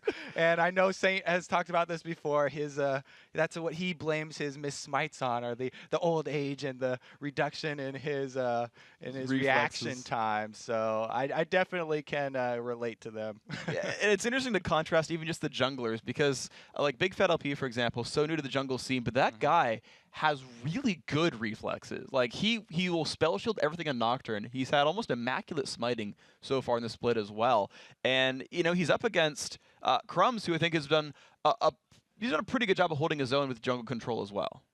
Crumbs, he was definitely a really, really strong jungler, one of the best the first time around. And after switching up to top lane and coming back, I kind of feel like he hasn't really been the same because his first try at jungle, like he was the best jungler for a while there in North America. And it's taken him a while. Dignitas have definitely had that rocky start and a few bumps. So he's had a lot to work through to get back to where he was. And also speaking of just he's the best at what he does, just as a general trend for these teams. Like, look at each of these lineups, right? So you've got Dignitas, where they've got, again, Crumbs, who at least was trying to get back to that posture. Skara, who arguably he was voted in as the all-star by a huge margin and was like, yes, I'm the best mid laner. And you look over at guys like on Curse, really, you've got guys like Voyboy, who runner-up, to be fair, in the all-star vote, but a lot of people call him the best top laner in North America. You've got Edward, who was just arguably the best support in Europe, maybe even the world.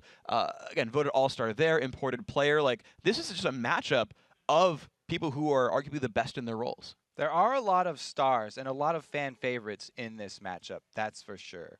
The teams as a whole have had problems, so we'll definitely see whichever one of these teams can bring their star power together and everybody play nice is probably going to be the one that will come out with the W. And the coordination, really, really important. Of course, this Curse lineup only been together for a little while. It's going to take a little bit. They said they would get it together at the end of the season, that they're not even expecting wins just yet. But you've got to kind of wonder, you know, as much as we celebrate teams for coming back at the end of it all, having a harsh early start, right, can mean a heck of a lot. Because look at what happened even in the spring playoffs, where it's like, yeah, the teams came up and took second and third and whatnot, and guys did really, really well. But, I mean, the lower your seed goes, the more chance you have to play the first seed in the tournament. And TSM hasn't been dethroned in North America forever. I don't think anyone wants to play TSM first round or for an elimination match. Exactly. And then, if you do get bumped down, the challenger scene is very scary in North America. That's why nobody even wants to get to the promotional tournament, because the challenger scene is extremely cutthroat. And I'm almost, you know, kind of tired of the excuses. Everyone's like, oh, the end of the split will come back. I was like, you guys better not waste any time, because it's not that long of a season. Complexity and Martin certainly learned that lesson right here. And, of course, Complexity is still playing over in the challenger scene, and they're nipping at the heels and saying, hey, we're coming back Season 4. Wait for us. We've got a lot of talent here. You better look out. And, of course, look at Cloud9, who's still in first place. They came from that scene. And, I mean, you can't just not be ready for the next coming of a team showing up and scaring everyone away. And even Cloud9, like, it's funny when people are like, yeah, you know, we're gonna bring it on to the end. Cloud9 came on strong and then stopped practicing for a week. It just goes to show how much work you have to put in to be one of these professional gamers. The dedication that each one of the players on all of the teams in the LCS put into this is basically everything they have. They commit everything they have. You can see for Val Rose was, you know, he's bringing his family into the gaming house. Yeah. That's something that's just crazy here. Like, these guys are committing their whole lives to this. It's not something that you can just say, oh, I really like playing this game. You know, I think I'll just join the LCS and compete with the top dogs. Yeah, whatever, right? It's easy to scrutinize their plays on camera when we're slow-mo replaying them, but these guys definitely put so much effort into it. And the game comes by really, really fast, right? We talked about reflexes a second ago and about how players aging say, yeah, I can't smite as well as I used to, and it's getting hard for me. But the amount of, like, amazing clutch plays these guys put out, like, I go back and, like, watch some of the instant replays, like when we're recapping the fights and whatnot, and the number of, like, clutch, like, hook flashes. There was one where when Coast almost took down almost took down Dignitas. Almost took down Dignitas. Yeah, Jackie's a duck. It's a good look. It's a good look. I like it. He's warming up his nose, making sure that's ready to go. But, like, the last game of Coast versus Dignitas on yesterday, it was interesting because they almost won the game on that base push there, where Zed Scar was split pushing in the bottom lane. Right, he's pushing down to the inhibitor turret, almost took it down, and the rest of Coast is like, screw it, go for the base. And they get 2 kills. And there's a hook that's like 2 inches from Patoy, and he flashes it, so that both he and Cutie Pie can defend the base instead of just Cutie Pie. And, like, that flash probably saved them the game. Because that flash kept him alive so he could keep defending and, like, not screw it all up. And it was just like, he almost lost from flashing. Like, that's how close the games are and how much the reflexes matter. Like, a single flash hook, like, turned the game, basically. The great plays from one team really bring out greater plays and defensive maneuvers from guys like Patoy and stuff in that situation. So you can see the interplay and you know, how very strong competition breeds great talent. It really does, and these guys have been around strong competition for just so long. We talked about how Saint's been around for a while. Kiwikid actually a lot newer to the scene is the funny thing, whereas we just saw his top lane opponent, Voyboy. That dude's actually been around for a long time, and actually a bit of an innovator as well. I remember back in the day, as he was still rising up and not really a household name, he was like the first guy to run Wriggle's Lantern on laners. Realized that the stats were so good. I did the math. I was like, I get a ton of attack damage. I get a bunch of armor and lifesteal. Heck, the proc, I think, actually lifesteal back then as well. And it was like, yeah, go Wriggle's Lantern and AD carry. It's the new thing. And, like, did that for so long and innovated that build. And then everyone was like, actually, Voy, you're right. This is amazing. And Wriggle's got, like, nerfed 5 times in a row because it was so strong. And it's fun when you date back on these guys and you see the innovations that each individual player even brings to the table. It's so funny that you bring up Voyboy and his love of Wriggles, because he actually started out as a fan of CLG and a fan of mine, and I put him in contact with a lot of players that got him into the professional scene. And one of the first criticisms that Chaucer had, you know, Chaucer's got criticism for everybody, but he hated on Voyboy so hard for buying Wriggles on Ezreal.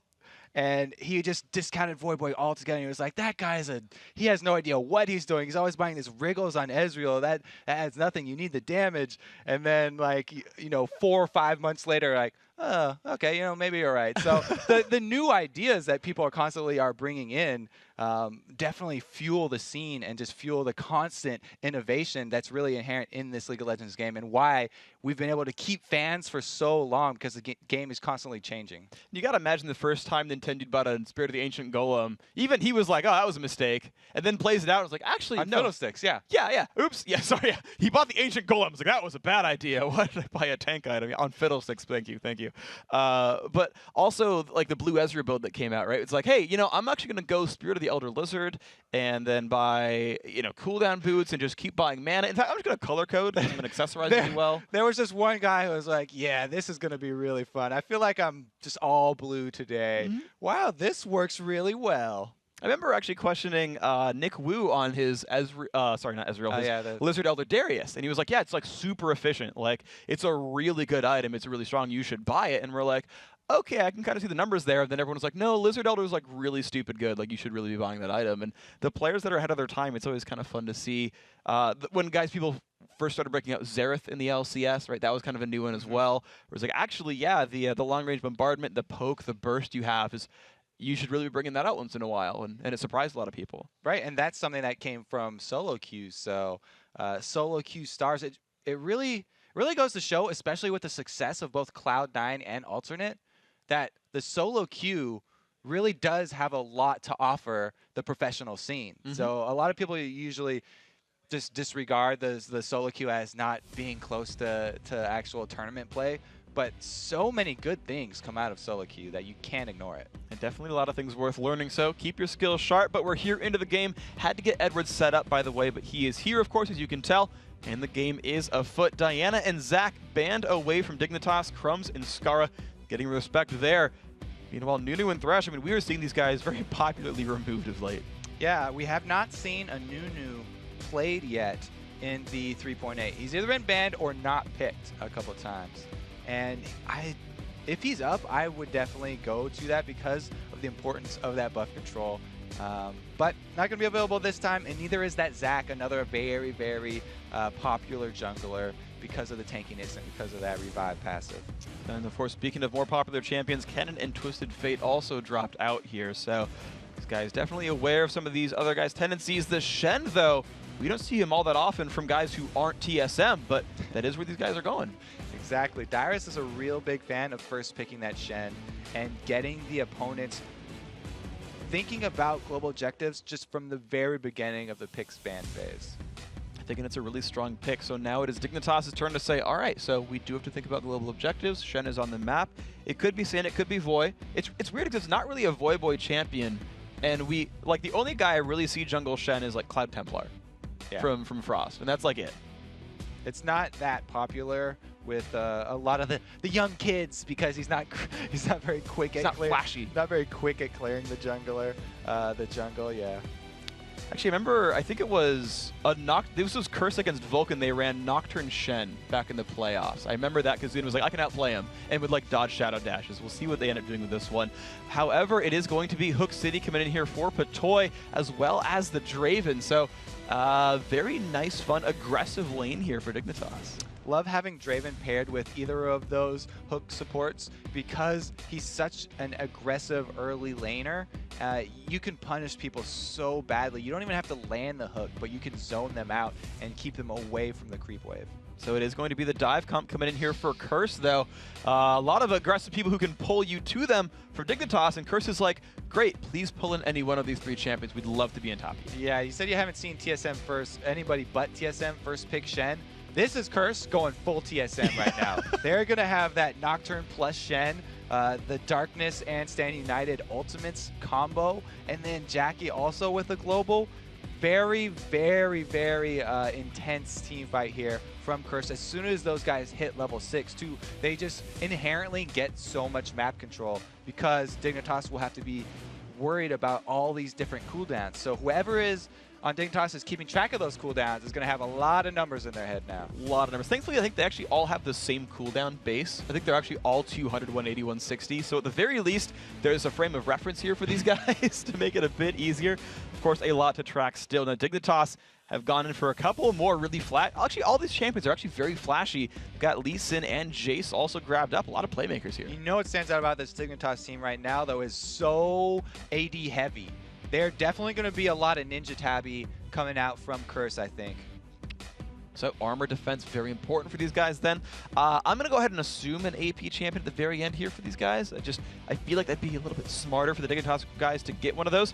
But Curse are going to make some choices here. Edward's going to actually reprise his role on Leona, and Kop's going for Ezreal. So more globals actually for them for Curse. It's interesting that they've added on another global here with the Ezreal ultimate, because that actually adds a lot of options late game if you do, especially if you do go that blue Ezreal build. The cooldown on his Arcane Barrage is so low that it adds another form of wave clear that even if you don't have someone split pushing, you can actually clear out side lanes. So a lot of people ready to dive in and kind of do a whole bunch of two champions in a team fight. In Dignitas, they're going to go for Evelynn here for Skara. Remember, he played her back in the promotion tournament and did really, really, really well.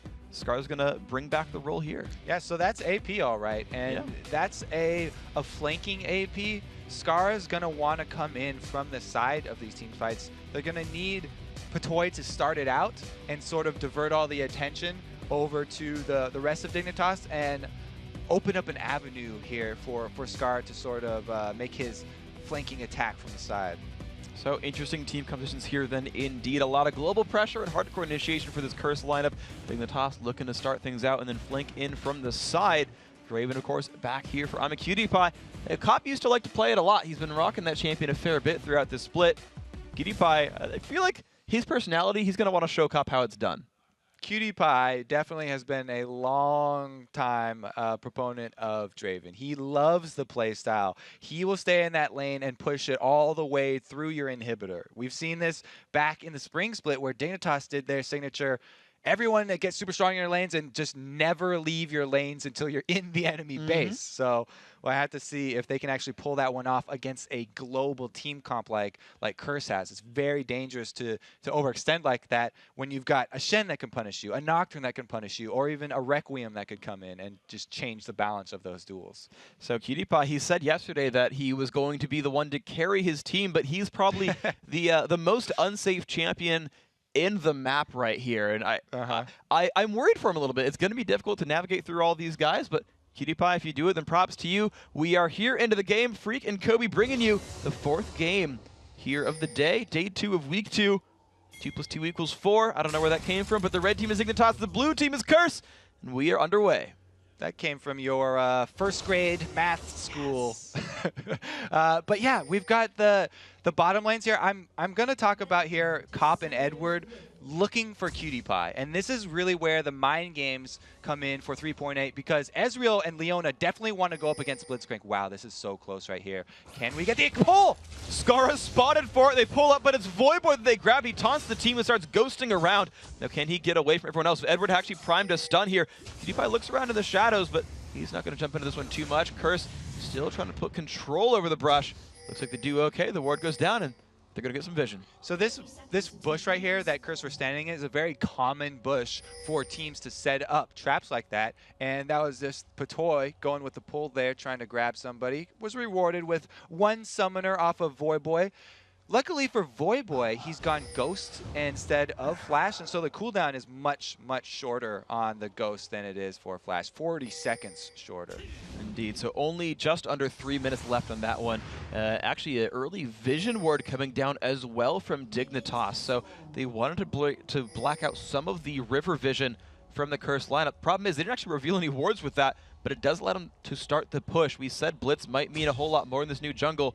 They've got a lot of vision pressure here over near the blue buff. Yeah, and that's so annoying as a jungler when the other team has Blitzcrank and they get the vision advantage around your blue, because Blitzcrank can just pull that over even after you start your blue, and they can steal this one away. They don't even need Crumps to be there, but he's there for good measure. going to steal away one buff, and we'll have to see if St. Vicious actually has an answer for this and goes to counter invade, or if he just continues to farm, because they didn't have any vision of the steal that went on. Yeah, he doesn't know about it at all. He actually was there. He soloed his own red buff as Kopp and Edward did the double golem, so Saint burned his own smite. I don't think he'll be able to invade without a smite up for himself, so he's just taking his early experience. Wow, he roams back here, and Skara doing some scouting for Crumbs. They are going to actually see Saint. Saint's going to look for a little something there. That takes a lot of haste spikes into the back. Will he keep chasing down onto Skara? And he's not getting a lot from the pressure. Spots Crumbs out. It actually does stop the man from pushing for this. Of course, Curse has more guys bottom. Saint actually got way more out of that pressure because Nyjacky was free farming middle. Skara was not over there getting any CS. You can see 10 to 5 already. Rewarded with the blue buff because of the duo lane bottom. You automatically have the upper hand. Really impressive there by Curse then to say, look, no smite, but that's fine. We have champions, and that means more than smite in general. So, good opening here. Curse, you're seeing the mid lane duel right here. Nyjacky versus Skara. I guess at 6 Skara can start fighting it, but until then, I feel like these guys are going to farm a whole bunch. Yeah, that's just going to be boring. We won't talk about the mid lane. Let's talk about this top lane. Top lane's coming in. No vision here. Crumbs is already getting into position for a 3-minute, 30-second tower dive, and there's the pull. There's the pull. He's going to get taunted as well, though, and it's right now Patoy with turret aggro is going to jump out just in time, and the pressure is there. Voy's going to fall down. The flashback from Crumbs, he will actually fall down. Voy gets a kill back. The red buff is gone, but a big gold lead here for Dignitas. So the double buffs are down for Dignitas, but Voyboy doesn't get them because he was actually a ghost when they got that kill. So successful first blood. Kiwi Kid now in trouble as well. And Kopp's going to try to chase this one down. Flashes for it. One more auto to go. The flash comes out from Kiwi. The acceleration gate. Can Kopp land the Q? He's going to try. Kiwi switches forms. The Q comes across. Oh, he almost juked into it. It only takes 10 seconds to get out of combat. Kiwi Kid can go for the... Oh, nice job by Kopp. Arcane shift into the Q, lands a skill shot there. 2 for 1 Curse. Yeah, he was going to go for another execute like he had on his Twisted Fate yesterday, but not quite quick enough. Good job by Kopp chasing that one down. I'm sure that we just barely avoided another Edward facepalm. You know what he said in the video was, guys, I'm here too. Oh my god, it's Edward. Hey, I'm getting the kill. Better check yourself, guys. So now Crumbs has to pick up the Crumbs of bottom lane as his laner is gone, and Kopp and Edward keep pushing this one out. Of course, Lisa doesn't get to do much against these guys. Yeah, Crumbs is trying to make sure no CS goes to waste over here. And they are going to actually slow Edward here, but they don't have a good follow-up, so nice disengage. Lands the stun, walks back, not too bad. Crumbs is going to keep pressure on this turret, though. I'm actually curious to see where these guys still end up going with this one, because Crumbs has been spotted out. Curse knows exactly where that jungler is. They can actually send their own. They can send St. Vicious wherever they want. He can make moves anywhere, but he's actually just farming right now and kind of waiting around the bottom side. And Curse are happy to just farm because of all the globals that they picked. Nyjacky's almost level 6 here, so if Skara goes to roam, like Eve's always looked to do from the mid lane, once he hits level 6, Nyjacky will at least be able to add his Requiem no matter where Skara goes to roam. So a lot of global pressure again, very, very scary. Let's actually take a look at the levels so far. Now, Voyboy is only level 3, very close to 4. He's like 2 minion kills away, and there is level 4. Now, St. Vicious has been farming as well, and he is on the low side of 5, making his way up there. He's got a little bit more to go until he gets his global, but Nyjacky is 5.5 and in the solo lane. So the globals, at least one of them is coming up soon. The other 2 still have a bit to go. Yeah, it's going to be pretty soon for those. And Saint is ahead of Voyboy in levels because he got the high experience targets in the jungle and then went and got lane experience on top of that too. So he's got like the supercharged jungle here. And it is actually going to be Skara with the first 6. So Nyjacky can CS from afar and won't really have to worry about the all-in until the gank does come from Crumbs. And Skara actually rushed a Negatron Cloak first item, so I don't even know if he is trying to fight Nyjacky so much. He's certainly not trying to burst him out, maybe play the long game here, but Skara really does not want to die to magic damage here. Interesting defensive start there from Skara. He might actually not even try and roam like you're talking about because it would be so easily punished by Curse's composition. Looks like, though, Dignitas going with that switch bottom. So they've had enough of the top lane here, and since they got the edge, they actually want to go back 2 versus 2. Oh, they've got the Draven, why the heck not? So 2v2 battle in the bottom lane, certainly Skara He's actually doing a good job. He uses the W whenever Wall of Pain finally hits him. Wall of Pain will only apply once, so once it hits you, you can break out of that slow. One of the nice effects of the Evelyn dash right there. So some cool little moves you're seeing from Scar, but this 2v2 lane is going to be the interesting one because this is the one where Cutie Pie is like, dude, I'm Draven. I'm going to show you how it's done, Cop. I want to take you down here. And Scara, he is going to roam on down. Pink wards are already down for Dignitas. This is blind here. And we do have a BF sword start from Cutie Pie. That's the reason that they're winning down here bottom so much. Draven can trade with Ezreal so easily that with that BF sword that there's really not an answer for Cop right now. He has to play passive. They talked about Cop being known for a passive player, and Edward actually goes in for the stun. He wants to go in, lands the stun on Cutie Pie, and there comes the Nocturne as well. Can they get the damage on a Draven? Yes, they will. Voy even shows up to make sure it happens, and now Patoy's going to be forced to flash over the wall to escape. Voy dashes, but not going to get much out of it. Dragon, though, should be theirs. And there's the global combos that we talked about. Both Nocturne and Shen popping their long cooldowns, but definitely worth it because they got the kill, and now they're going to get the Dragon. Probably have to trade it for top turret, though. I'm not quite sure why Nyjacky actually Requiem. No one was really all that close to dead on the Dignitas side. Yeah. Unless it was stopping a recall or something. But Crumbs and Kiwi Kid will respond to the Dragon take and say, thank you very much. I'm going to take Shen's turret for leaving his lane. So it was an even trade there with Dragon. Curse kind of had to get that Dragon because of the commitment by Voyboy and St. Vicious bottom. Dignitas knew that there was nobody top going to defend it, and so you kind of just want to trade that global gold there. Nyjacky, I feel like, just wanted to be part of the crew, saw everyone else using their globals, and wanted to be on the same cooldown. And one thing I also want to point out, yes, exactly. There, it's gonna make it nice for him. It's gonna make it nice for him. Easy on the timers. Yeah, there you go, guys. And of course, Dragon's just about 3 minutes after that, so you can keep up with this one. But the one adaptation I kind of wanted to bring up about Curse, though, was it just timed out now, but they had a vision ward in the lower river that actually saw Scara go down, and then saw him come back and leave bottom lane. And they're like, oh, we know it's a 3v2 now, we can dive you guys. I thought that was a cool move. They managed to play around the Evelyn stealth pretty well. Yeah, it's definitely a key when you're going up against Evelyn. Generally, it would even be easier to have those pink wards in middle so you would know which way she went, top or bottom. But since Edward did his job there, then they had vision. And St. Vicious coming for a repeat gank down bottom. This time he doesn't have his ultimate, but he can get into position here. He's standing on a ward, though, is the problem. And you just saw, like, Dignitas hightailed it out of there. And they're like, no, we're good, we're good. And perfect like, sound effects from that Blitzcrank, just burning out. That was a bit loud. Sorry about that. Good recreation right there. Hey, man, you did that impression. I'm going to do Blitzcrank, all right? We're not going to be the sound effects duo. Are you okay with that, Kobe? I'm all in. I don't think I have a choice with this one. Okay, so I'm a cutie. Throwing the axes down there into the lane, putting damage to those poor little minions who actually don't have sounds for themselves. They just cry in silence as they get slaughtered for gold. A little morbid. I'm sorry about that. Guys, it's going to be a happy time. League of Legends is fun. Draven is happy. He's throwing axes at people. He's picking up the gold. He's going to like that a little bit. And Dignitas keeps shoving down to this bottom lane as Crumbs is looking for a little action. Ooh, so is Edward. He goes in with a double stun. And the burst onto Cutie Pie is massive. Crumbs, can you show up in time? Puts the shield down. Patoy, can you get the pain you need? Flash kick onto Edward. Can he get out? No, he cannot. I mean, Cutie Pie gets the kill onto that one. And that is a good setup for Dignitas. I feel bad for Edward right there. It was a really good play. They would have had that if it was 2 versus 2, but Crumbs shows up just in time. Nice move to save the day there. And the turret pressure is still on for these guys as well. Yeah, okay, there were some kills. Yeah, there was a dragon, but Dignitas about to go 2-0 on turrets. This is a very good adaptation by these guys. Down in dragon, down in kills, still winning the game.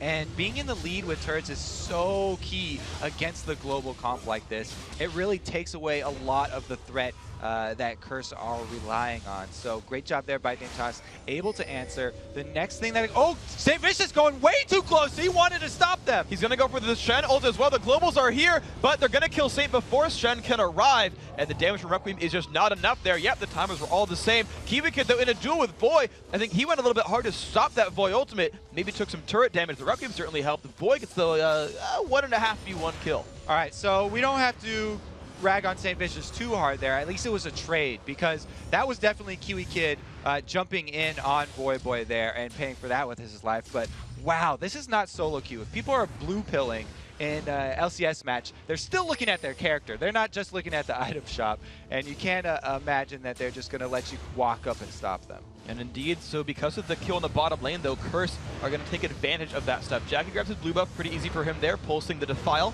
for a bit of extra DPS, but the bottom turret has been under siege by Cop and Edward. That turret is very low on health, and that's going to be a pretty easy objective for these guys. Yeah, later. and Scar is flanking down. Without that outer turret for Curse, Cop and Edward have no choice but to come back here and just do the double golems. So when those globals are on cooldown, they've got to realize we're on the back foot. We can't help you. Be aware of the invisible ganker. And Scar is actually zoning Nyjacky from invisibility and preventing him. Okay, he's going to go for last hits here, but look how far Jacky's playing, knowing Scar could be around. And Nyjacky should definitely be playing defensive like this. He does have his blue buff, and he's gone so squishy with this ramping up build that we see from so many Karthus and so many Rise players, with the tier into Catalyst that will probably be a Rod of Ages, that at this point in the game, he's at his weakest point. He did not buy any power right now. He's banking for later on. So only 32 AP on him, getting a bunch of mana. QtPie and Edward, they're going to be right here. Edward's going to look for a little bit of pressure on QtPie. The flash coming out. Draven was not going to like being stunned. Saint's still coming through, though. Of course, no flash here. Puts a spell shield on, just going for QtPie. So much burst coming across, and QtPie falls down. Edward, the true carry he is, takes the kill. Yeah, so the successful gank down bottom, but that means that 3 members of Dignitas had free harass on Nyjacky. They blew his flash, but since there was no minion wave at the turret any longer, they couldn't continue the chase, and they're just going to have to try and take it down. So a new minion wave does show up for them, and no one from Curse is ready to respond to this. So look at the pressure by these guys. That turret's going to fall over. Good pickup here, Dignitas. They've taken their 3rd turret. All other turrets are already gone, 13.5 minutes in. Great job by them neutralizing. So now they need to set up for the next dragon. The timer is going to be at about 30 seconds here, and both teams actually really want to contest this one. The ultimate from St. Vicious is going to come up a little bit before Voyboy and Nyjacky, but they should be in position for this dragon once it spawns. 18 seconds to go. Voy, his ultimate cooldown is 28, so the team either buys 13 seconds or sends him there by foot. That's going to be the Curse play right here. Voy still pressuring KiwiKid, and KiwiKid's low on mana too. Yes, but Voyboy, if he does want to enter the battle, even if once his standing die does come off cooldown, have to watch his distance from KiwiKid, because Jace can jump on you and knock back to interrupt. Right now, though, Kiwi is recalling. He seems to kind of know that Dragon's on the table. QtPie is on the top side of the map, though. So Dignitas are not really forcing it down right now, or even contesting that location on the map. But Curse are happy to say, yeah, your guys are far away. We're not going to press the issue right now. They're pushing for the bottom lane right now. So they have bought enough time to have the triple globals up for Curse, but since Voyboy is getting free hits on the turret, they don't have to force this dragon right now. All they have to do is delay, and that split pushing Shen will gain them free objectives and free gold.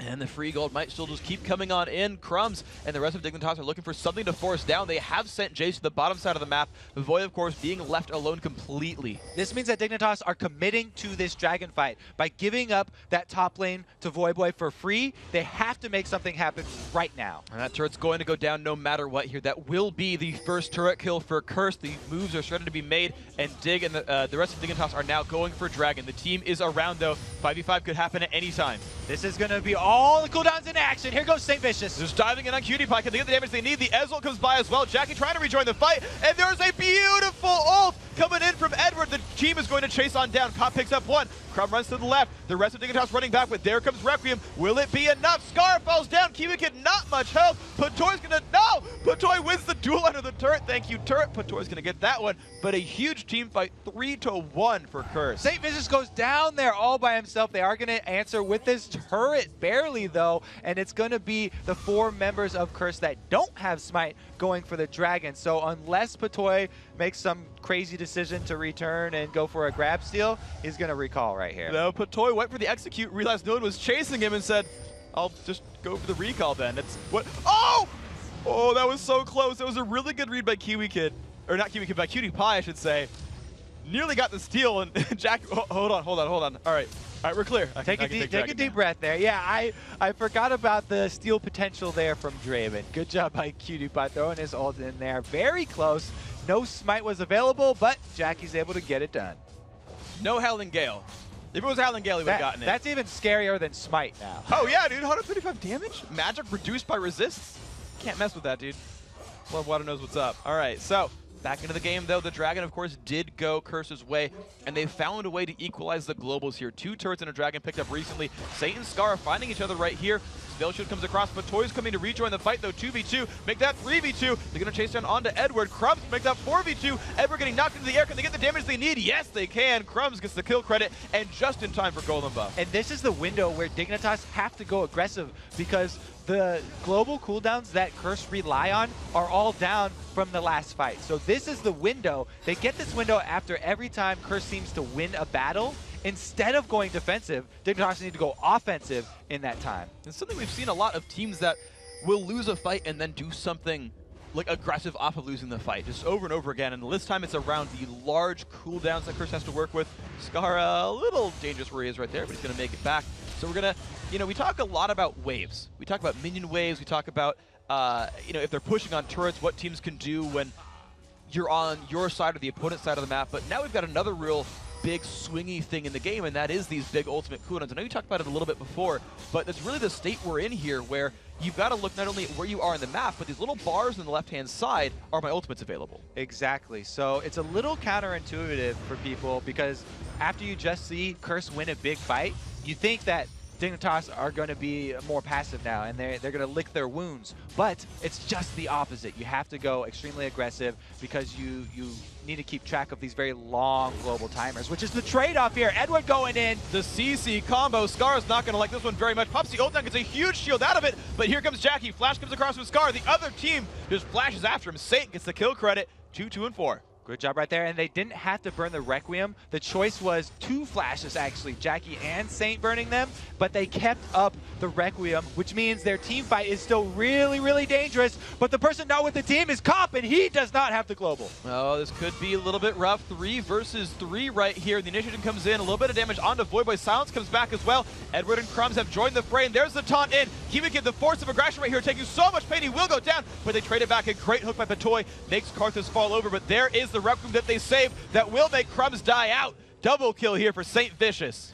That was a 4 vs 4, but killing Karthus first. Nyjacky's still able to get off his Requiem, and they come out with the W there. Cop able to split push that whole time. This is like CLG reminiscent. We talked about them using the TSM comp. Now they're having their AD carry split push and try and get Cop fed. He's not, they haven't been doing that all game, so he's not up to the level that we see the scary double lift always is. But it's definitely going to be some nice money in the bank for them, plus the free turret. And heck, speaking of double lift, he's going for that double lift-ish blue Ezreal build because he went for the Bloodthirster early on, then the tier and the rest of the items here. So Cop making his own sort of choices here in the build, and you know, he's 2-0 and 4. He's certainly making a name for himself in this game. And Voyboy does get a little caught here by Cutie Pie. He's going to go hard right now, turns back for the axe, and there we burst go. Speed. Red buff is on. He keeps turning back and just says, you know, I can't put enough damage onto Voy. You talked about how, man, we're going to see a lot of armor from this team because it's all physical damage. The guy has Sunfire Cape and most Aranduins. He couldn't even break the shield with a spinning axe. Yeah, Voyboy definitely going to go full armor this time, not only because of the team composition, but because he's going to be the one in there with St. Vicious doing the dives. So he'll probably be having that turret aggro. Either him or Saint going to be the focal points here to start everything off for Curse. So Curse going to look to start more aggression. Not just yet. Saint has a few more seconds on the ultimate cooldown, 33 to be specific. Nyjacky's got a lot more. Actually, this time around, the ultimates are actually out of sync. The globals are in very different timers. Voy's up, Saint soon. Nyjacky's got a long way to go. And it actually shows in the last team fight how beneficial it was to stagger those ultimates, because then they always had an answer for the next few minutes and cover the cooldown of each other's ultimates. But what I really want to point out right now is that Edward not picking up the oracles. Instead, they've been buying so many pink wards, because pink wards, not only can you get vision and clear out your opponent's wards, but they serve as little patches on the map where you can catch an Evelyn. Just leaving random pink wards around will sometimes give you that edge in the fight where you can catch Scar off guard randomly because he thinks he's invisible and he thinks he can freely scout. It's one of the sort of side bonuses of actually playing against the Evelyn and buying so many pink wards. Well, really good moves there, and of course Curse going to keep their pressure forward. Dig got 3 early turret kills, but Curse have answered 5 right here, and that's a really good pickup there. The mid turret finally falling down. Scar getting caught up by Voyboy. The damage is coming across. Scar is going to keep trying to run the hate spike, giving him movement speed, and the W as well. He gets the heck out of there. Yeah, Scar is going to be able to get out of that one scot-free. And since, by the way, just a little interesting note, Scar has got enough flat penetration from his build, since Voyboy's ignored magic resist, he can almost do true damage to Voyboy. He absolutely does. So got 6 left over. 6 left over. All right. Actually, yeah. Oh man, just brutal things right here. So let's see where they end up moving on next. The team. It's Voyboy just still in the split push. Like without buying any MR, he's still really not afraid of Skara here. Actually has decent vision, but he's not making his way in too terribly hard. Saint's going to get spotted out by Crumbs, puts the Fear Tether down. Crumbs forced to disengage. But Dig, they've not found a fight on their terms in a while. Yeah, so it actually is true damage. There's the extra Abyssal Scepter I didn't call out. Here goes Saint. He's pulling on the Darkness, and they reinitiate. Dives in onto Cutie Pie. The ultimate on from the Leona, and the battle has begun. Cutie Pie is safe on the backlines. Kiwi Kid forced to flash away, and the engage now comes onto Skara and Patoy. They're both going to fall down, but they've traded back there onto Nyjacky. The Requiem comes across. The rest of Dignitas. Oh, no, Kiwi Kid actually will die from that. So a 3-for-1 again for Curse. They're probably not done with this. No, they have control of the map right now, and the pings right now are going on Baron. It looks like they'll focus this one. The small ray of hope for Dignitas is that Crumbs is still up. Lee Sin, one of the better champions at stealing Baron, but it's going to be really dangerous. So dangerous that he recalls all the way to base. And Curse, they have complete ward control over Baron. Dignitas has both sides of the river warded, but not the Baron They know they're itself. in there, but they can't see the health, so probably going to be a free Baron here for Curse. All right, where's the Miraculous Draven ultimate? Not up, actually. Not really a chance here. They're not even going to try. Curse does take the Baron down with 3 people, and of course the rest of the team's still alive. So 5 Baron buffs and a lot of control here for the Curse lineup. And we talked about after Curse usually wins one of these giant team fights and uses all of their really long cooldowns, then it's Dignitas' time to go aggressive. But if they're rewarded with a Baron after the team fight, Dignitas can't answer in the same fashion. And so this Baron is really going to shore up the weakness of this Curse team and the long cooldowns that they have. Beautiful stuff by these guys. Of course, we do have to wait for the globals, but as we said, Baron buff means more than cooldowns. Screw it, just have more stats than people and you're going to be okay. And now I want to see where the power is going for these guys. Who's really being the big carry? Because the teams are well coordinated, right? Curse are diving in and kind of hitting the whole team together and blowing them all up in unison. And you kind of see that in the scoreboard. They've all got a huge number of assists. Every member of Curse is always involved in these big slugfest team fights. They're all kind of taking it together as a big team. Whereas you look at Dignitas and it's like, it's kind of like in Cutie Pie We Trust. He has 5 of his team's 7 kills. He's got a whole boatload of items, and it's kind of on him, he said it in the interview, to carry the team back out. Exactly. Crumbs is the only one with his hand in every kill, and that's because he's the jungler. He's that mobile Lee Sin. Whereas Curse, they've got all these globals. They can all join those fights, and they've done such a good job of not only using the globals, but also forcing Dignitas to group up in small alleyways to make use of the AoE that Curse are packing. So beautiful stuff. This team composition very, very strong. We've seen Curse use those globals so very well. Dignitas right now forced to defend against the Baron buff. 5 turrets to 3. None have actually been picked up since Baron went down. And that's actually only down to 2 minutes left. And they're just doing the same. It's like they picked up Baron and then forgot that it happened because Curse, they're just doing the same old split push again. And what Dignitas are sort of planning for their defense at this point is trying to just keep Curse at bay until there's an overcommitment from St. Vicious or someone else on Curse, and they have tower aggro on them because they need that extra damage coming through. They're actually doing a lot to Saint. It's actually going to be on him. The Shen ult comes on, and Saint's going to have to actually re-engage the team. They're going to wait for the shield to time out, but there might come the engage. Nocturne ult is burned. They will not dive in, though. Curse burned 2 ultimates. Dignitas actually burned 0. They might have a bit of a cooldown lead here.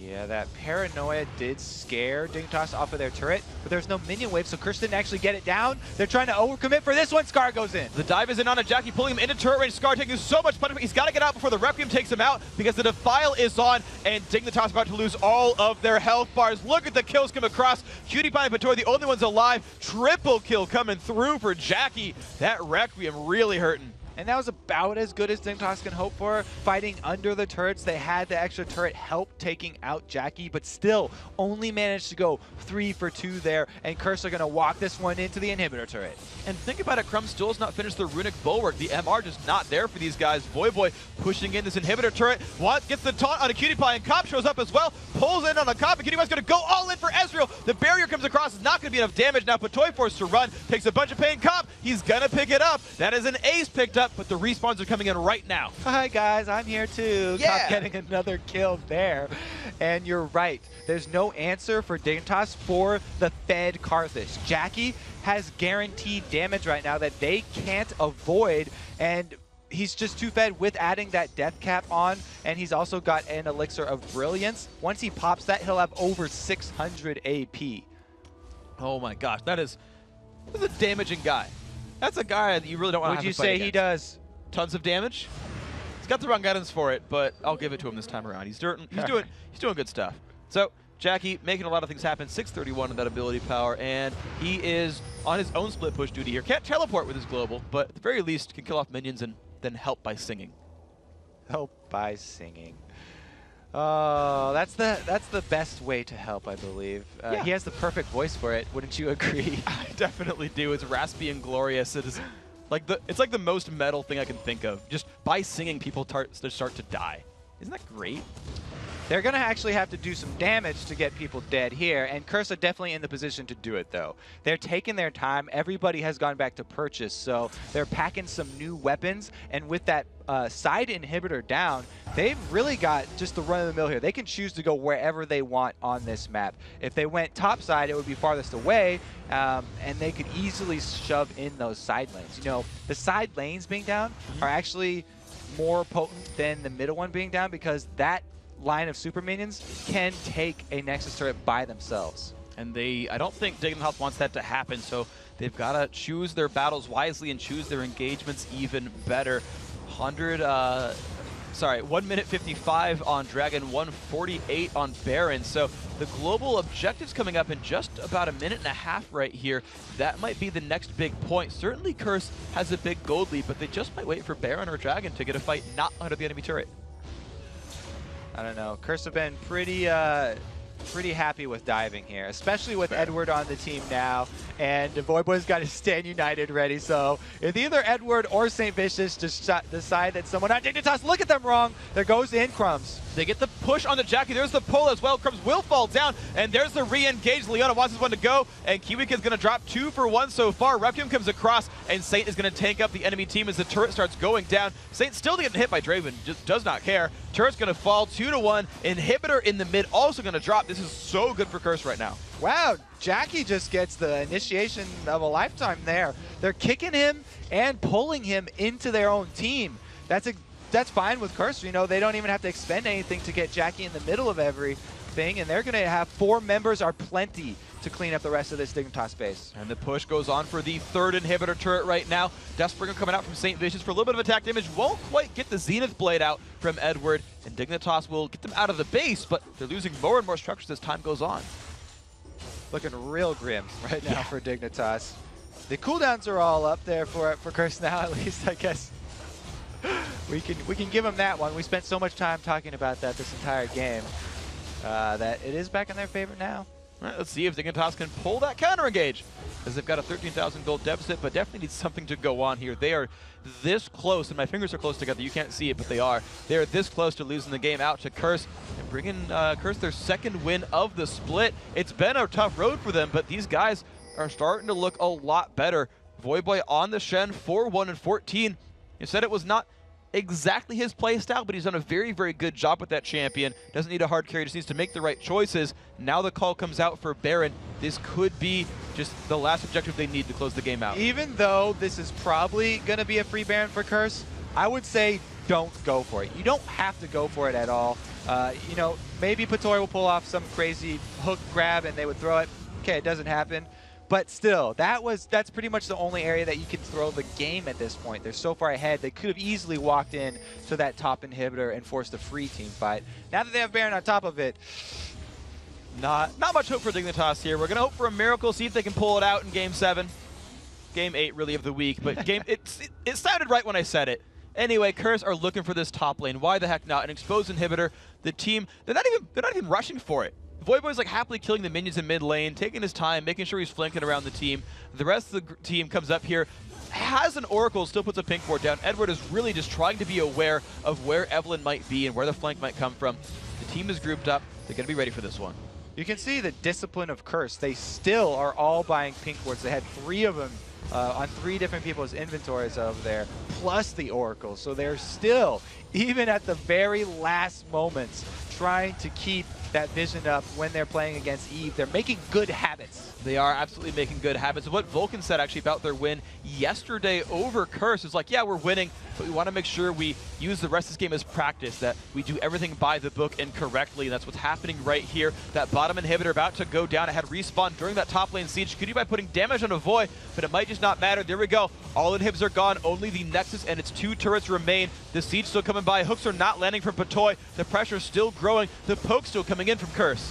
Let's see if Crumbs decides to kick a different member of Curse into the rest of the team here. It looks like it's going to be Scar going ham. They go get the kill on Nyjacky, not in the middle of the enemy team, but there comes Requiem. This could be rough. 1 and 2 have fallen so far. Will it be more? It's Saint underneath the turret. He might actually drop to the structure, but not quite. But it's a 3-for-1 fight so far, and now the turrets are going to start falling over. The rest of the team is around. That's going to be the game conceded at this point. Curse find their 2nd win of the split in great fashion here with globals and great play. Good job by Curse getting right back on the horse, and a well-deserved victory right there. Great use of the global ultimates to turn around the early game and just make those ganks happen. Absolutely great coordination by these guys. And this, it was in the recap video. This is really not the Curse we're used to seeing. It's not the Curse that we expected to show up. Today was the Curse we finally got to see show up. The coordination looked good. The individual play, I think, was on from every single one of them. I gotta hand it to Edwards. Ultimates on Leona. Those solar flares were great. They were great to look at. Hurt my eyes a little bit because, of course, they're going to, but certainly very, very good play. Cop, no deaths, 4-0 and 13. That lineup, the whole team really did a great job. It was a very strong performance. Dignitas, I mean, rough go for them. We talked about the rocky start, so I guess this won't be the start of that run that they're looking for, but definitely some lessons learned here, and you just have to always keep in mind those global cooldowns, and the threat of this TSM comp that we always refer to it as is still there, even in the summer split. And it's cool to see these guys run different compositions, right? Split push came out at the very beginning from Curse. This is more of a hard engaged team, and less of a Voyboy just carries us. And so they found wins in different ways. Now, guys, we've got to take a short break, but when we return, Curse's Voyboy and Nyjacky will join us to talk about picking up their 2nd win of the split. Then we're going to break down the updated North American LCS standings. Don't go anywhere. We'll be right back after these messages.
Hey everyone, welcome back to the North American LCS, the summer split going on. We're into the second week, and the second week has now come to an end. We're going to get a quick interview with Voyboy and Nyjacky from Curse. Guys, coming out with your second win, doing pretty well in that matchup. So from week 1 to now, what has changed in the Curse mentality to kind of bring out the wins here? I mean, we only won 1 game this week. We had a tough loss against Vulcan, who have now beaten us twice. But I honestly think that, as you can see, like, we still have the potential to play very strong. We've had some rough games. I mean, for loyal Curse fans, it's a bit tough to see us from going from the #1 team in the first split to just winning everything and just having a bit of a fall from grace. But we're really, truly trying our hardest to get back to where we know we can play. We know we're good players. We know we can be a really good team. It's not for a lack of trying or not lack of it's not like we don't want it. We're trying very hard, and we just have some communication issues, a bit of inexperience, a bit of wet feet, I guess, at the start. But I really think that with enough time, we'll be able to reach that level that we want to be at. And hopefully by the end of this split, I really think we can compete at the international stage. And we all really want to go to Worlds, just as any LCS team does. But I really think we can do it. So we're shooting for it really hard. Right on. In not a new trend we've been seeing, but Team Solo Mid using the kind of global comp today, you guys using it, a wheelhouse strategy for both of you and TSM. Why, bring these strats back? Is it just the comfort level? I mean, we've practiced with this comp a lot. It's an age-old comp, Karthus, Shen, Nocturne, global pressure. You can snowball your bot lane. All of them are very safe lanes. Karthus can just free farm mid. Shen does pretty well against 2v1s, 1v1s. He can do fine in any matchup. So it's just something that we've practiced with. We knew we could pull it out, and we knew we could take home a win. So that's what we tried for, and we got it. Right on. So Jacky, being the mid laner, having Saint usually in your lane quite a bit, how is the 3.8 patch affecting you guys in that role? The champions we used to play got nerfed a lot, like Elise and Kha'Zix. And so we just trying to figure out which champions is the best for us right now. And then we just think, okay, Jake never roams, so we just pick Kha'Zix and just farm, just wait to press the R and kill everyone. And that's what happened last game. And Blitz hooked me 2 times. I'm like, well, that's best for me. I flash in, going deeper. I'm like, okay, I'm ready to die. So kind of just going back to what worked. If it's not broke, don't fix it. Coming out on top with that. The game as well. Jace came in at least 4th or 5th pick, 4th pick for them. You had kind of a not so good time, Neen versus Jace, during your scrims we saw online, some of the Reddit videos and whatnot. And has that been kind of a thing? Like people can pick Jace now and you can kind of just bring Shen to the composition and not have to worry about it? It really depends. Every time I actually play that matchup, it started off as a 2v1. And when things start off in 2v1, a lot can happen before the champions even get to face each other. So for example, in the situations you referenced, the 2v1 went bad for us and it went a little bit better for them. So that gave them an advantage. But here, they dove me and it actually went 1-for-1 with Lee Sin dying and losing both of his buffs. So that's actually a really good thing for us because we were able to continue exerting pressure on their bot lane. Jace actually died for free to our 2v1, and we trade 1-for-1 top lane, and their jungler who had double buffs died, which releases pressure all across the map. Whereas we were able to hold our turret with Nocturne, I was able to get back up there, and there was actually a point where I was sort of exerting pressure back onto their bot lane, and they had to back. And once I got my Giant Spell and Jace came top, I was just able to free farm against him, and even pick up a solo kill when he tried to cancel my ultimate.